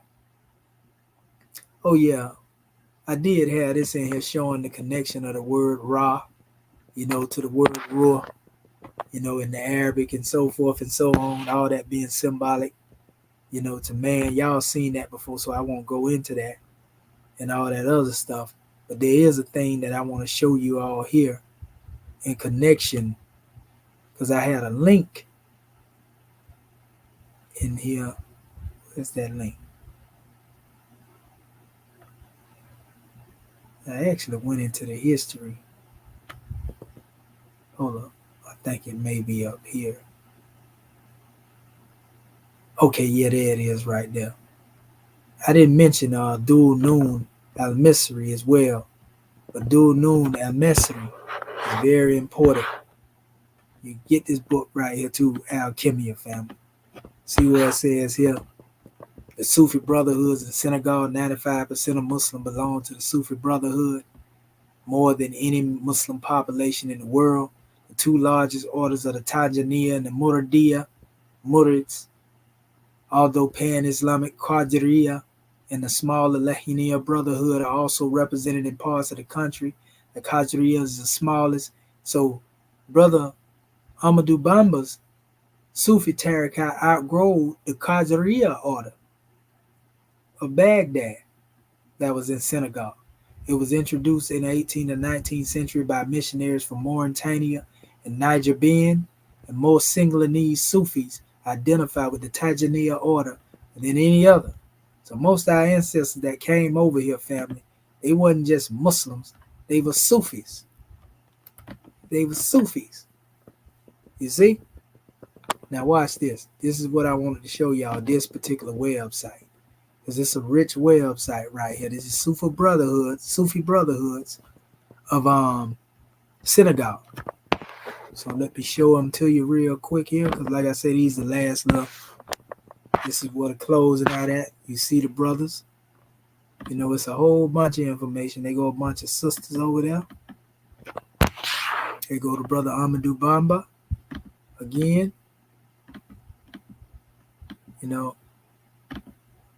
So this is what Dr. John Henry Clark meant when he said that our people took the spiritual essence. And it was through this particular measure, that our people was able to come into the highest expression, of it. So anybody that's interested, in that knowledge, like I said, a lot of this stuff came right to us in this new era and time. We want to give honors to Prophet Noble Drew Ali. So when we tell you what we tell you about the concept of the Moors and how we received this truth from the ancestors, now you understand why we talk about the Egyptian adept rite of self-initiation. And you understand, how Prophet Noble Drew Ali, when he went into Egypt, he came back an Egyptian adept master. You see? You understand that he was called the Egyptian adept student. Huh? And you see the symbols that he brought back with him, as we showed you. You already know where it come from, family. So you can't lie and say none of this come from the Arabs. All this comes straight up out of Kemet. It come from our people. There are the Senhaja Moors right there, dressed down. And that look just like Deuce Muhammad Ali right there too. But that's a whole nother measure. So, yeah. But that's definitely in during that same time period. Prophet Noble Drew Ali, as a young man, want to give honors to our adept teachings that make us masterminds. So we inherited the teachings of the ancestors, family, indirectly. I definitely, when I get a chance, I'm going to take me a pilgrimage over there, and mashallah, maybe all the Moors, we going to do it together. This is actually showing you a picture of the young ones, because we say Prophet Noble Drew Ali went into Kemet at 1902. He was young Moor when he went over, 16 years old. Here's an actual picture of students from the United States of America, they say, attending, in what we call, I wish this was real clear. And this is in Al-Azhar, Cairo.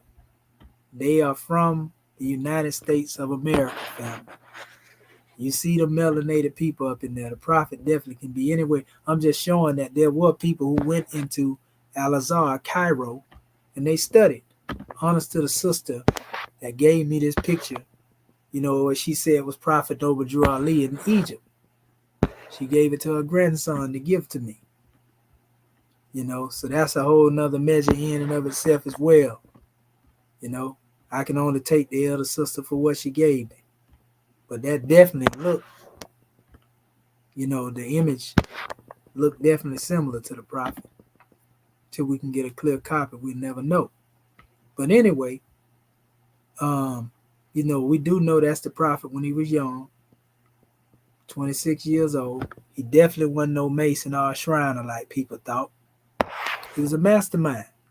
See, 1902, Timothy Drew, born in 1886, left the USA, went to Egypt at the age of 16. Wasn't he far too young to join in a Masonic lodge? He returned as an Egyptian adept master and Muslim of the ancient order of Islam. Wasn't he too wise to stoop to Freemasonry? In 1912, he graduated from the ancient Comedian mystery system. Islamism is what we call it, Hotep, right? He was given the high name Sharif Abdul Ali, with the most benevolent degree of the highest school on earth can bestow upon any man as a prophet, angel, and Muslim, the name of faithful, and went into the holy city of Mecca. There being accepted by Sultan Saud, a direct descendant of Hagar, Ali made his Hajj, and with their protections and blessings, he left for the USA at the age of 27. You see, with the sacred name of El Hajj Sharif Abdul Ali, and the only people have that name is those who come through the adept lineage. Anybody tell you that ain't the name, that's because they don't come through the adept lineage. He did not join a Masonic lodge while in Africa, nor Arabia, Morocco, or India. So why would a lodge trade in their master for a bona fide holy prophet fresh from the holy city of Mecca? Following his meeting with presidential candidate Governor Woodrow Wilson, the holy prophet found the first temple in 1913. Not Suleiman. Suleiman was trying to build Masonic lodges. Totally different. Second floor in the above Dixon Barbershop in Newark, New Jersey, as a 27-year-old Muslim and a tested prophet of Allah. Pray tell, what in this world could a bunch of denationalized NBC Lodge brothers suffering from mental slavery possibly have to offer the wisdom of Noble Drew Ali? He would have been going backwards. 27 years old. Prophet Noble Drew Ali. Young man out there doing it and was persecuted. And still his name is being spoke today. Say his name. La ilaha illallah Ali al-Mahdi Allah. There's a measure in the hadiths that say the Mahdi is the protector of the knowledge, the heir to the knowledge of all the prophets, and is aware of all things. Prophet Muhammad ibn Abdullah said that.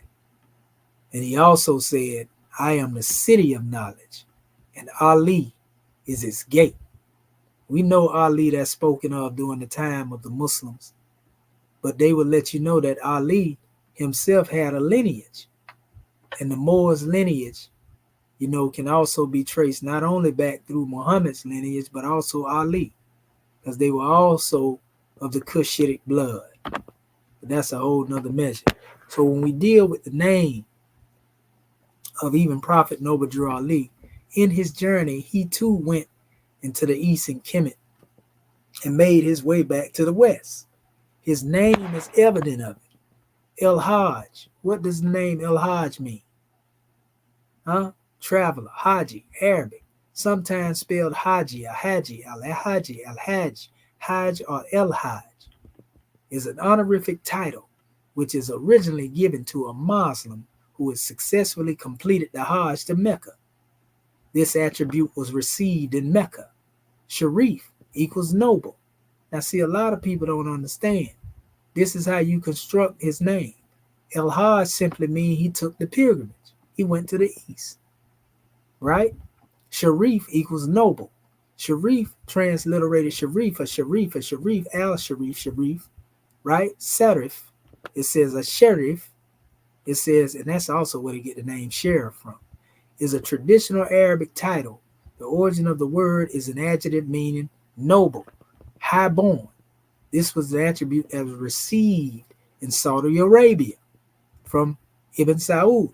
So noble in Sharif is there. So when you say Noble Drew Ali, you're still talking about Sharif. You see? So anybody that tell you his name on their heart Sharif, they ignorant. This is just talking about his journey. Abdul. See, all this is coming from the holy city of Mecca.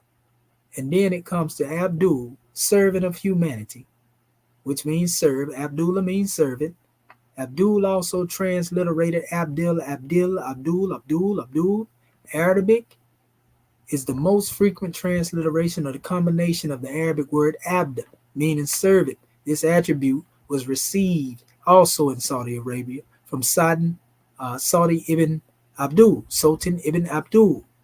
Aziz. You see, a servant of humanity. This is what we call Prophet Noble Drew Ali. This is all in the teaching here. You see, Ali. Ali means the exalted one, meaning the most exalted that was amongst our people. To come with this knowledge, wisdom, and understanding of a divine and national movement. Teaching us to learn to love and hate instead of hate. Being an Egyptian adept master. The exalted one, Ali. Arabic, a male Arabic name derived from the Arabic root alu, which literally means high, elevated, or champion. This attribute was received in Morocco. So when we deal with this high name, as I stated, if somebody telling you that it's not what it is, it's because they didn't come through the lineage and they wouldn't have received this name. That's why Prophet Noble Drew Ali told the Moors, I was given a high name over there. And be good Moors and I will hand it down to you. So Noble Drew Ali was a name that he was known by, but he hadn't gave his high name except to those who come through the adept chamber. And going back up here,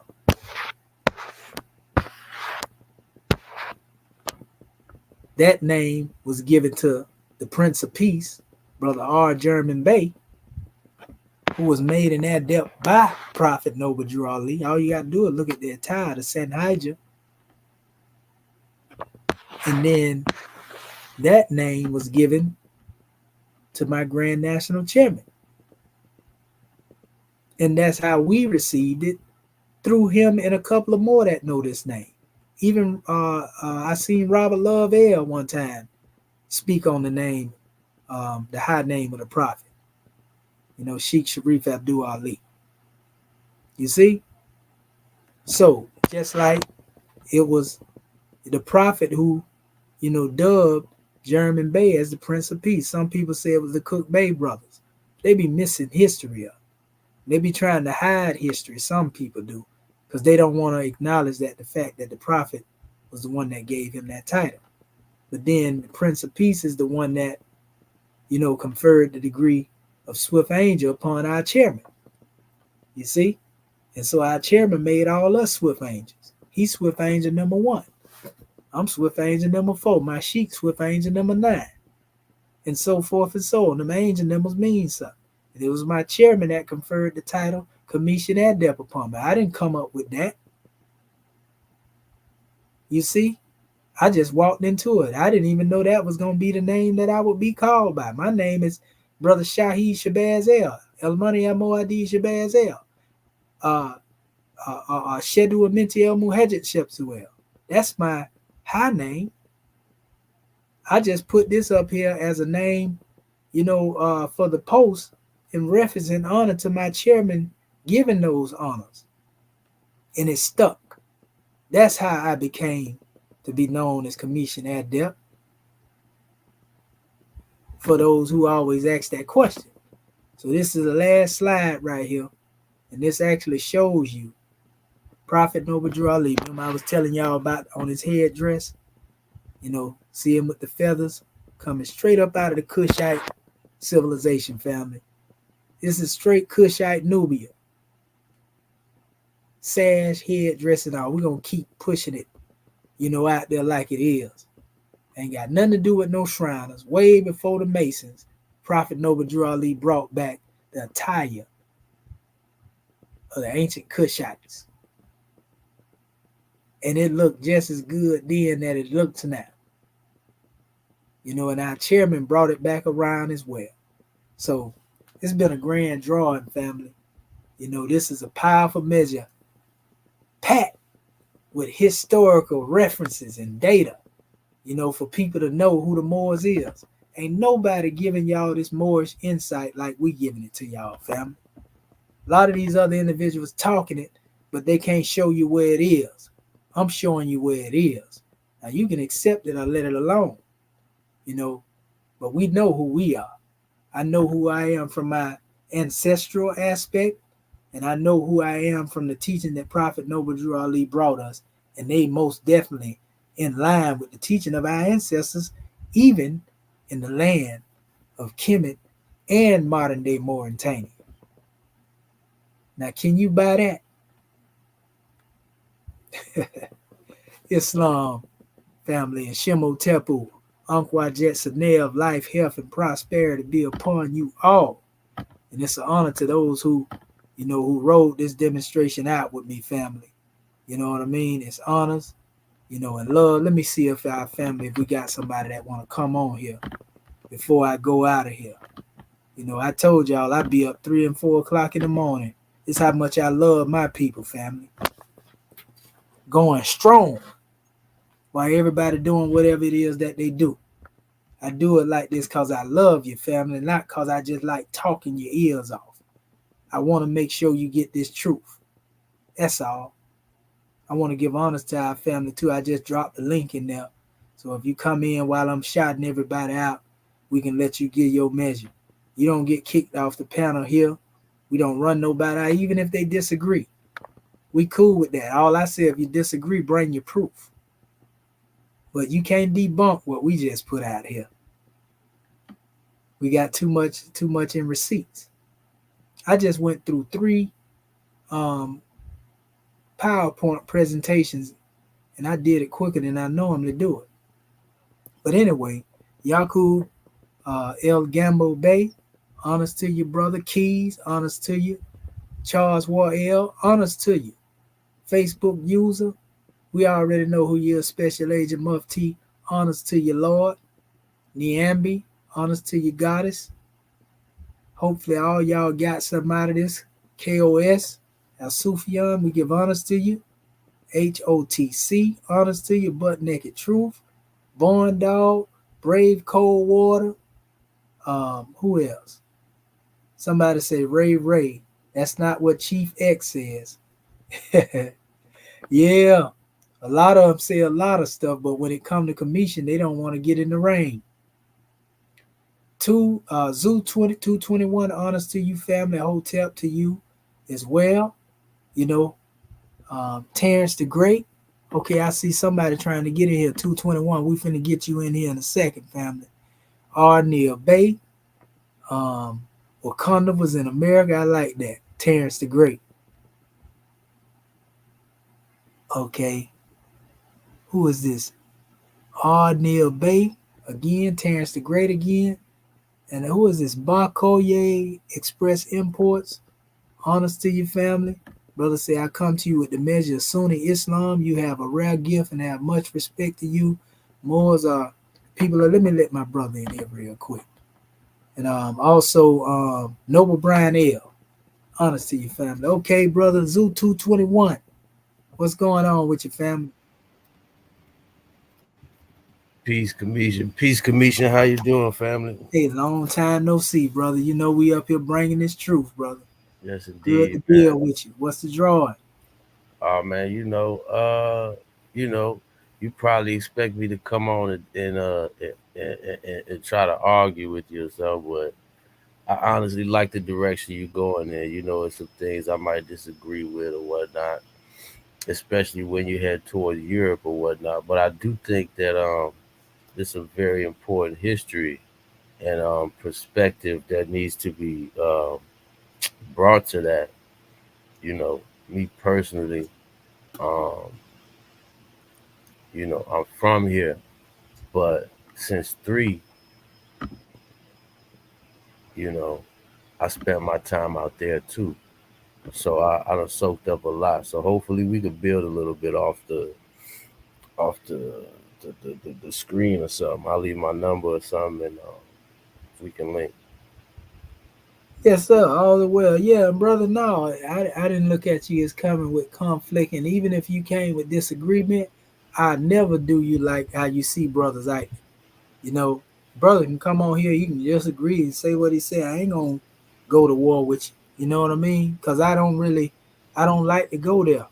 You know, it's only people you see me going at, brother, is them ones that be attacking but don't want to have no dialogue. You see what I'm Right. saying? They don't want to show what they saying. They just want to say what they saying because some of them have a prejudice against Moors. And the reason that prejudice is there is like I was showing earlier, because these ones don't know that there's a difference between the Albedin and the Heriton. Our Hmm. people still being enslaved over there in Mauritania right now by the same people that sold our people into slavery. It wasn't the original Moors, it was these Arabs that's over there that did that. And you know, that's once they get that, then our people start fighting against stop fighting against the truth. You know what I mean? Yeah, yeah, But yeah. some people pushing that narrative because some of them been beat up by Moors with knowledge, and they ain't forgave Moors for that. Like Reggie, you know, that's why he Right. always come on my heels. But when Saucy get in the rain, he won't get in the rain. You know, and he say he followed Dr. Ben. Dr. Ben passed for him. He was a Muslim, bro. He converted to Islam. I He don't know if he was a Muslim. I know he give his books to the Nation of Islam. Nation of Islam got a book, bro. He died a Muslim, bro. A Sunni Muslim too. You Well, know, but that's the bigger picture anyway. You know what I'm saying? Because everybody got a job mm-hmm, and you know, everybody got a specialty. mm-hmm. You And feel me? even the imam was like, when they told him Dr. Ben was in the ranks, he was like, Dr. Ben? Wait a minute, you mean Dr. Ben? And they showed him he came up in there. You know, and but brother Dr. John Henry Clark did a grand video on the history of Islam. And man, it was so eloquent. The brother tell you though, he said the Islam that was took into Africa was African. It wasn't Arab. You know, Well, he yeah. See, that's they had the more political version right. of Islam is what the Arabs had. He said, but what went into Africa was the spiritual system. And Right, the that's what Sufism, made the Sufism. A lot of people Sufism. miss that. They don't know that it's the early Sufism Mm-hmm. that's still in there. I don't know if you hip to Butch Ware. Mm-hmm. He does a little bit of some on the walking Quran and how the Mm-hmm. system that they use over there. But ultimately for me, I think the Moors would gain a lot of power. Every time I've seen black organizations really thrive in the structure of Islam Mm-hmm. is when they took ownership of it. Mm-hmm. And sometimes I think one of the hardest things for my Muslim brothers and sisters to do is to um, because they say the Quran is God in written form, Mm-hmm. but we do know that the book may have been you know tamper with here and there, as it tends to happen with these sacred books. But the issue, like you pointed out in Mauritania, is that these Baidan Moors, they use the Quran to perpetuate slavery against Black Africans. Mm-hmm. You feel me? Mm-hmm. And And that's so mm-hmm. so we have to be the ones to be like, look, if people gonna be into Islam, they have to follow this African way of following it, you know. And that's not to be like a religion police type of person. You feel me? But just like you said, you got a group of other people that are pushing a line that's against our people, Mm-hmm. and we have to put a stop to that by any means necessary. Yes, sir. That's what my chairman was talking about in the Exhuming of a Nation. And that's what we always talk. Check it out right here real quick with the brother Henry Clark. I got small clips of him. Listen to what this elder say. He said it right here. He said what you just said. Watch what this elder say, bro. And that's why I say I know Reggie couldn't be following Dr. Clark, because of the way he banged, on what he has no knowledge of. He really just regurgitating something that he really ain't studied thoroughly. He can make other people that haven't studied like I studied, he can fool them. But you can't fool me because I studied too thoroughly. I know what you're saying. To them, they think you is this and you that. I know better. That's why I know how to pull it out. But here it go right here. Listen to I gotta hear what you talking about with Reggie. Reggie, my man, though, he know what he talking about. yeah, he's sharp, but He get a little hot every now and then. the problem is with Reggie, I ain't got nothing against Reggie other than him constantly dividing our people over doctrine. You understand? That's what I'm saying. And I feel, and also he tried to hide the truth. That's another thing. He liked to cover up the truth. But But here, Morpheus had kind of brought this up early on Sinetta, that it's certain disagreements and you know and discrepancies that we can't just sweep under the rug. mm-hmm, We gotta iron it out. You know what I I'm agree saying? with We that. just gotta iron it out in honesty. And this is Mm-hmm, what I try to remind a lot of the brothers too. And I'm guilty of breaking this code sometimes, you know. But in Kemet, they used to say, I did not let someone spend the night angry at me. that's right. That's the Maotic way. And You that's feel another me? thing. Like I done tried to get that brother the olive branch so many times, bro. And he just hell bent on being against the Moors. And I can't change that. So I'd rather build with the people that want to build. So I know what time it is, though. He done called them out so many times. Watch what the elders say right here. Watch this now.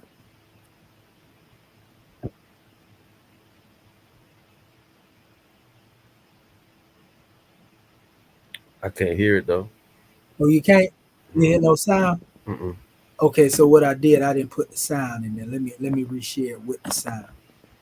Here it go right here, because you got to hear this elder, man. This is powerful, bro. What he said the same thing you just said, basically. Okay, so here we go right here. Okay, let me know, can you hear it once I hit it now, because it says sharing the sound. Big Bob and Henry Clark. While this is one You can hear him talking now? Mm-hmm. Okay, so I'm going to turn it up a little bit more.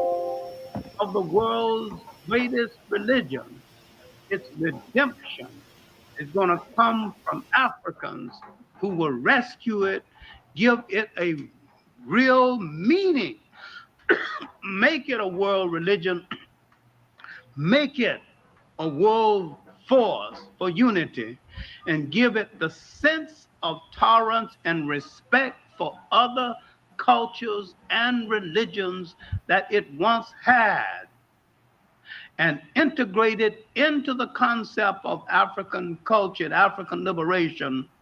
Either do this or throw it into the ash can of history. I'm trying to tell you. You know what I'm saying? I'm trying to tell you. He's dead right. Yeah, I'm trying to tell you. He said what you just said. Now watch what he say right here, because it's another short clip. Watch what he say. The elder man on fire. That whole lecture though, anybody that ain't seen that lecture, bro, man, that brother ran that history down. Because Commission, the truth is we can't, no matter how you feel about it, you can't eradicate it. Dealing with, and we know good people, you know what I'm saying, on either side. You feel on me? either side. That's right. So we have to come to a place where we can agree to disagree and bridge the gaps. But what they don't know, that's what my specialty is, bro. Teaching the oneness between all of them. I know the NOI doctrine. I know the Hebrew doctrine. I know where we united at. But if somebody attacking what it is I'm trying to bring, I can't never show you where we united at. You see, because they're trying to put me in the box. He just a more. No, I'm more than the more. You know what I mean? So what? Islam, Arabs in their history alone. 2 shelves. And I read practically everything and every word in every book. I grew up a Baptist Sunday school teacher.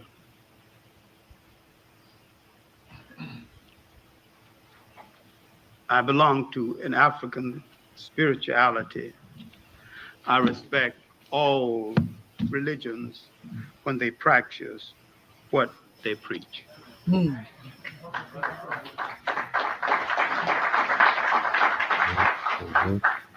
Now,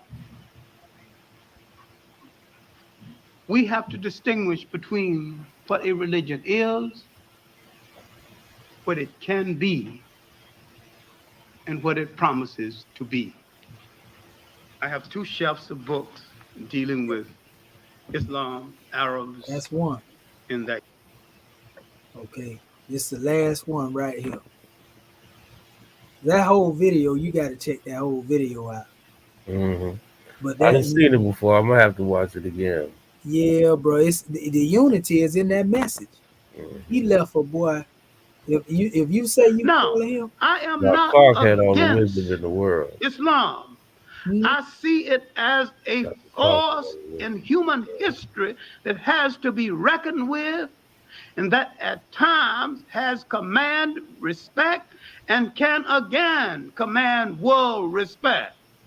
If forced to the wall, and if I have to choose between it and Christianity, I would choose it. I am that disgruntled about Christianity. I'm that disgruntled about it because I think both of them have failed their mission to mankind, and there is no excuse for them failing in their mission to mankind. I don't excuse either one Right. of them, Mm-hmm. as I don't excuse the United States or Russia for failing their promise to mankind. Now, That's I right. am not So you see, against it's what the elder was saying. You know, he ain't against the way of life. He said he would choose Islam over Christianity, but he mad or more upset with the fact that they failed in their mission. Mm-hmm. Mm-hmm. You know, but see, even the Arabs, I ran into some Arabs that told me, brother, they said perhaps Allah has chastised us and raised y'all up over here in the West due to our disobedience. You better believe it. I You mean, know, you saw what the prime minister of Ethiopia said to Saudi Arabia. no, He I said didn't catch that. he said y'all have lost the reins of Islam. See, It there is you no go. longer under your dominion. Yep, there you go. It makes sense because if you look at the world over there that was over there, they mostly being subjugated. But you don't see the Africans being done that way. Right, Not like they are. The most opposition that coming to the Africans is coming from the Arabs. right. You Now know, see a lot me of like racism, my thing is like I grew up like my family is not Kayo. Mm, You feel me? right, And I can't say that it would be kind of fake of me to say I'm not Muslim at all. You right, feel right, me? right, It's something I grew up with.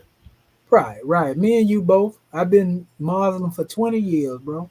You feel me? So, You know, I but at studied the the same Orthodox. time, like Mm, I rock with the Kemet thing very, very, very strong me and because you both. I try to keep my principles strictly African. That's right. You Me and you feel me? both, bro. That's the Sabian school of thought that it mentioned in the Quran. You know, Yeah, like, man. So we're not gonna agree on everything, but I like the direction you going in, brother. For real.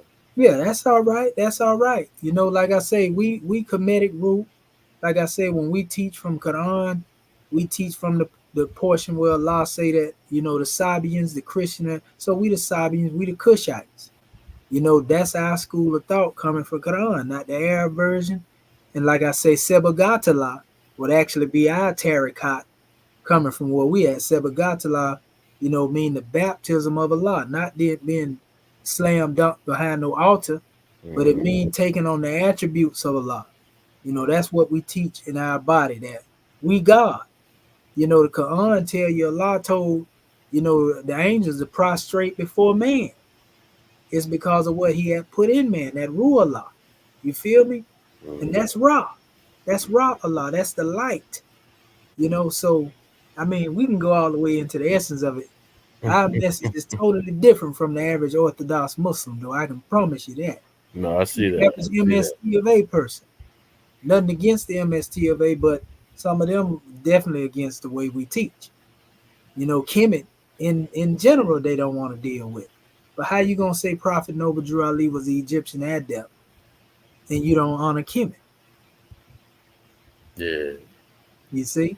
It's cause they didn't come through the chambers that I came through and the chambers that my chairman came through. You know, so it's a difference between them. Nothing against our MST of A family, but they more in the religious aspect where we deal more with the spiritual system of self mastery. We're not into getting on the pulpit, trying to sound eloquent and speaking. We into personally mastering ourselves and really proclaiming our nationality in the government in which we live, not the United States government, in the Moorish American government. We real serious about that. This is not for play. You know, we have been acknowledged by the UN. All they told us, brother, was go get your people, your men, women, and children, and formulate yourself a government. They say we've been waiting on y'all for 60 years. Problem is, our people think it's a game. But we ain't laying down, though, because we real serious about self-determination, bro. You know, what do we have to lose but our chains, good brother? What are we having to gain by being subject to oppression and we see that the deck is stacked against us? The only thing that will free us and bring us together as a collective is coming together under one umbrella. And you can be whatever you want to call yourself. You know, government is the only thing that will unite all of these groups. How you gonna say you're a Black Panther and you still up under the United States government? How you gonna say that you Let me ask you two real questions. Let me ask you two none of real that questions, you want to Kanisha. change? Go ahead, good bro. Um, one question is, do we know the genealogy of Prophet Noble Drew Ali Muhammad? You That's said Prophet Noble Drew Ali yeah, and and then Muhammad. yeah, and then two is how come I don't we don't see more Moorish brothers in the law industry, like on a real scale. I like that. That's a good question. And when it comes to Prophet Noble Drew Ali genealogy, good brother, I would have to link it up with my genealogy. I'm gonna tell you why. Because of the fact, that all of us, most of our people anyway, even the people that's claiming they Arabo and don't want to do their genealogy test, most of them, if they test, they gonna show that they link in some type of way to West Africa. And most out of that same area coming from that same port. I don't think I'm the only one special with this DNA that go back to Mauritania and all the way back to Kemet. You see what I'm saying? I only got a small percentage of Native American, even though I was told that I have that in me. That come from my father's side. My mother's side show I'm 85% what I am. So I believe if I'm that, then Prophet Noble Drew Ali got to have the same DNA in him as well. In fact, it's some sources say he was actually from, Morocco. I have sources that say that he was actually from over there. That's what it say.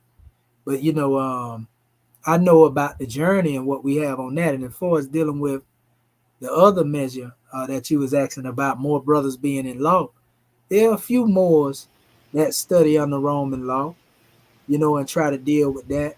But the thing is, with us, for example, we're not trying to be a part of Roman law. We have already been accepted in the Moorish American government, are acknowledged by the United Nations as being a nation. We just in an embryo state. So our laws would deal with where we at. You feel me? And our law that's backing us deal with our own law. So in other words, while we unfold and we trying to educate our people on international law and not dealing with trying to play around in the European courts. The one thing you'll hear us say is you'll never find a government in the courts of another government. You see, it don't work that way because you sovereign. We ain't talking about sovereign in the sense of these dudes running around talking about you ain't got no jurisdiction over me. That's foolishness. Filing all that You bull. don't think y'all would gain? You don't think y'all would gain more prestige if y'all was able to like come to the aid of people in court and things of that nature? Seeing that so many of our people dealing with injustices in the court system, um, in the hospitals and things like that. And a lot of the Moorish brothers that I come across are very knowledgeable of the law, you know, and you know already.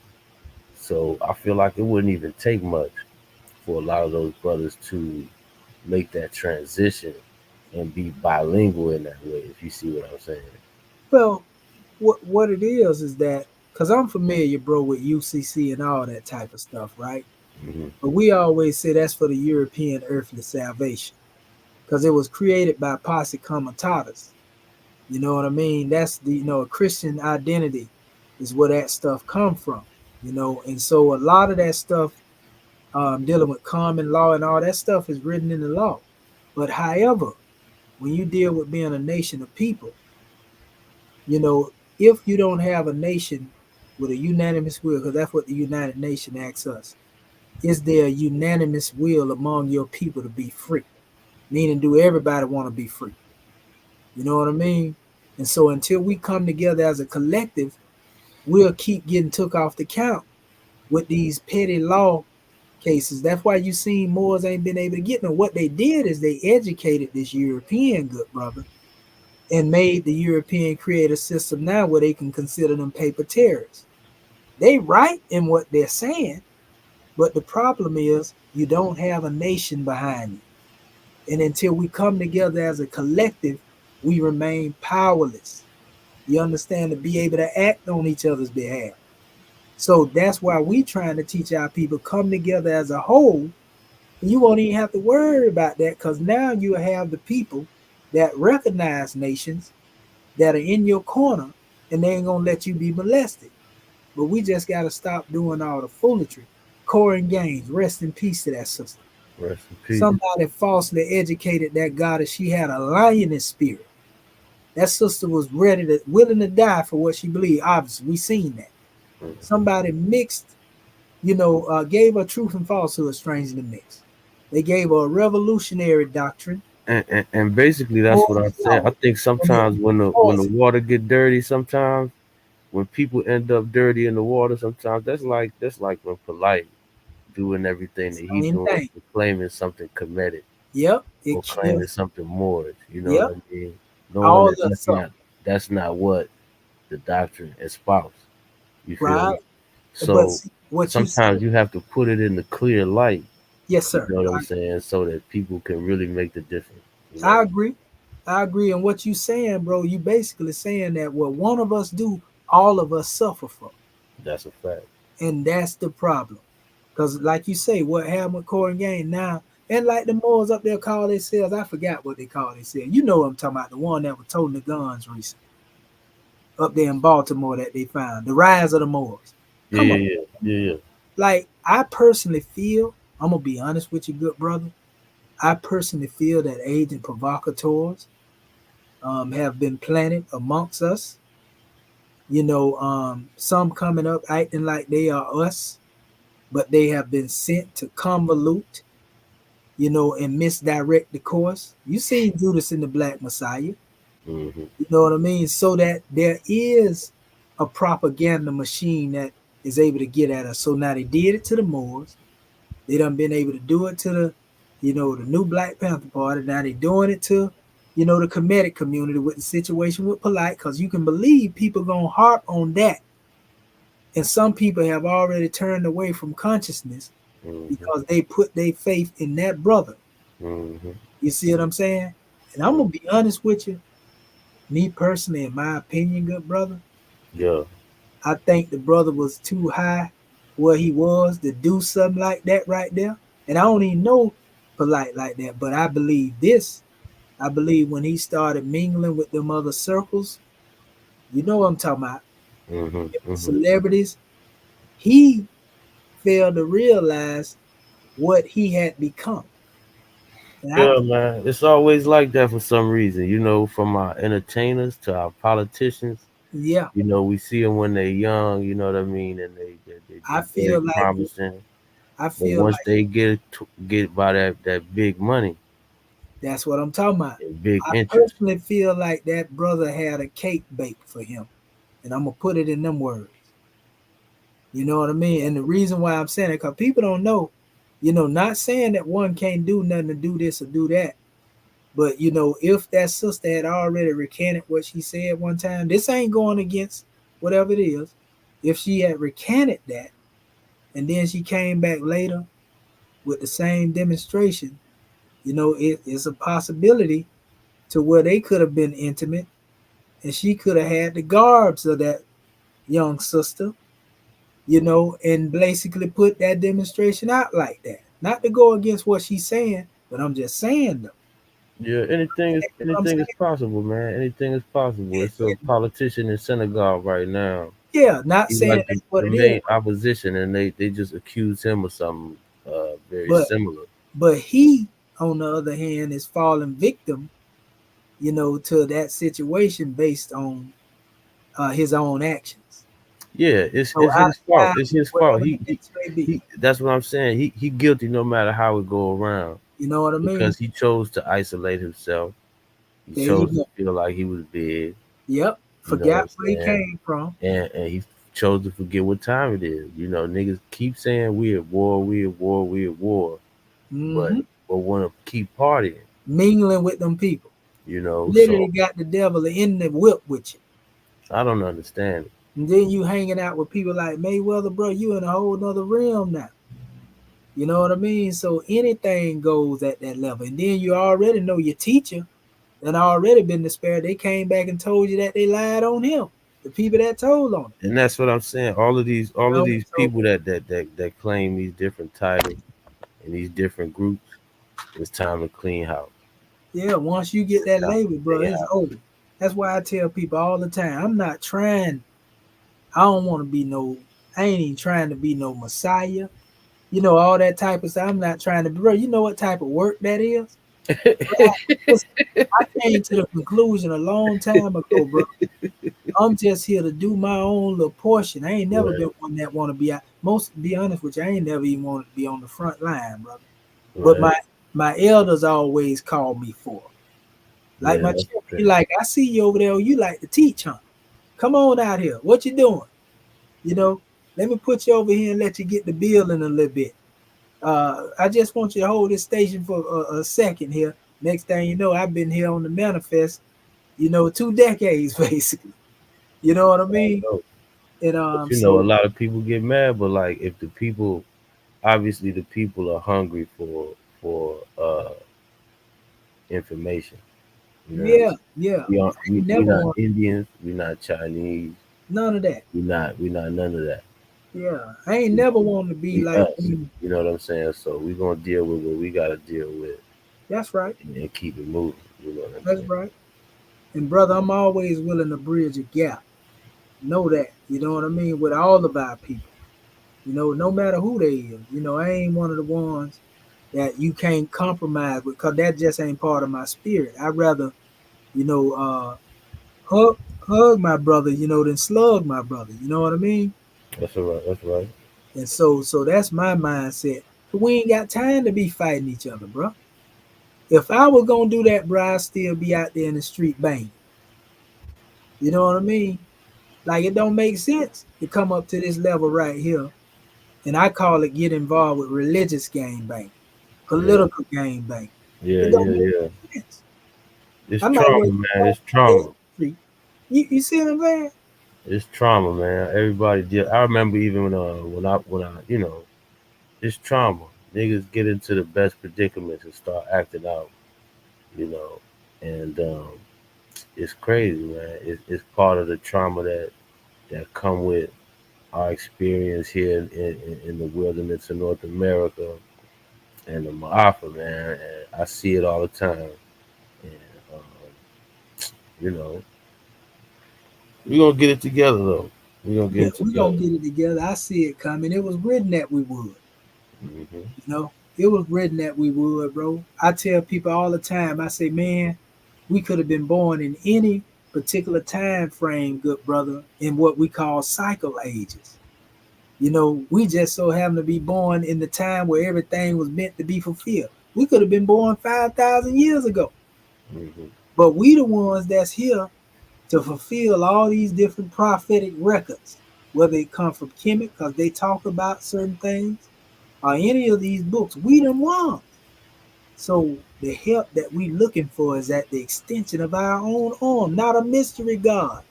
That's right. We the return of the ancient ones. Yeah, man. So we got to stop waiting, for the next one to rise up. No, we got to rise up as a whole.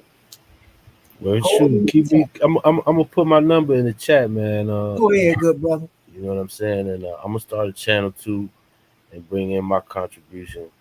I'm gonna be pushing that Semitawi, man. That uniting of That's the right. land. That's You right. know? And I look forward to the bills, man. Yes, sir. And good Bill, brother. Appreciate you. You come here anytime. My casa, you casa. You can come on here and present, brother, if you ever want to. No doubt, You no know, doubt. I once I appreciate get your number, we'll get on it. Yes, sir. Peace and love, good brother. Shimo Tepo, Uncle Jetsanel. Shemo Tech Community. Yes, sir. Good brother. Good brother. Yes, sir. And we give honors to all of our family out there as well. You know, we're going to go ahead and turn it in. I think I did good to go through 3 PowerPoints at one time, and our family should be able to have a grand drawing and go back and look at this thing. So at this time, family, you know, I'm going to close this demonstration out, you know, and just say it's all love, family. It's all love. You know, we got to keep bringing the truth.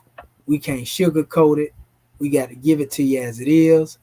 I want to give honors to our good brother for turning in, you know.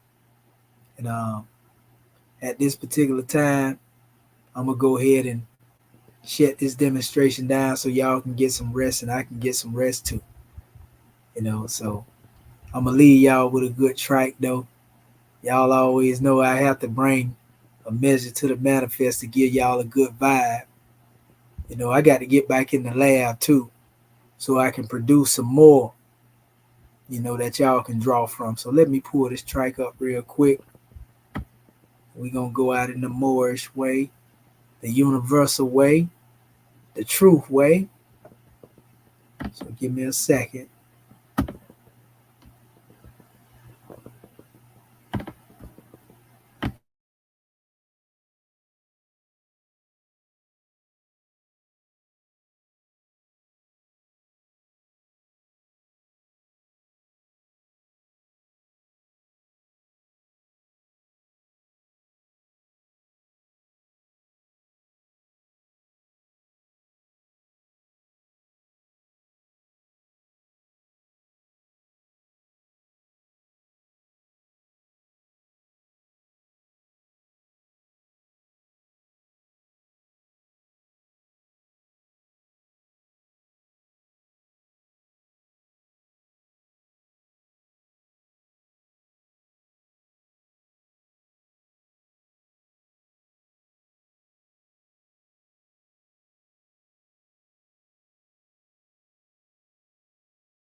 When you separate in the world, remember the relation that bindeth you to love and unity, and prefer not a stranger before thy own blood.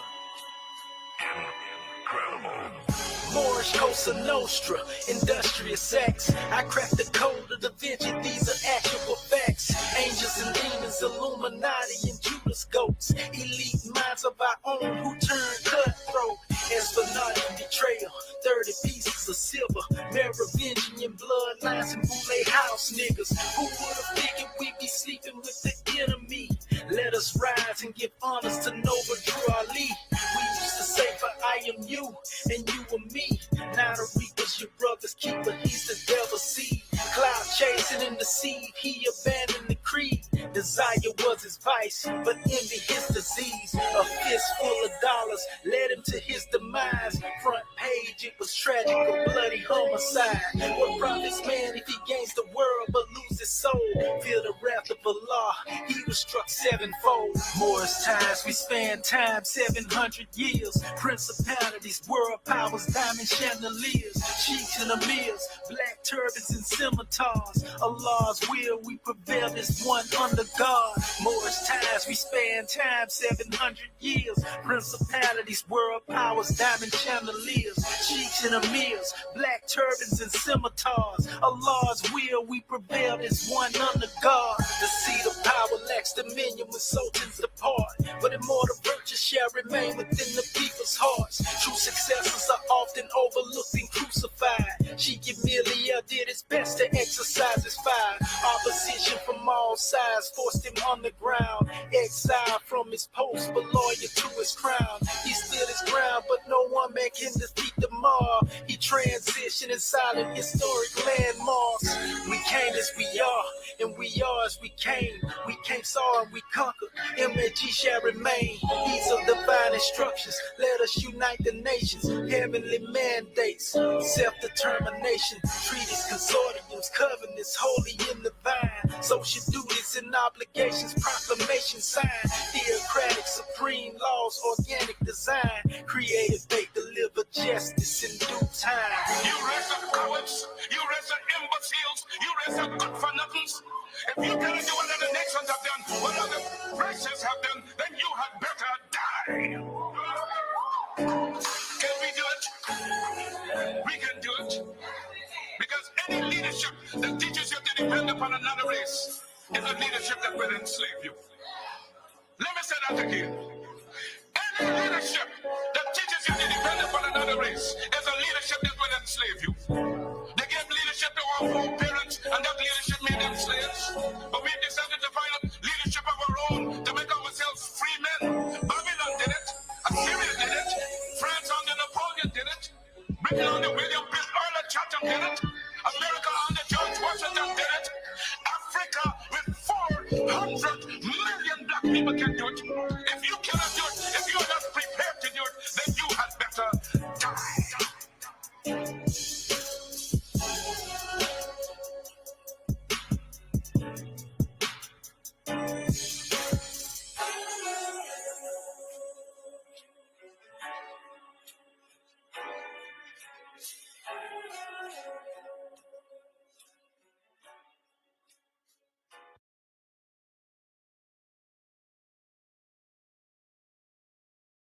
Peace and love, family. You already know we love you. See you in the next session. We got more coming. Where that come from?